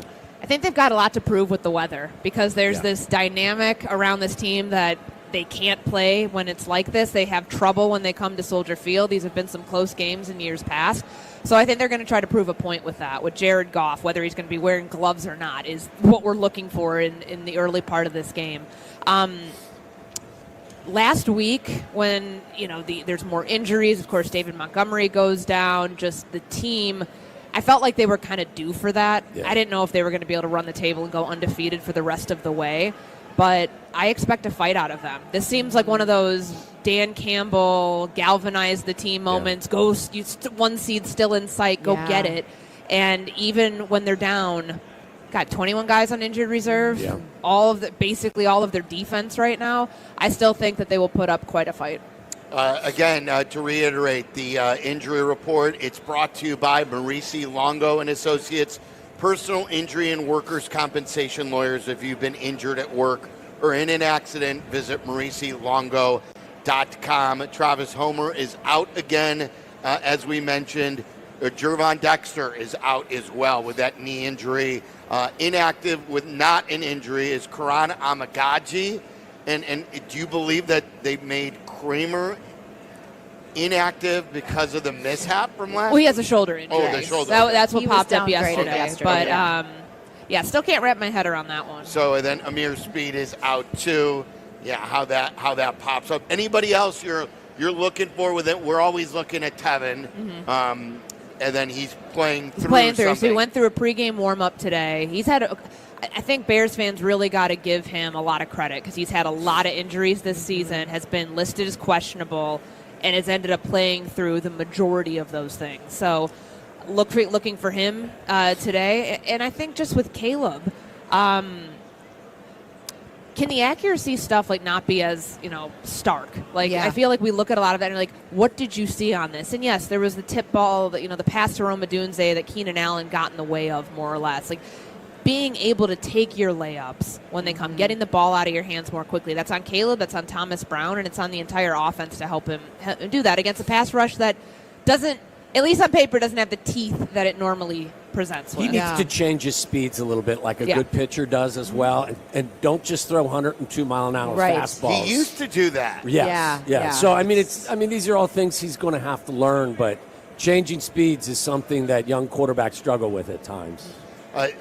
How are you feeling, by the way? I'm good. Okay? I'm solid. The Hoosiers? It was a wonderful season. It was beyond my wildest dreams as someone who covered a 1-11 season my senior year of college. Is it a bummer that they were punting down 23? Yeah, it was. You don't. The way that they played that game was not how they got to the CFP. So I am upset about that. But the fact that these college games on college campuses during the first round of the playoff were as lively of environments as you could expect. I hope the one thing that the committee does, multiple things, but the number one thing that they do next year is make the first 2 rounds on campus. Yeah. I would love How to see did you comport yourself as a fan and not someone covering a game? Were you under control? Did you keep your emotions in I did. I kept my emotions in check. I tried to kind of take it all in. I was frozen. I give credit to any Bears fan that's going to be out there today. I don't know how you guys do it on a game-by-game basis. Right. I'm a press box princess. I like to be upstairs where it's warm. So, me too. It's but it was an incredible, Notre Dame Stadium. There's no better place. That's football Americana at its core. Great work. Cool. Great work. Courtney Cronin. Merry Christmas. Yeah. Thank you. There she is, Courtney Cronin. I want to react more to the Caleb Williams conversation with Ryan Poles and what he's had to go through and if he will be better because of it, because that was a really interesting conversation. More coming up. It's Bears and Lions. We're just about an hour and 15 minutes away from kickoff. And then Seth Rollins, a WWE superstar and Bears super fan, is going to join us coming up at 11 o'clock. This is the Chicago Bears Radio Network. Welcome to the Make It Jingle with Kris Kringle podcast. Today we're talking to Jan from Toyota, all about Toyotathon. Hi! So, Jan, got any red Tacomas? Yeah, we have a great selection of vehicles, including Tacomas. After my big job, I'm taking the missus down to Florida to go surfing. Did you say Florida? Can the elves and I go too?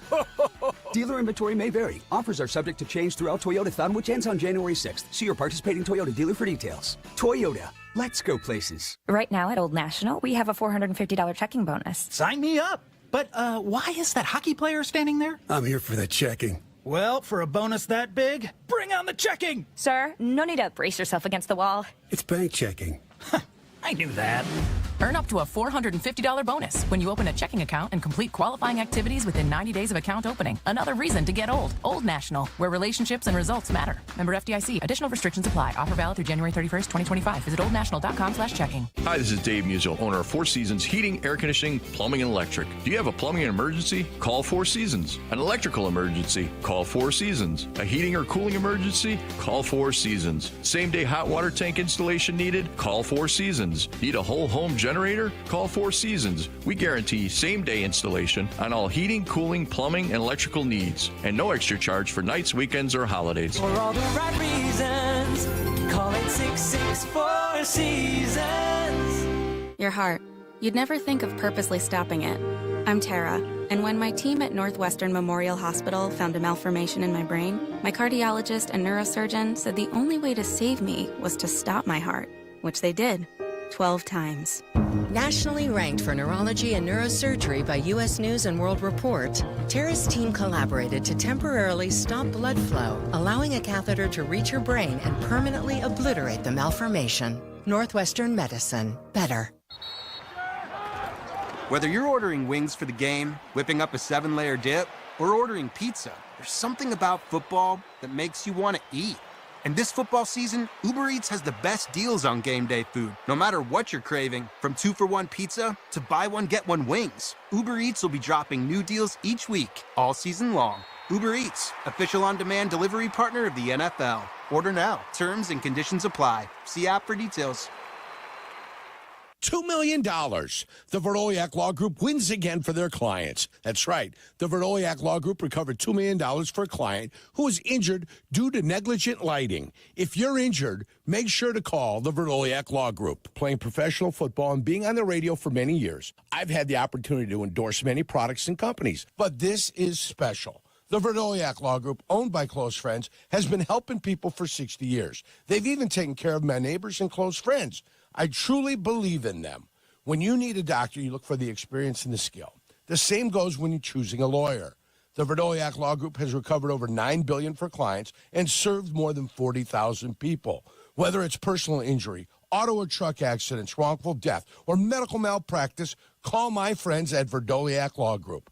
The Verdoliak Law Group has done great for my friends and neighbors. They will do great for you, too.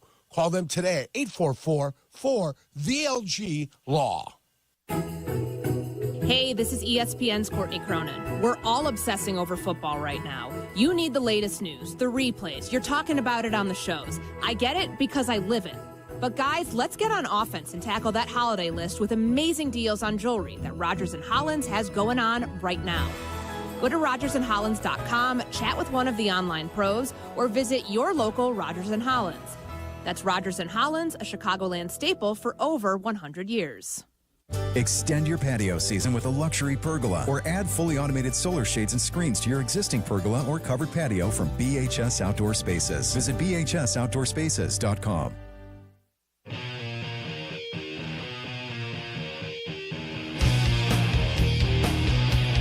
All right, we're at Soldier Field as the crowd continues to file in. Yeah, it's cold. But see Bearman? Bearman came by. Bearman came by. Seth Rollins is already here. Bearman's suit is like key for a day like today. today. No doubt. Right?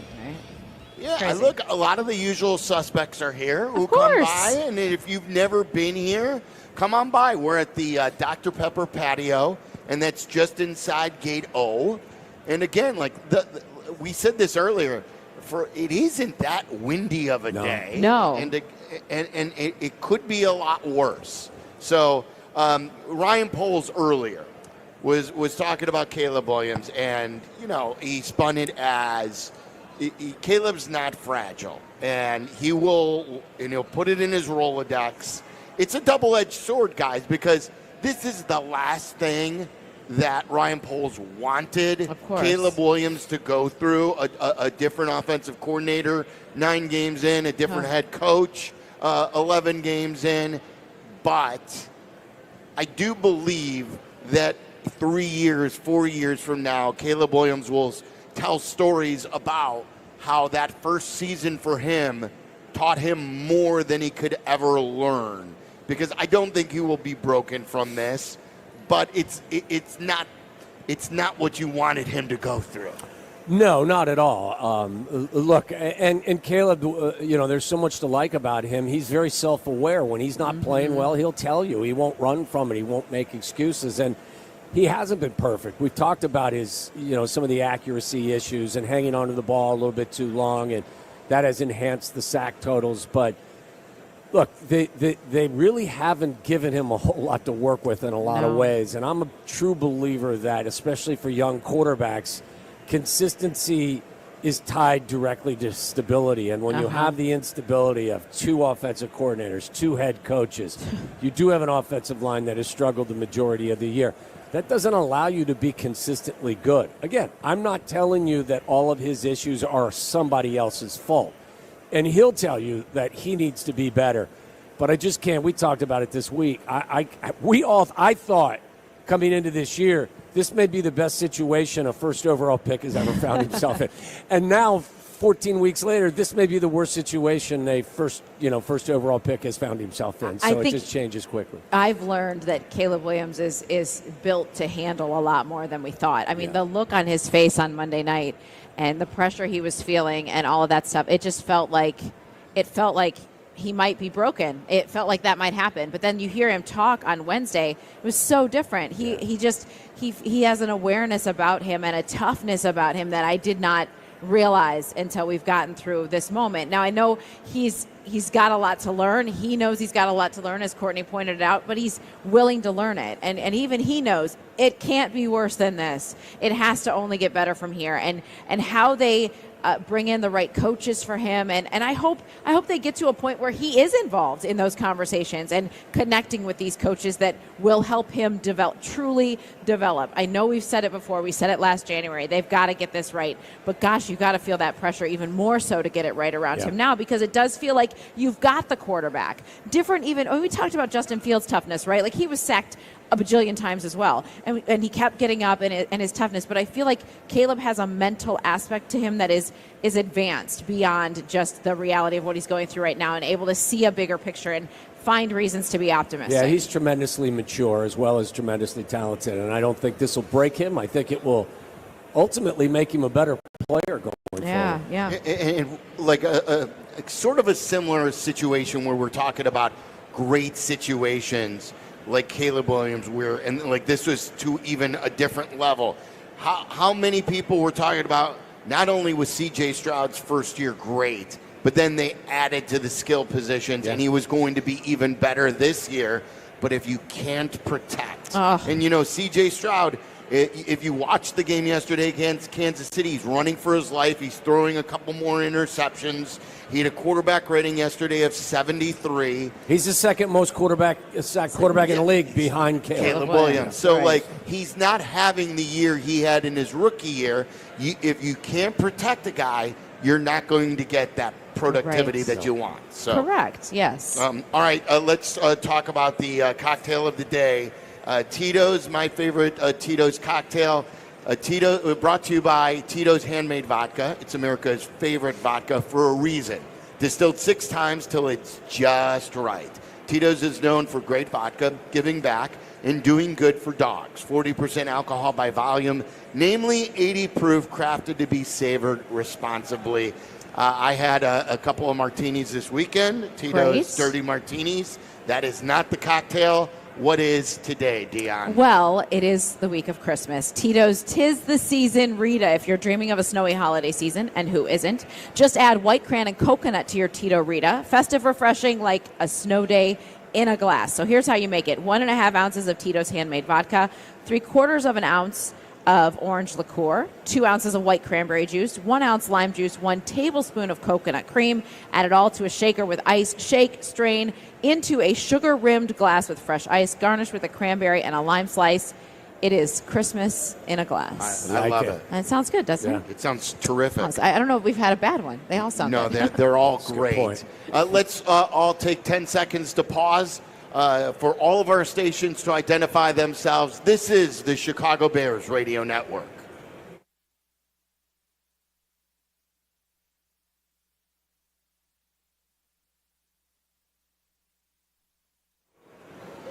All right, we have a special guest. We have as big of a Bears fan as anyone, and he's big time.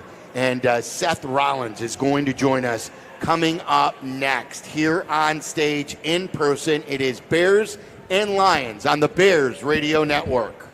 Illinois State University, like Chicago's favorite football team, welcomed a historic recruiting class this fall, the largest since 1986. Like our gridiron heroes, we're excited to watch these newest additions work hard, find success, and create a legacy of their own. And while a few of our students have suited up on Sundays, our small class sizes, expert faculty, and personalized learning environment will prepare every student for Hall of Fame careers. So be part of a winner and take the first step toward creating your legacy. Apply for admission today at illinoisstate.edu/apply. This holiday, BMW has reunited 3 members of the family at the BMW Road Home Sales event. The Agile X3, engineered for any adventure. The plug-in hybrid X5, commanding the streets with unmatched presence. And the all-electric i4, charging into the future with impeccable performance. Hurry in to find what powers your journey at the BMW Road Home Sales event. BMW, the ultimate driving machine. Hurry in for exceptional offers through January 2nd. Visit BMWUSA.com for details. Steady. Don't worry, I got this. Take it easy. Oh, look, a bird. Running a commercial business comes with risk. When the unexpected happens, you need a partner by your side to manage it. Ings Insurance Agency can help you protect your dream of owning and running a business. Meet with Ings and they will listen and learn about what keeps you up nights. They'll develop a strategy to keep your staff and all creatures, safe and protected. IngsInsurance.com. A tradition of excellence over 150 years in the making. At Busey Bank, we're committed to building relationships that span generations. Wherever your journey in life leads you, we are with you along the way, creating a legacy for you and your family. Busey Bank, building business, growing wealth since 1868, proud to be the official bank of the Fighting Illini. Member FDIC. Bears fans, welcome to another game day at the Gridiron. After seeing your beautiful automobiles at the tailgate, we're calling an audible so you can save on gas. That's right, Bears fans score big on game days. Save 25 cents per gallon on Shell V-Power Nitro Plus Premium Gasoline with the Fuel Rewards program. That's a touchdown for the tailgate. Download the Shell app, join the Fuel Rewards program today, and game on. Restrictions apply. Limited time at participating Shell stations. For more details, visit fuelrewards.com/bears.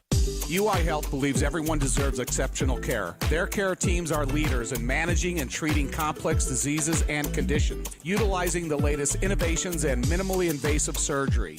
UI Health prioritizes personalized care from diagnosis through precision treatment. UI Health develops the care plan that's right for you. UI Health, exceptional care for you. Learn more at uihealth.care. Miller Lite is brewed with great taste and only great taste. The Miller Brewing Company would like to issue a correction. Miller Lite is brewed to be less filling. What are you doing here? Miller Lite tastes great. Look, I'm just reading the script. It says less filling. That's not what my script says. Well, mine says. We'd like to apologize for the previous announcers. Miller Lite is in fact less filling and tastes great. Time to shine, legal guy. Celebrate responsibly. Milwaukee, Wisconsin. Beer. 96 calories and 3.2 grams carbs per 12 ounces. Fewer calories and carbs than premium regular beer.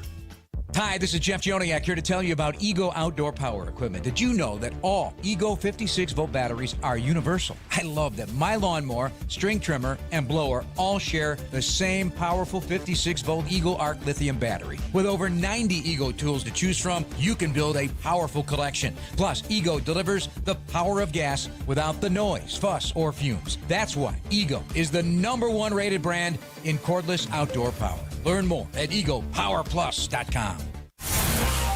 Chicago's home for sports is Chicago's new home of the Bears. ESPN Chicago.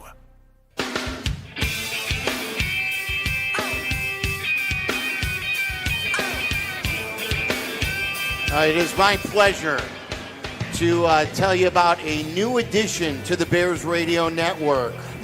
We have been told that this man knows more about the Chicago Bears than anybody inside Soldier Field, and that he needs to be added to the outstanding Chicago Bears Radio Network. He may have another duty, though, coming up in a little bit, which we'll get to, but in all seriousness, a WWE superstar and Bears superfan, Seth Rollins, is joining us inside Soldier Field 1 hour before Bears and Lions, and he joins us right now. Yeah. Seth, it is a pleasure. The pleasure is mine, man. We are here in Soldier Field. It's beautifully frigid in December. We are ready for some football, some winter football. It's going to be awesome. You got the old school starter jacket on. Yes, sir, baby. I love yes, it. sir. I appreciate your commitment. Now, I did notice you were at the Commanders game, and I don't want to point out that it has been all downhill from there, Seth. It's my fault. It's my fault. I've done this to the team.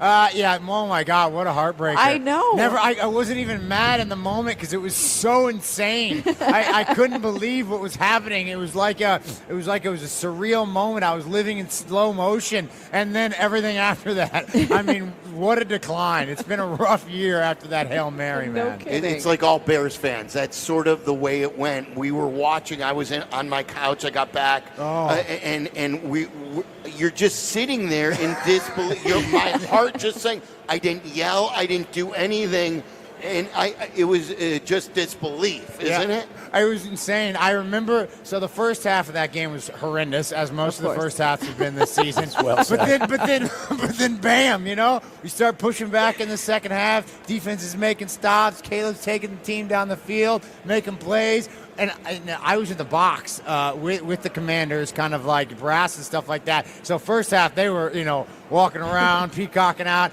and we were just sitting there. It was me and my family, and we were just sitting there. We weren't allowed to even wear Bears gear in the box. We were just sitting there, and then by the time the fourth quarter's rolling, everything's turned. The whole stadium's quiet. We're the only ones going nuts in the box. And I'm telling you, I almost felt out of the box. I almost fell out of the box on that play. I just collapsed to the ground. I couldn't believe it. There's a great video of me. Some kid was TikToking me or whatever as I'm like coming to over the box, and you can just see the disbelief in my face. It was truly a heartbreaking moment as a Chicago Bears fan. But I mean, that's my whole life. Yeah, that's my whole life. And so we were talking off the air and how you became a Bears fan. And before we get to the story, what about, and I think I overheard when you met Tom Waddle, who is a part of our Chicago Bears Radio Network and ESPN 1000.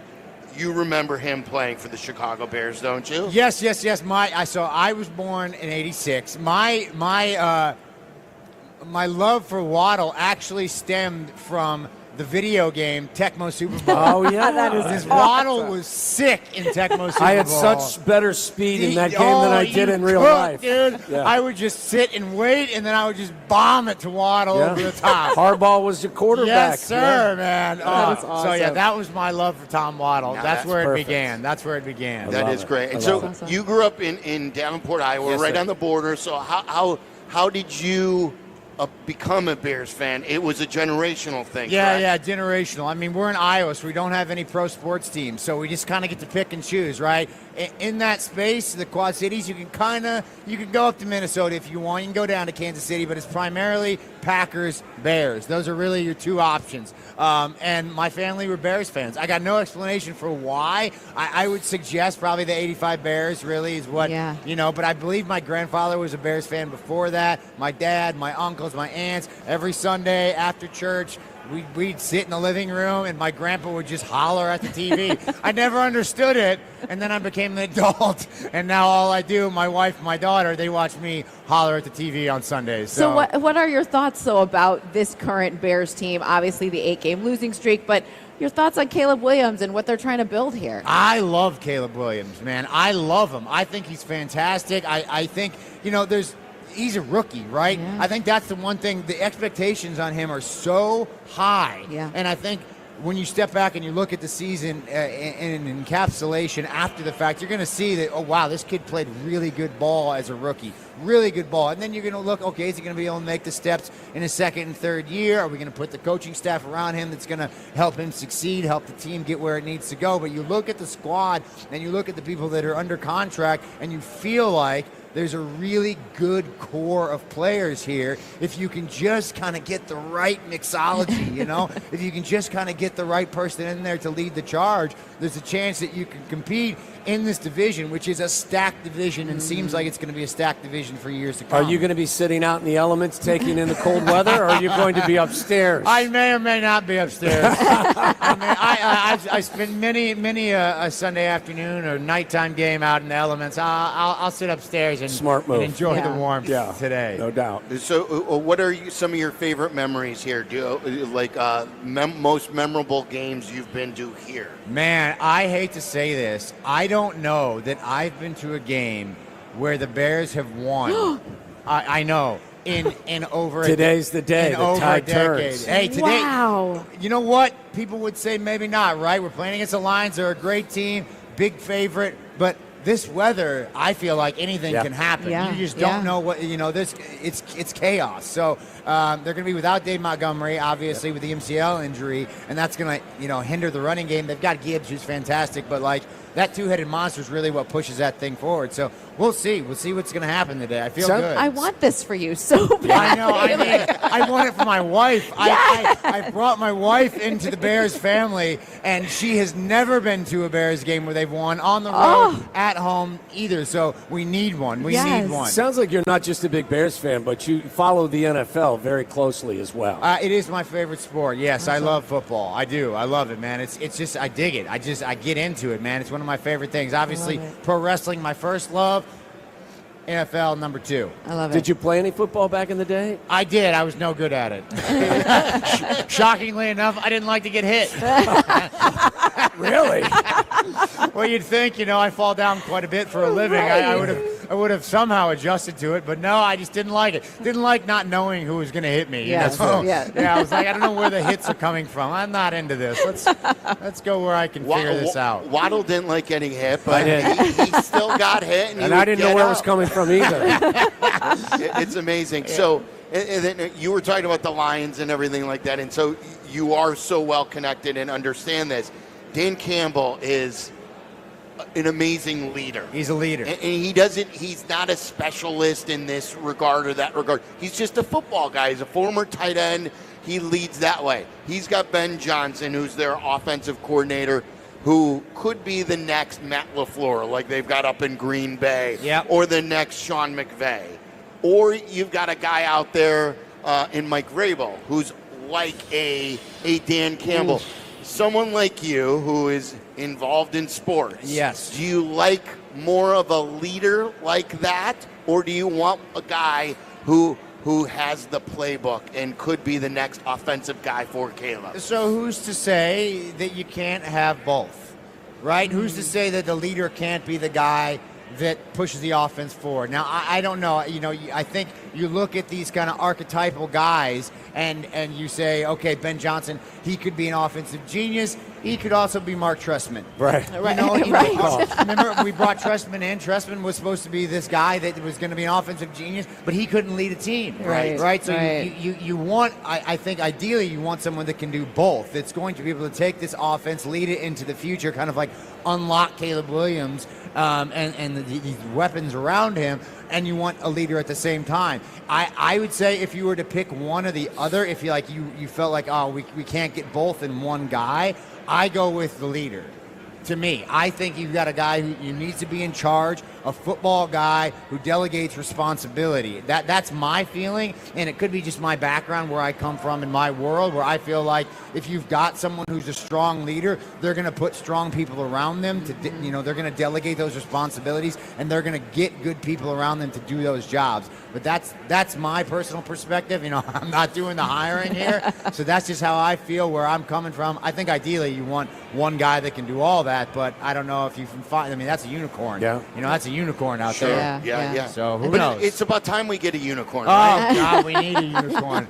We deserve one. Chicago deserves a unicorn, man. They really do. I have a question. Yeah. Who on the Bears? I know you've been asked before, like who you think on the Bears could get in the ring or you'd like to fight. But who do you think needs to toughen up with just going through one of your workouts or anything like that? Who would you pick that you'd be like, they need to get worked out by me and they would be tougher on the field? Who needs to be by me? I don't know if I'm the guy for that. Who needs to be tougher, man? You know what? Right now, and I'm trying not to dodge, but after the last how many weeks, I think the defense needs to get tougher. Yeah. You look at the defense the first half of the season compared to what it's been the last 6 weeks. I mean, it looks like two different units out there, and the toughness it doesn't seem to be there. The grit, the willingness to go out and make these tackles in the open field, I just don't see it. I don't feel it. I know there's been some injuries, but that happens, right? That happens. Every team goes through injuries, and so I just feel like there's not that.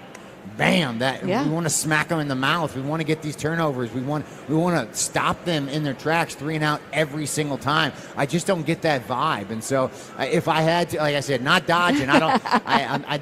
Nobody. I think it's a good pick. I think it's so too. The whole defense, they just need to step up and be the Chicago Bear defense that we know and we love for the first half of the season. You can see the capabilities there clearly, but the effort, it's not been there. I'll be honest. Yeah, that's good. Something that we do each and every week is called Who's Gonna Rock, and you can make a prediction. I want you to do that on the other side. In this game, if you have to predict a Bear is going to have a big game, we want to get your thoughts on who that's going to be. We'll do that coming up next. I want to pick Seth's brain as well about how he got into what he does and being a showman and everything like that. He's an absolute superstar. Seth Rollins, Bears superfan, joining us right now. We're 45 minutes away from kickoff. It's Bears and Lions on the Bears Radio Network. Getting the kids to practice on time. Remembering if it's your day to bring snacks. Making it to the game with a clean jersey. Why are simple things sometimes so complicated? Thankfully, with Auto Owners, insurance doesn't have to be one of them. Auto Owners works with independent agents who answer when you call, so you can worry about more important things, like whether your kid is going to run toward first or third base. That's simple human sense. Ask Conan Insurance in Aurora if Auto Owners make sense for you.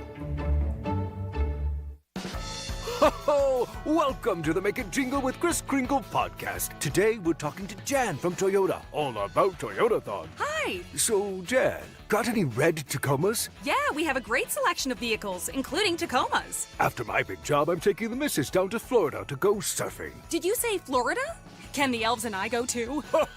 Dealer inventory may vary. Offers are subject to change throughout Toyotathon, which ends on January 6th. See your participating Toyota dealer for details. Toyota. Let's go places. Crash, bang, suddenly you are on the DL. If that happens as a result of somebody else's negligence, we can help. I'm Jim Morisi, Chicago personal injury lawyer. Our experienced attorneys and support staff will talk with you during a free consultation, tell you your options, and ensure that you take the right steps throughout the entire process. Visit us at MorisiLongo.com. That's MoriciLongo.com. Your future is our priority. Hi, this is Dave Musial, owner of Four Seasons Heating, Air Conditioning, Plumbing, and Electric, with our biggest sale ever.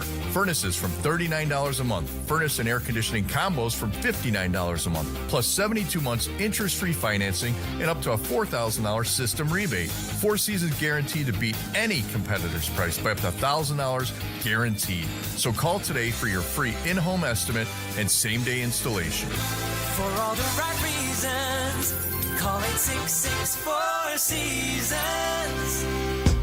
In football, success is about team effort, and the same is true for your hair.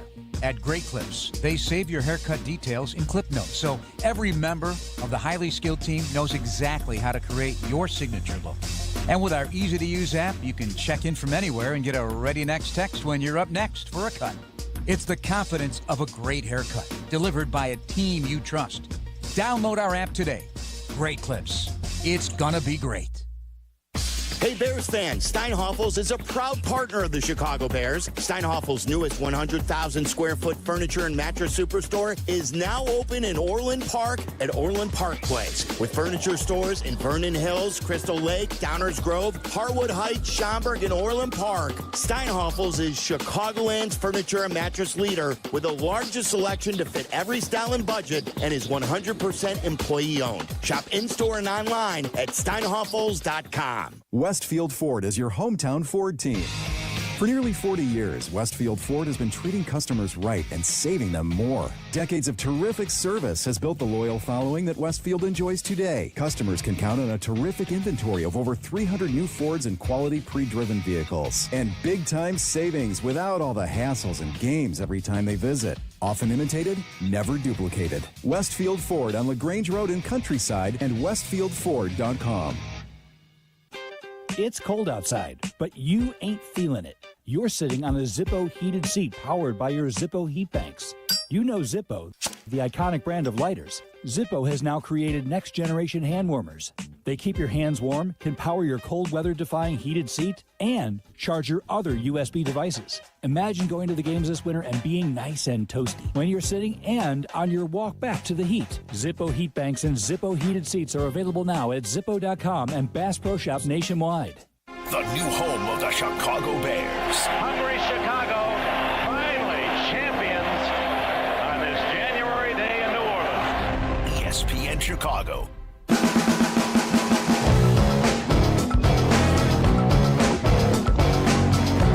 All right, we're just over 40 minutes away from kick. It's Bears and Lions. Seth Rollins, WWE superstar, joining us on set here inside Gate O. And your match is coming up on January 6th. Big match. And I want to ask you this. What do you got? Who do you dislike more, the Green Bay Packers or CM Punk? Wow, what a question. The answer is easy. CM Punk, no doubt about it. I do not like that guy. We will be fighting it out for the first time in a long time, January 6th in Los Angeles. It is WWE's debut on Netflix. It's a big deal for us. We are moving from cable into the streaming world. We are part of the cord-cutting trend, and we are going to be available in like 300 million houses globally. So it's going to be a big deal, man. I'm very excited about it. It's going to be awesome. Also very excited to punch CM Punk in the face. So that's going to be pretty cool. Yeah. This feud's going on for a while now, hasn't it? Yeah, I mean, look, CM Punk has only been back in WWE for a year now. He left the company. I mean, this is we can go way back. He left the company 10 years ago. And under some, suspect circumstances, but he was a friend of mine. We were close. He was a mentor. Wow. And then he sort of just turned his back on me. He just, I mean, this is a legitimate story here. He just stopped texting, stopped calling, didn't answer texts. I tried to get a hold of him and make sure he was okay. Never heard anything from him. I reached out to him throughout this 10-year kind of hiatus just to check on him, see if he wanted to, hang out, get coffee, talk, anything. Never. And from a distance, not only did he just stay away, but he kind of tried to take down the industry. He really had a lot of bitterness towards it. Well, I was obviously there trying to kind of lift it up. And now he comes back. Business is great. Everything's good. He comes back in like, nothing's wrong. Like, oh, yeah, now I want a piece of the pie after all this time. And I kind of just don't appreciate it. I don't appreciate that kind of human being. I think he's a hypocrite. I think he's only in it for the money. I don't think he's in it for the love. And I don't want any part of it. So we're going to duke it out. So he's going to get a beatdown. He's going to get a beatdown, no doubt about it. Worse than the ones he got in the UFC. Yeah, I love it. Awesome. I love it. I love it. All right, let's do Who's Gonna Rock. It's brought to you by Hard Rock Casino, Northern Indiana, located just 30 minutes from Soldier Field off I-80-94. My Who's Gonna Rock is Seth Rollins. He's going to rock on January 6th. Yes, sir. And he's going to win, obviously. Oh, yeah, by a landslide. Who's going to rock in this game? Pick somebody who you know who's going to rock? You know who I need to rock today is Cole Kmet. Yeah. That's who I need to rock. Yes. I need that man to get the ball, all right? I need targets for Cole Kmet. That's what I need, all right? I need him to rock. I have faith. I think he's going to ride the wave of the Notre Dame victory from the other day. I think we're going to get some Cole Kmet touches today, and I feel good about that. I need Cole Kmet to rock today. Guys, give me a name really quick. I'll go DJ Moore and Roma Dunze against this secondary that's banged up. Both of them will rock today. Yes, sir. I'm going Tevin Jenkins and Roshan Johnson. Roshan back, Roshan baby. back from concussion. Back. Let's Let's make go. a difference. Pound the rock. I just played a Roshan Johnson anytime touchdown, so I'll go Roshan Johnson. Nice. Seth, it was great to meet you. Good luck, and we will all be watching. Thanks so much. January 6th, guys. Tune in. Thank you so much for having me. Super fan Seth Rollins. How about a hand for him? Bear down! We will talk to Jeff Joniak in the Bears booth, all coming up. It is the Chicago Bears Radio Network. Miller Lite is brewed with great taste and only great taste. The Miller Brewing Company would like to issue a correction. Miller Lite is brewed to be less filling. What are you doing here? Miller Lite tastes great. Look, I'm just reading the script. It says less filling. That's not what my script says. Well, mine said. We'd like to apologize for the previous announcers. Miller Lite is in fact less filling and tastes great. Time to shine, legal guy. Celebrate responsibly. Milwaukee, Wisconsin. Beer. 96 calories and 3.2 grams carbs per 12 ounces. Fewer calories and carbs than premium regular beer. What would you do with $1 million? Hard Rock Casino Northern Indiana wants to give you the chance to find out in our $1 million giveaway. Earn July 1st through December 27th. Then join us each Friday for your chance to win a grand finale spot for a 1 in 500 chance to be the guaranteed winner of $1 million. The $1 million giveaway. Exclusively at Hard Rock Casino Northern Indiana. Must be 21. See Players Club for complete details. Gambling problem? Call 1-800-9-WITH-IT. This is Jeff Joniak here to tell you about Ego Power Plus. Ego is the #1 rated brand in cordless outdoor power. Take it from me. I love the 22-inch Select Cut self-propelled lawnmower. It cuts my lawn in a single charge. Ego delivers the power and performance of gas, but without the noise, fuss, or fumes. Ego's patented 56-volt arc lithium battery technology is the heart and soul of the system and what powers game-changing torque needed for demanding jobs. Learn more at egopowerplus.com. Ego, power beyond belief. Accumulation, preservation, generation. At Busey Bank, these are the principles we use to build meaningful financial partnerships with our clients and their families. With sound advice and vast resources, partner with Busey for a personalized approach to your legacy. Busey Bank, building business, growing wealth since 1868. Proud to be the official bank of the Fighting Illini. Member FDIC. Thinking beef? Think Papa Charlie's. Papa Charlie's has been making Chicagoland's best Italian beef sandwich for over 30 years. Think about your next family get-together or your next tailgate adventure. Now think about it with Papa Charlie's as the centerpiece of the event. Made from premium USDA-inspected beef and the finest spices. Then surround Papa Charlie's with the freshest trimmings and toppings. Pick up Papa Charlie's in the Midwest's #1 best-selling 4-pound tub of Italian beef at your favorite Chicagoland retailer. At Bill Jacobs Auto Group, we provide more than just luxury cars. We offer peace of mind. With the Bill Jacobs Total Mile Protection Warranty, you get a 7-year, 100,000-mile powertrain warranty on every new car. Whether you're eyeing a BMW, Volkswagen, Mini, Jaguar, or Land Rover, you can drive with confidence knowing you're covered. At Bill Jacobs, the cars bring you in, and the experience brings you back. Visit BillJacobs.com to start your car buying journey today. Bears fans, welcome to another game day at the Gridiron. After seeing your beautiful automobiles at the tailgate, we're calling an audible so you can save on gas. That's right, Bears fans score big on game days. Save 25 cents per gallon on Shell V-Power Nitro Plus Premium Gasoline with the Fuel Rewards program. That's a touchdown for the tailgate. Download the Shell app, join the Fuel Rewards program today, and game on. Restrictions apply. Limited time at participating Shell stations. For more details, visit fuelrewards.com/bears. Tito's Handmade Vodka is America's favorite vodka for a reason. From the first legal distillery in Texas, Tito's is 6 times distilled till it's just right. And naturally gluten-free, making it a high-quality spirit that mixes with just about anything. From the smoothest martinis to the best Bloody Marys. Beyond the bottle, Tito's has gained a reputation for giving back, teaming up with nonprofits around the world to serve its communities and do good for dogs. Make your next cocktail with Tito's and learn more at titosvodka.com. 40% alcohol by volume, namely 80 proof, crafted to be savored responsibly. Ings Insurance. Insurance that's moving business forward. Ings Insurance. That's Ings with an E. ENGS Insurance.com.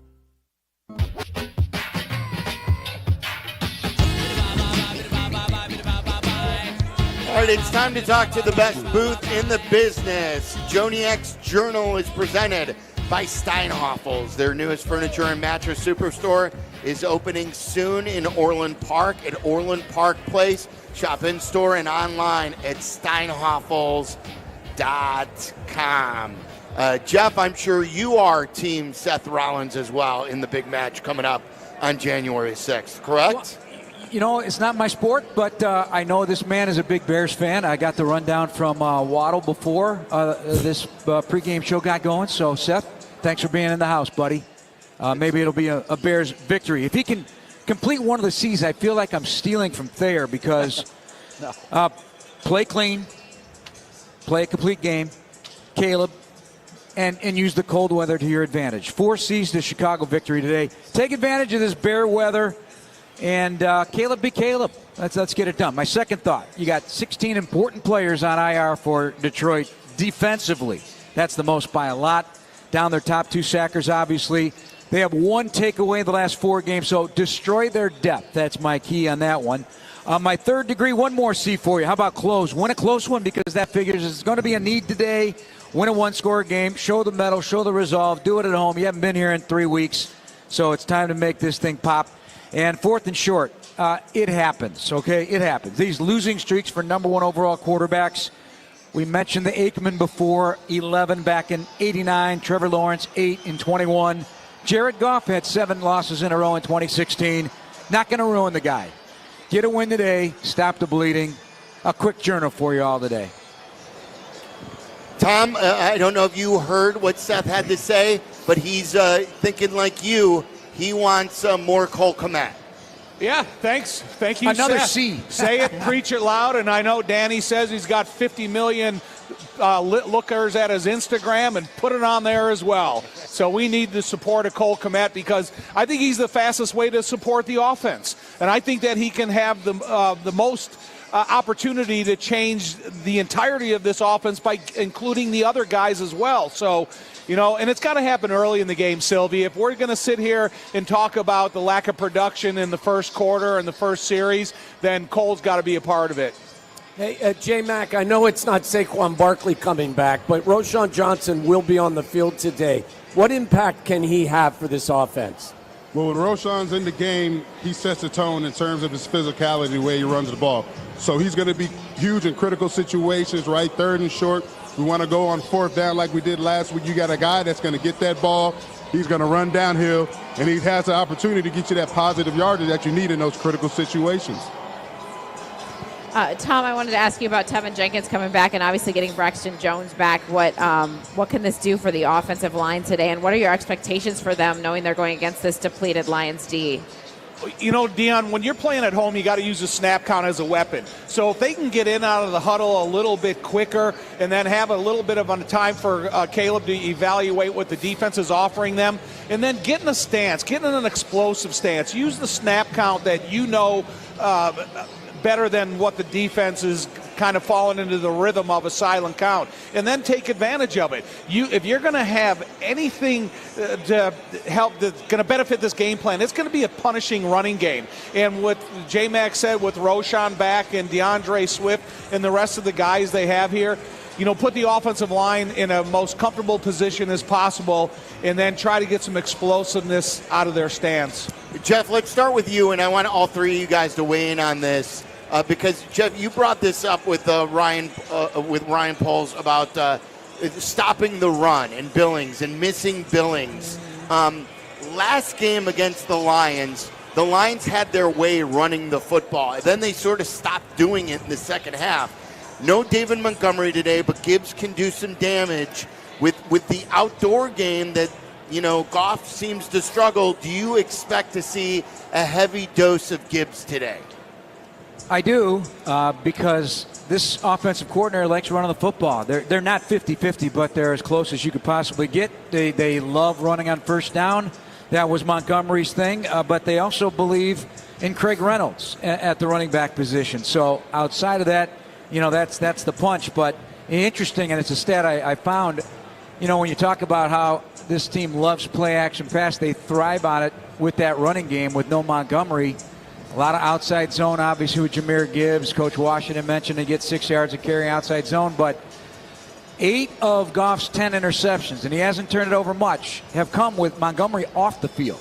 So, make them pay for that if they think the play action's working, but without Montgomery on the field, and these guys get a lot of yards after contact in the run game, so that was Montgomery and Gibbs. I'm not so sure that Craig Reynolds is in that category, but I think that they're still going to try to run the ball because teams have been able to get some big plays against the Bears in the run game. Well, one thing when you lose Montgomery and you have Jahmyr Gibbs, you got to stop vertical runs. And when you look at the Detroit Lions from guard to guard, they have 184 carries, 830 yards for 4.5 yards per attempt. So now if they go 2 vertical attempts, then you're talking about 3rd and 1. So if you want Jahmyr Gibbs to be physical at the end of the game, then you got to be physical against him early in the game. And I do think that the Bears, if they can punish him a little bit on those vertical attempts, I think you can take a little bit of his explosiveness out of him. All right, Doug Coletti weighing in. 35% of Goff's pass plays, play action. 1,600 plus yards, 43% of their total passing yards is from play action. They're going to play pass, so they got to set up the run to make that even happen. Soldier Field has not provided much of a home field advantage for our favorite football team lately, guys. Jeff, do you think that changes today because of the opponent and how they don't really like to be outdoors with this quarterback? They do a nice job in Green Bay outdoors, but this is a little different today. It's colder. The wind's going to crank up over the course of the game. Tommy says, our staff meteorologist, 20 to 30 mile per hour gusts. So that'll cool thing. I felt we just did our TV show down on the field. I thought it got colder in that half hour. So yeah. But you just listened to the introductions of these football teams when they came out of the locker room. And what did you hear when Detroit came out of the locker room? A lot of Lions fans. This lower bowl is surrounded. Yeah, tell them, J-Mac. There was a chant of Jared Goff as they came out of the tunnel. It's shocking. I mean, it's a ton of Detroit fans, and as it should be. You got a team that's hitting their stride. It's been doing really well. It's a short trip down from Detroit, so I don't think it's going to be as huge of a Bears contingent as we would think, but it's definitely a lot of Detroit fans here at Soldier Field today. I just know you didn't sell your tickets to any Lions fans, did you? No, sir. Hey, they don't give us any tickets, man. I don't get tickets like you, Jeff. You're alumni. You get everything, Jeff. You get it all, man. Right. He thought they were chanting Jeff Joniak. Joniak. Joniak came out to do his TV. Joniak. Right. Listen, they're calling me out. I love it. It's great. My gosh. Guys, have a great broadcast, okay? Thank you, guys. There you go. Guys. Merry Jeff Christmas. Joniak, Tom Thayer, and Jason McKee. Great booth, the best in the business. And they'll have much more coming up. We're actually going to hear from Jeff in just a matter of minutes as Thomas Brown, Bears interim coach, sits down with Jeff Joniak. We're 25 minutes away from kick. It is Bears and Lions. This is the Bears Radio Network.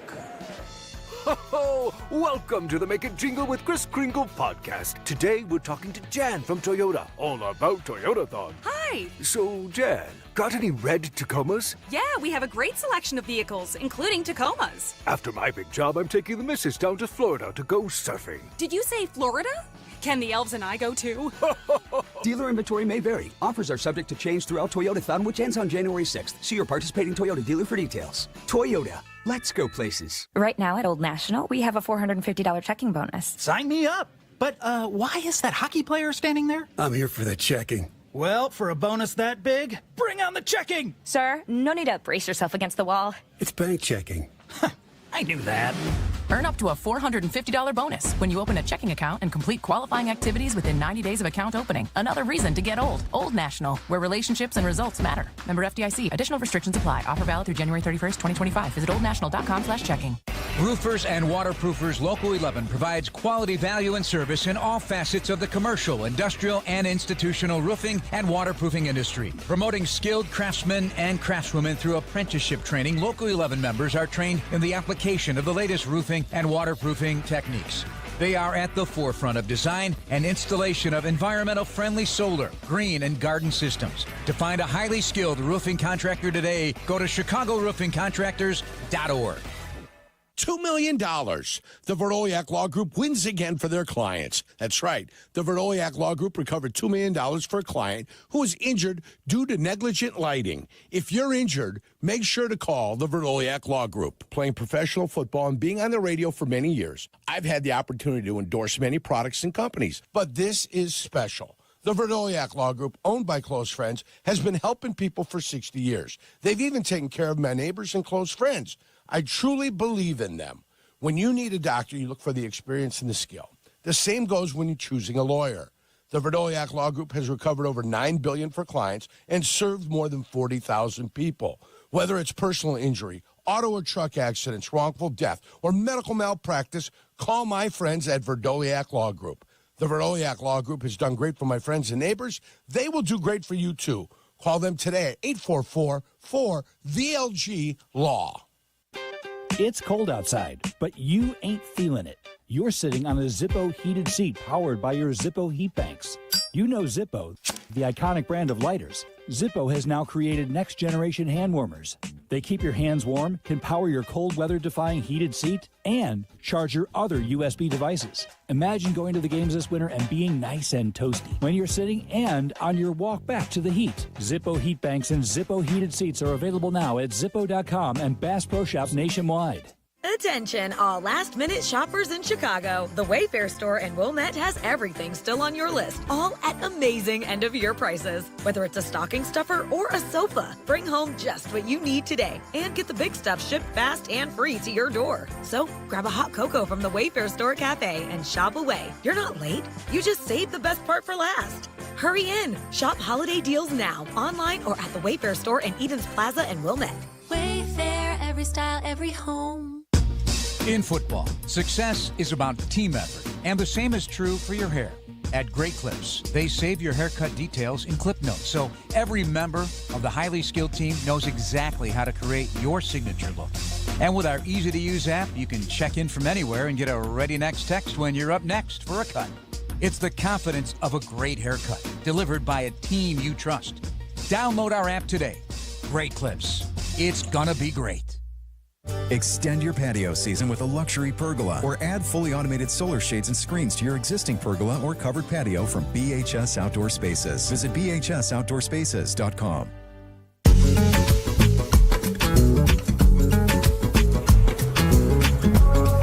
We're 20 minutes away from kick at Soldier Field. Bears and Lions. Let's hear from Bears interim head coach Thomas Brown. Here's the voice of the Bears, Jeff Joniak. All right, round two with the Lions about to commence here at Soldier Field. Your first home game as a head coach of the Chicago Bears, Jeff Joniak with Thomas Brown. It should be a cool moment. I mean, it's a rabid fan base, we know it, but a cool moment for you. I'd imagine running out of the tunnel as a head coach at home will be a cool feeling. Yeah, I'm excited about the first time to be back at home. Been on the road for 2 weeks and ready to kind of get our guys back going in the right direction. Second time playing a common opponent. First matchup was a good one. Kind of came down to the wire. Had a shot at the end to go win it. So they'll get our best today. Is this team in a little road weary? Because you had 3 straight trips in a season where the flight miles have added up to a big number, what with the 3 preseason games and the London game. I think there's no question that we naturally play better at home, like a lot of teams do. I think also you mentioned the London trip a little bit different because we were out there for a longer period of time, so we had time to adjust. But not in a world of making excuses. Our guys got to rise to the occasion every single day. We got to do a better job of coaching them and getting ready. But today we're back at home and we're excited about it. What was accomplished this week? I think, first off, just getting our guys back and fresh and healthy, having 2 days of the walkthrough. It was big for our guys.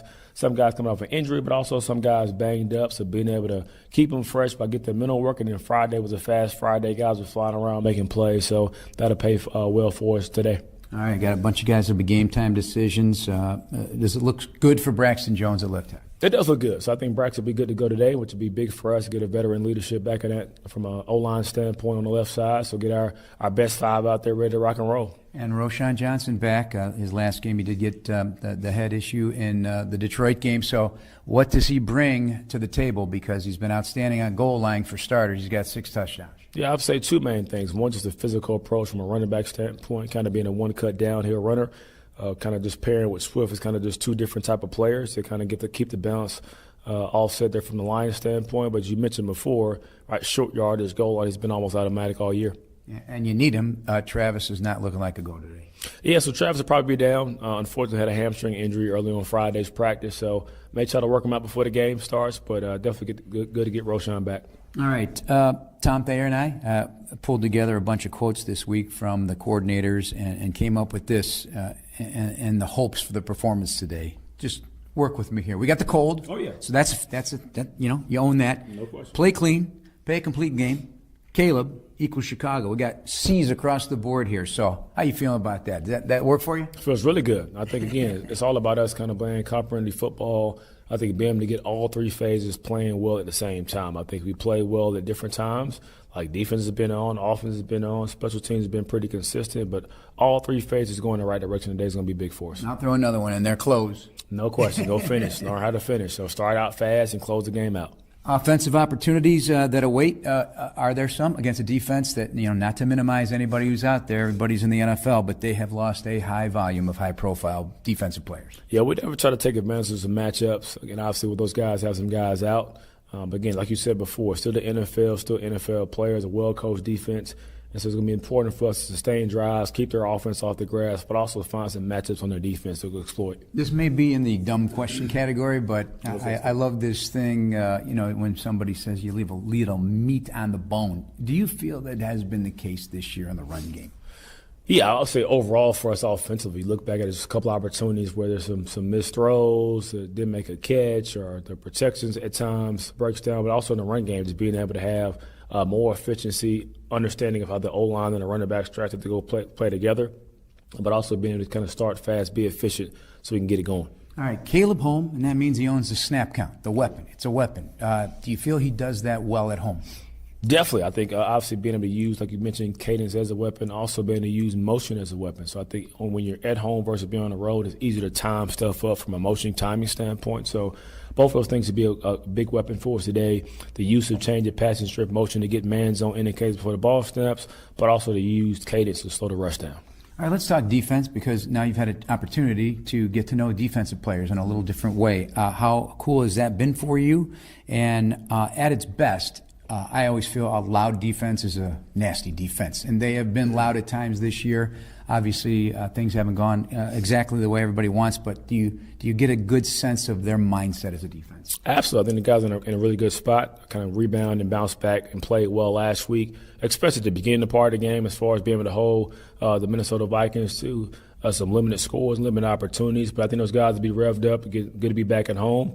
As you mentioned before, loud defense is a good defense, so I think population to the football, violence when you get there is going to be a big part of our success today. Jared Goff has not always had some easy games at Soldier Field way back to the Rams. Weather, muddy pockets, and so forth. Can you get that done today? No question. I think being able to understand how we got to use our D linemen when we get to known pass situations to kind of disrupt the pocket, like you mentioned before, put pressure on Jared. Jared's a really good quarterback, but mobility is not always a strong suit, so trying to keep him in the pocket. Force him to kind of make throws from the pocket as well, but also not give him all day. Here's a weird stat for you. Without David Montgomery on the field, 8 of his 10 interceptions have come without David Montgomery on the field. What it means, I'm not quite sure, but it's a nugget. I don't need the but I'll take 8 picks today, so we'll take it. Coach Washington says Jahmyr Gibbs, though, on that outside zone, he's killing 6 yards a carry. Yeah, I mean, he's a dynamic weapon. You talk about being able to get the guy in space that can strike the banner from anywhere on the field, so it's going to be important we do a great job eliminating some of those one-on-one opportunities. Don't give them space crowded. Make them earn the hard way. And I call it a special team Sunday because when you're outdoors, weird stuff happens on special teams. Yeah, I mean, obviously it affects the flight of the ball. Obviously when it comes to how the ball is kicked from a punt return standpoint. So it'd be a weapon for us. They're used to playing inside, even though I know it's cold in Detroit, but they're playing a dome. So get them out in the elements and take it to our advantage. All right. You got a name of the game for me today? I would say just maximize the opportunity. I mean, I talked to our guys all week about the importance of time. I think we oftentimes have an arrogant approach towards time. I just feel like we have more of it. You don't. So when you have an opportunity, it's important we leave with no doubt, leave with no regrets, and be at your best when your best is required. Appreciate it. We'll talk to you after the game. Good luck. All right, thank you. That's Bears head coach Thomas Brown. Back to you guys in the studio. All right, thank you, Jeff. Lots of good stuff, hopefully, for today. Thomas Brown looking for that win. Coming up next, Jeff Joniak, Tom Thayer have the call of the game. It is Bears and Lions. I'll take your phone calls at halftime at 312-332-3776. This is the Chicago Bears Radio Network. Whatever the adventure.